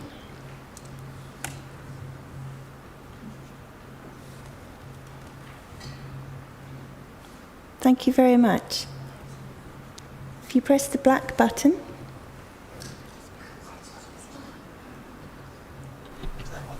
Well done. Thank you. You will have 3 minutes. Shaping the future of Hertsmere, green and sustainable, a strong landscape of quality green and blue spaces that support people and the planet. I wonder. The London Greenbelt Society say the greatest threat to the Greenbelt lies with the Greybelt. The development proposal is designated London Metropolitan Greenbelt. In the adopted Hertsmere Core Strategy, development is deemed inappropriate unless very special circumstances are identified, which clearly outweigh the harms caused using MPPF criteria. It's a designated wildlife site. Inappropriate for such a significant allocation in Greenbelt being determined outside the local plan process, particularly where the council is still preparing it. CPRE. Site was registered as a TVG in 2008, and after a long-fought battle from 1996 with legal costs from public funds and donations, recently this decision was challenged to the High Courts by campaigners. Taylor Wimpey assured the inspector at the public inquiry that there was no connection between deregistration and plans for development. This popular historic site provides a harmonic space for humans, flora and fauna to be together. Over decades, volunteers have cleared the area as part of a management plan set up by Herts CMS. The unique nature of the site and increasingly rare biodiverse assembly of flora and fauna, the scarcity of public accessible open space in Boreham Wood, together with long-term community involvement, care and maintenance, means the application should be considered most very carefully. The development of this site would undoubtedly be detrimental to local residents' mental and physical health. Strong, long-standing local opposition is to the development. The replacement site here in Elstree does not provide the recreational space intended for Boreham Wood, a nature reserve opposed to a managed park. The intention to provide 50% of all housing, in reality, developers plead after the marketplace homes have been built, they're not able to support 50%. Proposed dwellings are inappropriate. Local housing is mostly two-storey and bungalows with gardens. Woodcock Hill Committee urges refusal for this inappropriate speculative development. It's not supported through the local plan process, nor the new neighbourhood plan.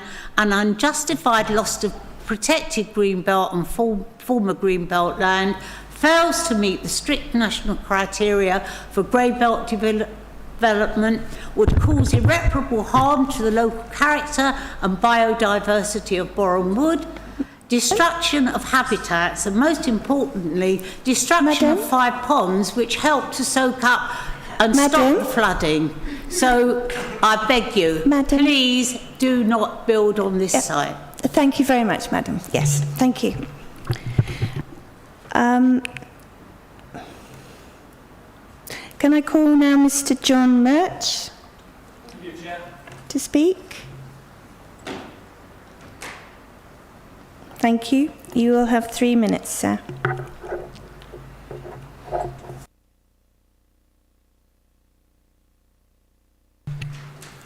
Good evening, councillors. My name is John Murch and I'm the planning agent for the application.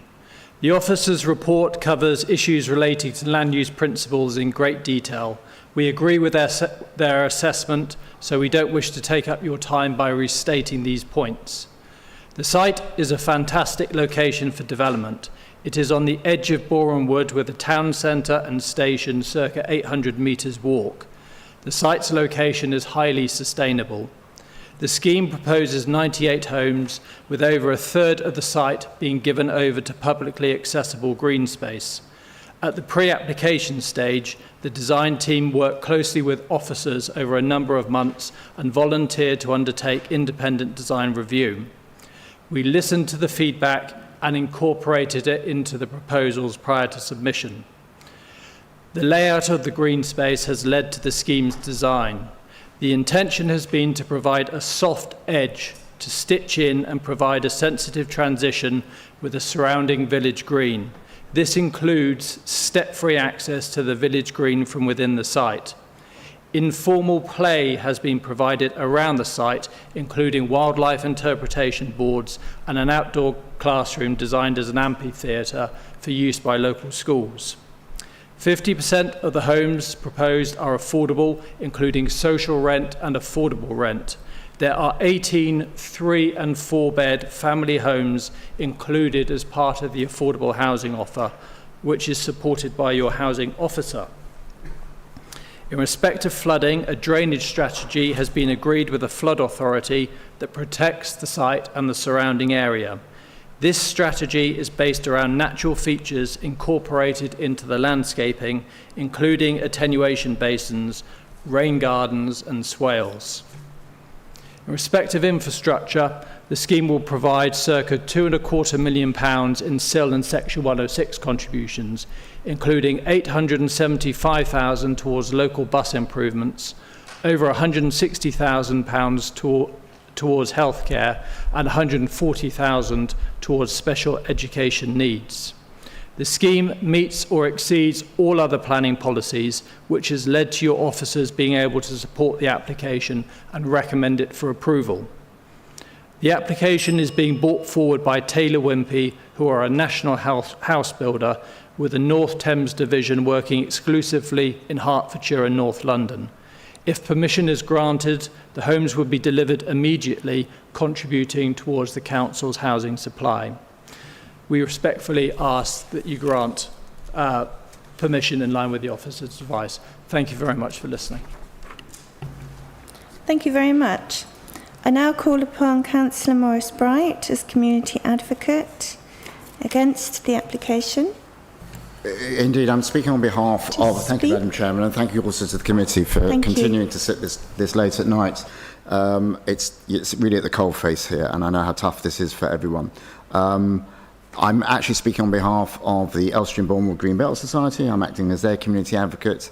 Obviously, they have concerns about this particular site, which lies within the Green Belt, and that the proposal represents inappropriate and potentially harmful encroachment. And while the planning officer's report recommends approval, residents consider that this conclusion may rely on a different interpretation of national and local policy.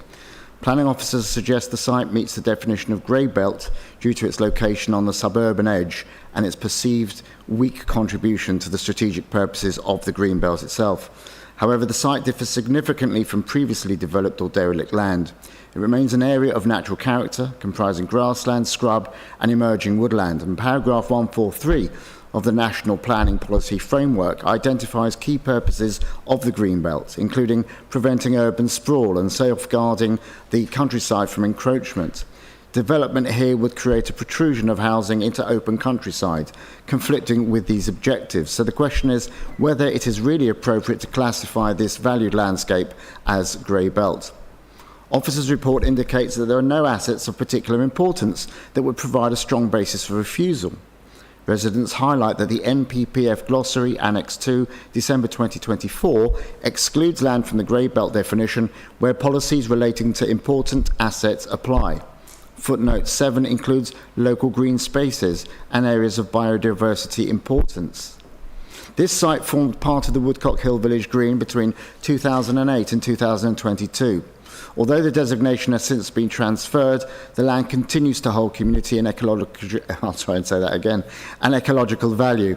Its history as a local wildlife site and the presence of protected species suggests that it remains worthy of careful protection.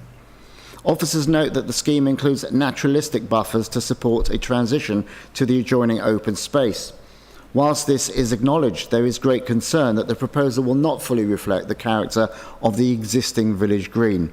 The green is not simply open land, but a varied and natural landscape with mature trees, dense vegetation, and a strong sense of tranquility. The applicant's landscape and visual impact assessment indicates that users of the green may experience moderate to major adverse visual effects. It's clear that development of this scale and height would noticeably alter the experience of the green belt. Officers conclude that the benefits of delivering 98 homes outweighs harm to the green belt. Residents recognise the importance of meeting housing need. However, national policy sets clear parameters.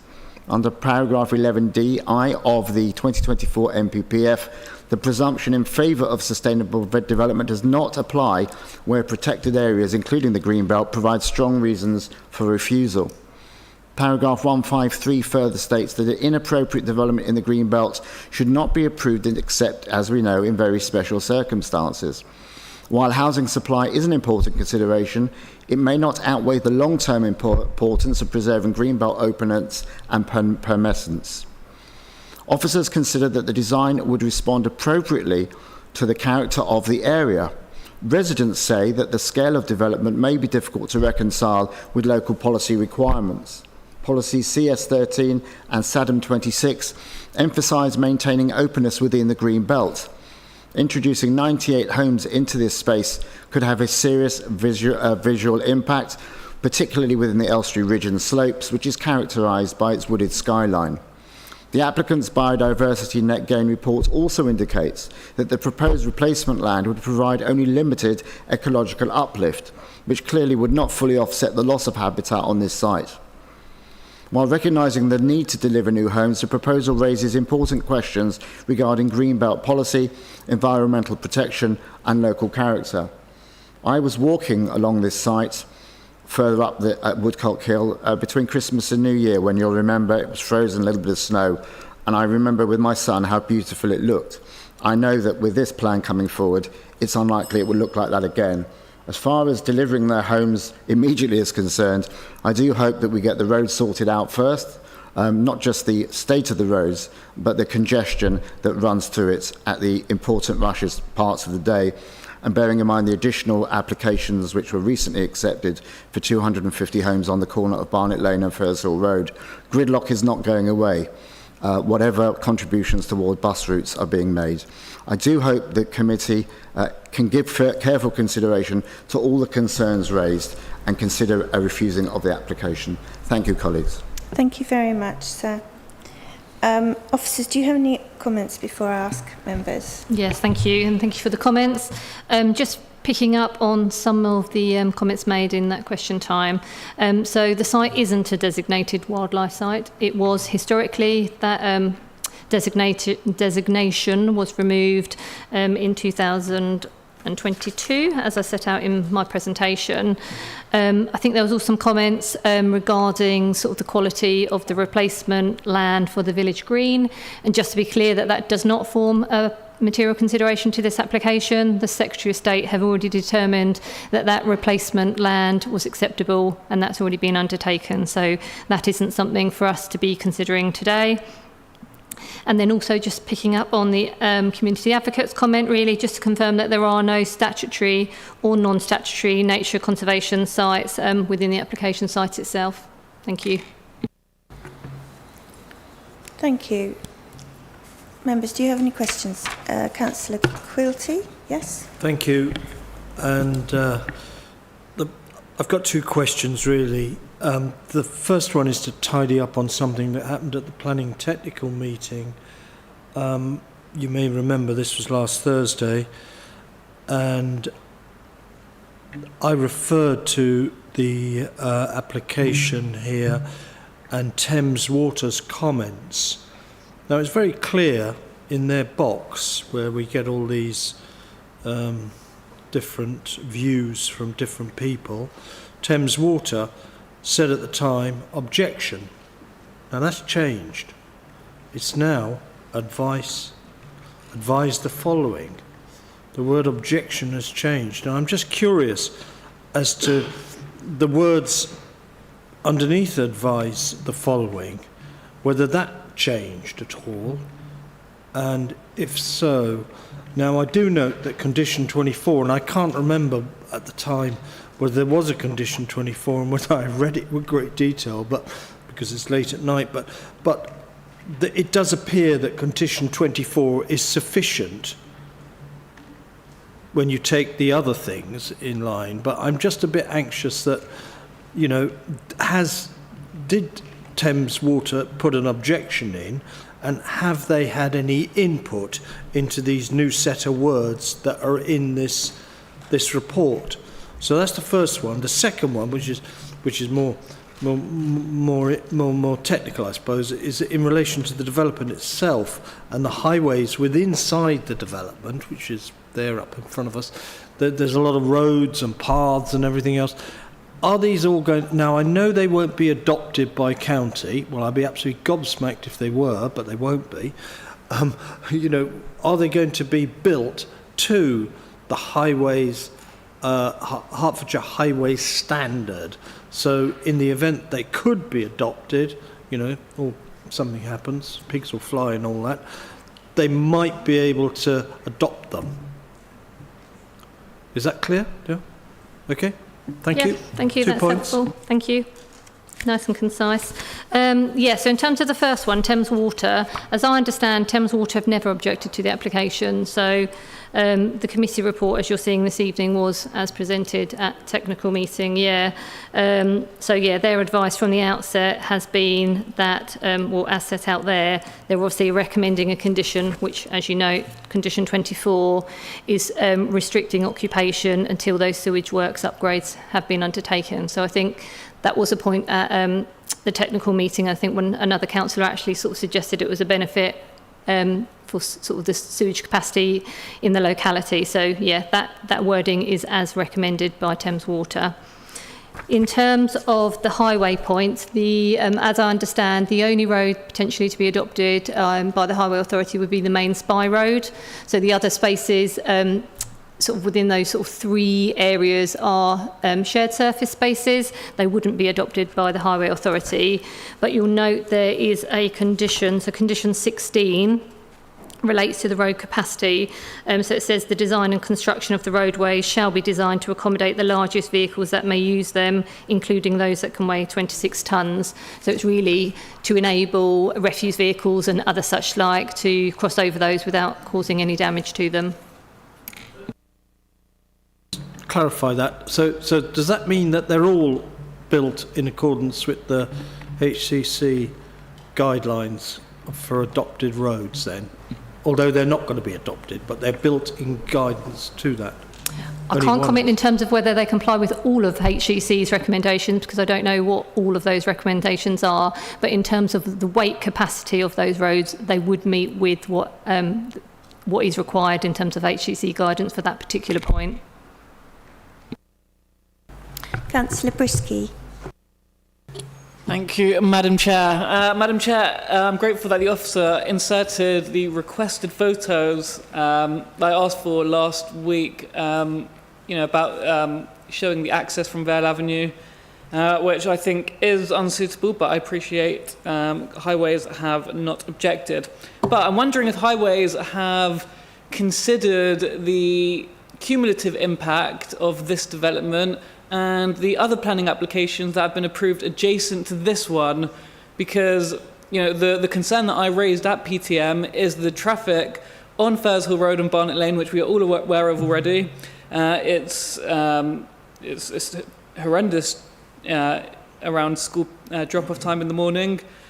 So I'm very, very concerned that the cumulative impact of this development and the other applications that have been approved along Barnet Lane are going to bring Barnet Lane and Furs Hill Road to a standstill in the morning.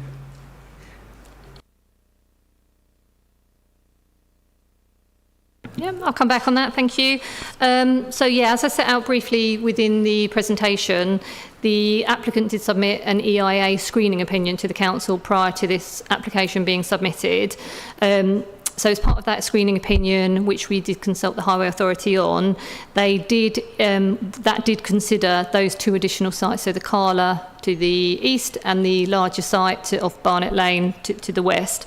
So that considered sort of the cumulative assessment of that. Even at that stage, we concluded that that wouldn't warrant the submission of an EIA with the application. And so that was sort of the advice at that stage. In terms of the application, the trip generation and those figures set out has factored in those growth assumptions for those adjacent approved sites. So the Highway Authority would have taken into account the cumulative impact of those sites in terms of impact on the highway network, congestion, those sort of aspects. Thank you. Councillor Kaza? Thank you, Chair. Lisa, could you go back to the site photos, especially the one on Vale Avenue? Then I'll come to my question. And I understand this application, it's kind of difficult one for me because I can understand the sentiments of building more houses and trying to alleviate the housing shortage that we have, but I also understand the amount of local opposition and concerns that residents have. But just quickly going on to, in particular 4 to 5, I assume that's where the vehicular access would be going into the site. So I'm just wondering, is there any indication of any sort of widening of the road or trying to improve the access for existing road users, especially if they're parking as they are on Vale Avenue? Thank you.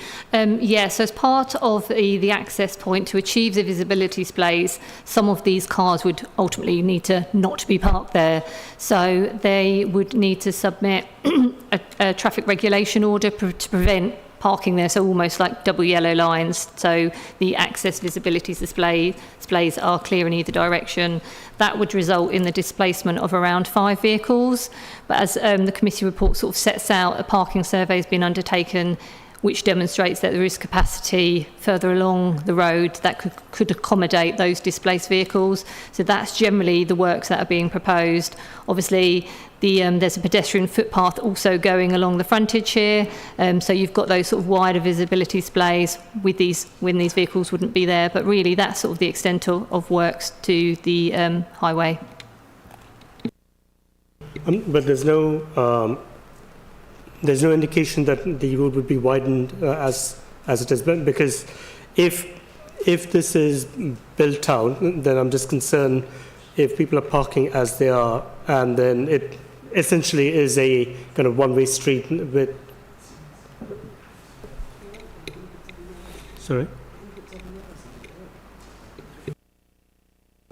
Yeah, I mean, this is the plan that shows the works to the access. I'm not quite sure how clear that is, but you can see sort of exactly where it does come in. So you would, because and you can see the refuse vehicles here on the right-hand side. So to allow that sort of swing of those larger vehicles, that's why you would need the double yellow lines in effect to put on there. But that is the extent of the works to the highway. So we're not in a scenario that there needs to be sort of widening across the site frontage or anything such as that. As you know, you do see on other applications, it is very much just a case of removing some of the existing parking within Vale Avenue.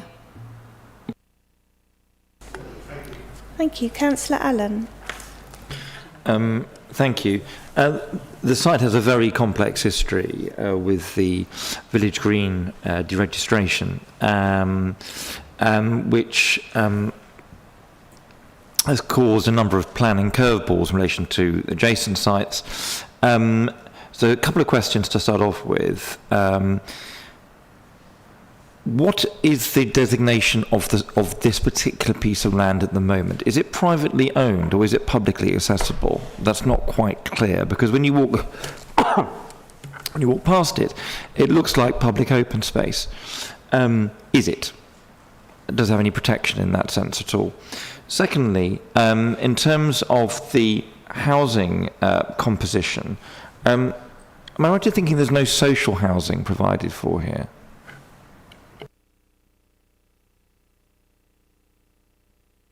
Thank you. In terms of that first point, so in terms of the designation, Taylor Wimpey own the site. They own the adjacent site, so where that land swap was for the Village Green, that was also their land. But this application site before us is owned by Taylor Wimpey. There aren't any, you're right, when you sort of walk across the site, it very much feels like a part of open space. There's clearly a lot of pedestrian use across it, informal footpaths, etc. But there's not actually any public rights of way across the site. The applicants have done quite a bit of work in terms of that, though, in their public consultation and looking at sort of desire lines in terms of trying to retain those pedestrian movements through and across the site, but there aren't any formal public rights of way across the site. It's privately owned. In terms of the social, let me just grab the slide that sets out the tenure.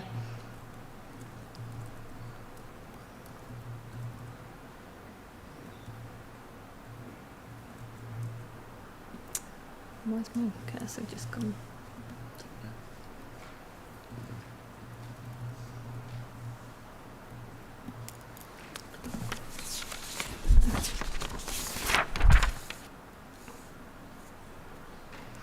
Yeah, so here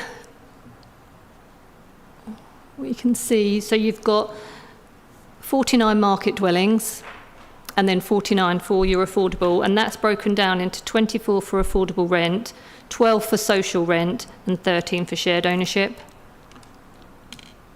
Does that answer the question? Just run through those numbers again for the social and affordable. So we've got 24 for affordable rent, and then we've got 12 for social rent, and 13 for shared ownership. So 12 of 98 are social, essentially. Is that right? Have I got that right? Yeah, 12 of the units are shared ownership, so 4 one-beds, 7 three-beds. Sorry, social rent, are we talking here? Yeah, so it's social rent, 12 units in total, 4 one-beds, 7 three-beds, and 1 four-bed. So 12 out of the 98. So about 13% of the housing is social housing. Okay. Thank you. The reason I asked the first question is when you look at the site, you think, could it be a park? And obviously because there is a playground quite nearby. But to clarify, it is actually completely privately owned land. They could put a fence around the whole thing if they wanted to. It's privately owned. Taylor Wimpey own it. So yeah, my understanding, if they wanted to enclose the site and restrict access, then they could. Obviously, that's not their intention to do so. They're trying to encourage pedestrian movements, but yes, in theory, they could restrict access. What I'm getting at is scrutinising the suggestion that this is a loss of amenity land, and I understand the complex and emotive backstory to it, but just wanted to clarify the sort of legal position on that. Okay. Thank you. Councillor Gray. Yeah, thank you. 8.1.3, sorry, 8.11.3, sorry, talks about the kind of air source heat pumps, effective gas boilers and hot water heating. I can't quite hear you, sorry. Oh, sorry. it's late at night and my voice is going. 8.11.3 is all about the sustainability of the development. Can you just clarify for me, though, that that is across the whole spectrum, not just the retail units, but actually the social and affordable homes will also benefit from high-efficient gas boilers, hot water heat pumps, and air source heat pumps, and photovoltaic cells where applicable? Yeah, my understanding is that it's, you know, if you're thinking tenure blind in the sense of the design of the housing, it's similar in terms of the approach for sort of the energy and sustainability. You put it far more succinct than I did. Thank you. Thank you. Councillor Richards. Thank you, Chair. Following on directly from that question, in the illustrative CGIs, chimneys are seen, and I think from a previous application I'd asked whether that was necessary, the answer being design feature, but I really don't think it adds anything. You know, we are still in a climate crisis. Wood burning is not particularly environmentally friendly, so I really don't think we need the chimneys, frankly. Planners love a chimney. I mean, they're there really to add a bit of interest, so I don't actually think they're operational. But I think it's really they're sort of the focal points, they're the turning units, they're sort of got more articulation in terms of that fenestration. They definitely, in officers' opinion, add to the quality of the development, add interest to that street scene. I see your point. What, you know, if they're not actually operational, what is the point of them? But it's something we would generally seek to encourage on developments, especially when you've got sort of chimneys, sort of that might be characteristic of an area. But they, in officers' view, they definitely do enhance the scheme. Thank you. Councillor Gray. Yeah, to that point, I do also like chimneys, and I think it looks a bit bizarre when they're not there. But I think going forward, could we clarify whether they're just a design feature or whether they're actually a working chimney? I think that would be quite nice to have in the report, that we know, A, it's either a working chimney and can be used to burn fuel, or is it just there purely as a decorative kind of point, which hopefully would make things a little more clear then. Councillor Allen. Thank you. Buses and also the infrastructure S106 obligations. Could you just, because they're not on the slide, could you just run through the sums of money for each element of those obligations, infrastructure payments, so the NHS and buses and things and such like, on which point, and I think you mentioned, the advocate mentioned it, but could you just clarify the sum that would be paid to bus improvements? Obviously, we've had a lot of discussion about the impact on traffic on Fursall Road, and there is a contribution to buses, but I think Bournemouth residents might think there's been there's been a lot of development in Bournemouth in the last 5 years, but the two main bus services do not appear to increase in frequency, the 107 and 292. So, although it's not a planning consideration, could you tell us anything on how that bus contribution might actually feed through to more frequent service? Yeah, that's fine. So in terms of what the application would secure in terms of financial contributions, it's fairly significant. So 163,856 towards GP surgery relocation and expansion of GP facilities in Boreham Wood. And then the committee report sets out a bit more detail in terms of which units they might be. There's a financial contribution of just over £33,000 to create additional ambulance services, a contribution of nearly £140,000 towards Herts County Council's SEN provision and severe learning difficulties special schools, financial contribution of nearly £11,000 towards waste service transfer station contribution, so that's at the Waterdale transfer station. And then there's some highway obligations, as you've heard. So the application is submitted with a residential travel plan, so trying to alter and encourage the use of more sustainable modes of travel for future occupiers, and a bit more detail around that. So there's a contribution towards a monitoring fee for county for a set number of years for that, and the bus contribution, so that is significant in itself, so £875,000 towards that. in terms of what actually that would secure. Highway Authority have requested this. They are seeking to double the service frequency of Route 357. So their summary is that this would provide between 8 and 10 services per day, which would be reasonable to support the vision of a site that enjoys alternative and sustainable transport choices. To provide the increased level of service would require one additional vehicle on the route with associated operating costs. So that £875,000 would be to secure one more vehicle on that route. And that would be, for 5 years from the date of occupation. Okay, thank you. I think it's worth noting that both 107 and 292 do stop quite near this site, and the station is not very far away. So you probably argue that across the borough as a whole, this is about as sustainable location as it gets. Thank you. Does anyone have anything else they wish to ask? So can I then have somebody who would like to move the proposal? Yes, Councillor Gray. Thank you. I'm happy to move the proposal. It's a fully compliant application, and it's a full application as well, rather than an outline application, which I think is always better. So let's move the application along with officers' recommendations. Thank you. Thank you. Does anyone wish to second? Councillor Smith, thank you very much. Thank you. So the recommendation is as set out in the report, subject to the updates, and members can vote for, against or abstain. So Councillor Allen? For. Councillor Amron? For. Councillor Brisky? Against. Councillor Gray? For.